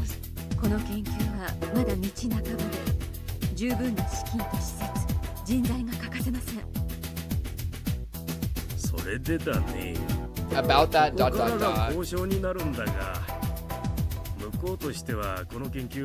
丸ごと抱えてしまいたいのが希望らしいんだ。こう言っちゃ悪いんだが、君一人に任せるには荷が重いと考えてる。Hearing that put quite a damper on Takano's ecstasy. 私はお金が欲しくて研究しているのではありません。一人の研究者としての知的探求心。Right, guys. 私に必要なのはスポンサー。先方が求めるのは成果。It's just intellectual そういう curiosity, 関係に guys. 期待したかったのですが。Takano realized she was talking rather breathlessly, so she tried to calm herself down. Well, and my kind of point, I think, the Ire connection point, is that even if it is out of purely intellectual curiosity, like, you still have to, like, morally deal with what you've done. Like, or morally deal with, like, the consequences of it, right? Like, that doesn't, like, that, like, a pure motive doesn't free you from, like, impure consequence. Like, if you know, I don't really care that much about motive. Yeah, I only care a little bit. But I won't get into that anymore. Either way, they'd be backing the research. Considering they're hoping for results that merit the budget, they probably feel that Takano is still too young to handle it. 高野さんが今日まで積み上げてきた研究を横からかっさらわれたんじゃ、それはあんまりですからね。そこは私もよく。Bring in Tomotake. もちろん Yeah, 向こうに Oppenheimer's も the そ easy れは伝えま connection した。 for sure. それで出てきた折衷案がこれです。まずアルファベットプロジェクト内の新規事業として高野さんの研究を立ち上げます。理事会の承認を経れば正式に予算をつけることができますからね。高野さんには客員という形でプロジェクトに参加していただき、研究に携わるという形になります。 She wanted their funding, she would have to fall under their authority, of course. So far, she had no objections. ただ、研究会は今回の研究に予算をつけるに What? あたり Conditions? いくつかの条件を挙げています。一つは先ほど先生が申し上げたこの度の研究に関する分野で優秀な才能を持つ人物に研究筆頭を委ねることです。I mean, you're 言葉 right, を right? 返すようですが、私以上にこの研究に詳しい人物が Like an actual 高野 disease 先生を除いて scientist? 存在するとお思いですか？まあそこは高野さん抑えてお気持ちはごもっともです。それではその人物に私が研究を売り渡すのと何も変わらないではありませんか。全く話が違います。落ち着きなさい、高野さん。 Those cunning old men didn't miss the sight of the faint leak of anger that crossed Takano's expression. They gave evasive laughs as if remarking how immature she still was if she let her emotions show over such a little thing. However, they weren't laughing to look down on Takano. On the contrary, they were trying to tell her to wait until the end. もちろん、そこはあなたのやりやすいように手を打ちます。小泉先生からあなたをよろしく頼むと念を押されているんです。大恩ある小泉先生に託されたあなたを私がないがしろにするとお思いですか？大丈夫です。 Okay, I just thought of something so random, and I'm gonna share with the class. Despite like this is the type of thing that like if you were in school and you were like, oh, let me share with the class, you would get punished for this. Okay, chat. Have any of you seen the piss nuke video?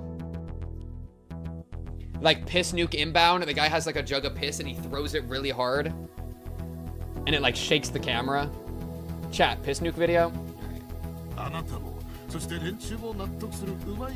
We're just talking about nukes and stuff, and Higurashi makes me think of piss, so I was like, wait, the piss nuke video. Piss nuke inbound!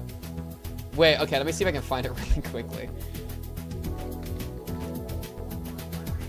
Yeah, piss nuke tutorial. Is it this?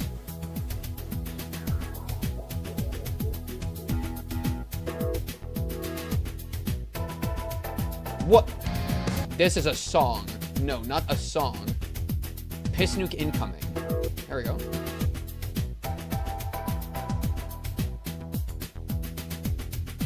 This is not the one I was thinking of. But... Piss nuke! That's not the one I'm thinking of, though. What? No. Chat, it's the piss nuke video. You get the point. You get the point. その人物の人選は私が握っているということですよ。Howdy, Yaz. Hope you're feeling alright. Everyone chortled except Takano. After a moment, she joined in. In other words, he meant that he would find just the right person. That guy has like a billion piss videos. Wait, who are you talking about? You're not talking about me, right? The defense agency had suggested finding an expert to lead the project because they didn't feel comfortable with just Takano. However, Takano's sponsor was the one tasked to find such a person. Chat, it's not my fault that my algorithm has made me into a piss Andy. That's not on me. Okay, I'm not a piss Andy. Whoa. In that moment, Takano realized it. Ah, how wonderful it is to have such a powerful backer.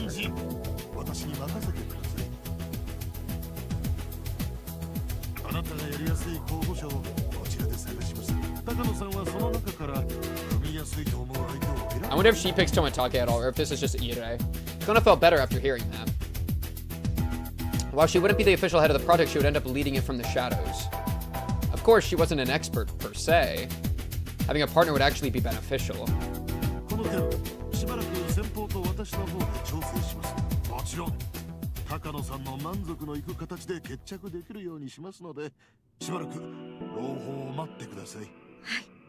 Yeah, I mean, yeah, we did compare to, yeah, I think we compared Takano to both Shion and Satoko, because Shion with the orphanage kind of thing in the school, and then Satoko with the abuse and shit.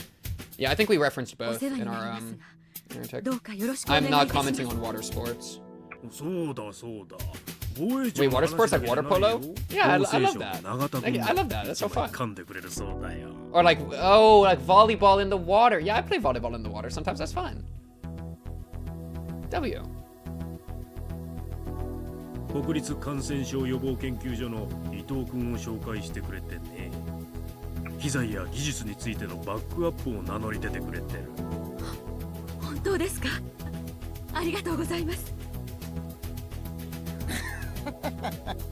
もうこれは立派な国家プロジェクトですな。おめでとう高野さん。これも今日までのあなたと、そして And now she's getting giga rewarded by it. 研究が評価された結果です。いえ。 Wonder why she starts being like, yeah, let me just like kill all of them. Like, how did the plan become? I want Hinamizawa to die and remember me as his god, like even if they're all dead. Like, I wonder how it got there. Because this is just them doing research, which right now is not like the dropping of the bomb, so to speak, you know? So I'm curious about that. I think that will probably get explained eventually. Or maybe she's just doing her own thing. 研究本部の医官として身分を保証するようです。それは公務員になれということですか？これは意外な話ですね。アルファベットプロジェクトに携わる研究機関のほとんどは公的機関です。今回の研究は陸自も強い関心を寄せており、職員を陸自から派遣したいと強く要望してきています。ですので、場合によっては身分は陸自の扱いになるかもしれません。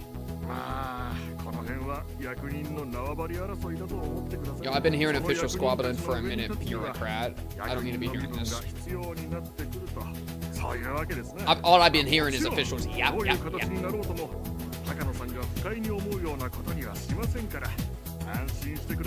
That is explaining Takano getting all she wants, which is something. 高野先生がかつて旧日本軍にこの研究の援助を求めた時は断られたことを思う。自衛隊が興味を示されたのは意外というか遅いというか。Yeah, she's getting really. She's like talking. Honestly, at this point, bro, I'm convinced. Like, please. 戦況が悪化していた日本軍が求めていたのは即効性があり。Yeah, and like Takado's like alone, whereas each of the main cast has each other. They have like the network. They can help each other through their own stuff.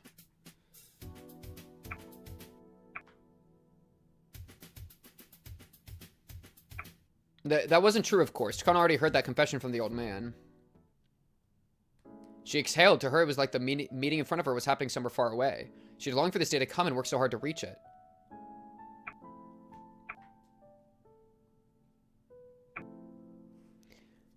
See what I mean? Like, right when I do this shit, the music changes to something quiet. Like, literally right when I do it. That's so crazy to me. Finally, her grandfather and his research were... I can't even hear this shit over my, like, self-talking. Just take it back to normal. God damn it. Finally, her grandfather and his research were attaining recognition. This was the day she had dreamed of, so she was frightened just imagining that it might be an actual dream. True joy can't be felt all at once. Oftentimes, it's a delayed reaction. Takano thought that it must be exactly what she was feeling. すると思います。多分、左官クラスの階級が与えられるのではないでしょうか。となると、高野さんは副隊長の地位になりますから、おそらく3差ではないかと。これは素晴らしい。高野3差ですか。Well, who's the actual like leader then? Because like she has authority over a lot of people. 一度くらいは自分のことを階級で呼ばれてみたいものですが、いやはやいやはや、高野3差ですか。So like, I wonder who the person they're selecting is gonna be. ああ、自衛隊の階級のことで3等陸佐のことです。企業でいうところの副部長くらいでしょうね。おそらくその階級がプロジェクト発足時に高野さんに与えられることになるかと思います。旧日本軍でいうところの少佐ですよ。そういえば奇遇ですな。高野先生も旧軍では少佐の階級にあられたそうではありませんか。Takano remembered suddenly. They were right. Her grandfather had been a lieutenant commander in the Japanese military. Everything she had done until today was so that she could continue her grandfather's research. Now everything had fallen into place. She'd even been granted the same rank as her grandfather. She had always believed that succeeding his research would be proof that they had a bond tighter than blood. Now she would even be the same rank as him. This is fate, Takano thought. Maybe this is even a message from Grandpa? That's cute. Yes, it must have been a shout of encouragement from heaven. It was proof that she inherited not only his research, but his will as well. Takano couldn't help but feel a sense of destiny for attaining the rank of major. おじいちゃん、私、ようやくここまで来たよ。 Nobody else could hear her say that. But her grandfather in heaven could. That's what Takano believed. She had only come so far. There were still a lot of things to do for this research to be recognized as a great work. Otherwise, her grandfather won't become a god. Oh, God. She wouldn't become one either. See, other than that element, it's like really cute, you know? Right? This is so sweet. And then, otherwise, her grandfather wouldn't become a god. It's like, oh, and that's where we're falling apart. You must become a god. That was in her grandfather's will. I was unable to do so. That line preceded it. It was her grandfather's dying wish. Her grandfather entrusted it to her. All of his research. A god can't be physically brought back to life. And she's like living for someone else. That also I think is cringe. A god is made in the hearts of the people who remain alive. Her grandfather will live on in her heart. His exploits will be known to many, and all the scholars will fight to read his documents, to steal them from each other. They will learn about Hifumi Takano, who began his research during the war. They will know that nobody understood him and that he ended up devoting his lonely life to his research. And finally, they will extol his grand achievement.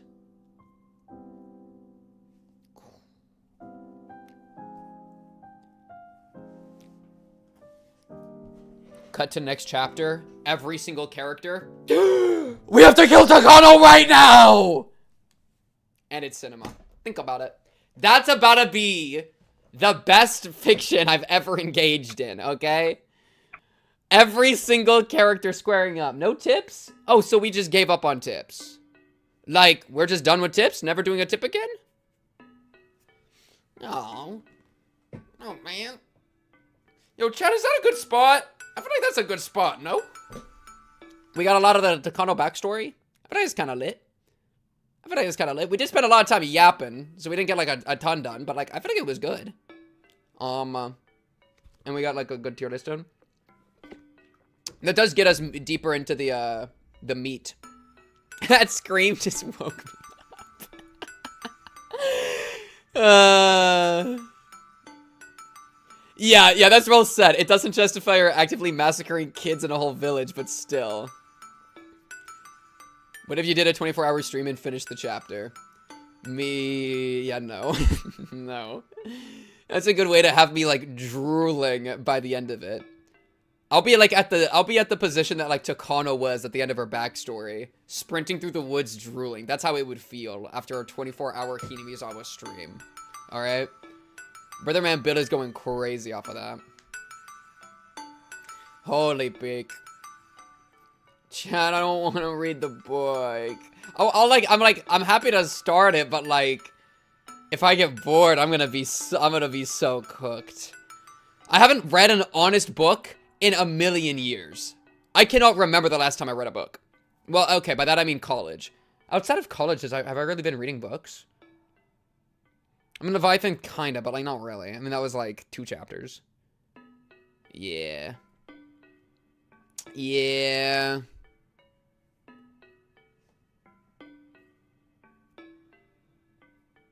I know, I need to do everything, chat. I need to do everything. I know, well aware. But the secret, chat, is I don't need to do anything. I choose to do things. Yippee! Choosing! Choosing is more valuable. Yippee! Yippee! That's it for today, though. I gotta go eat some food. I gotta, like, screw my head on straight. Get out of the fugue state I've been in for a while. Bizarre pivot.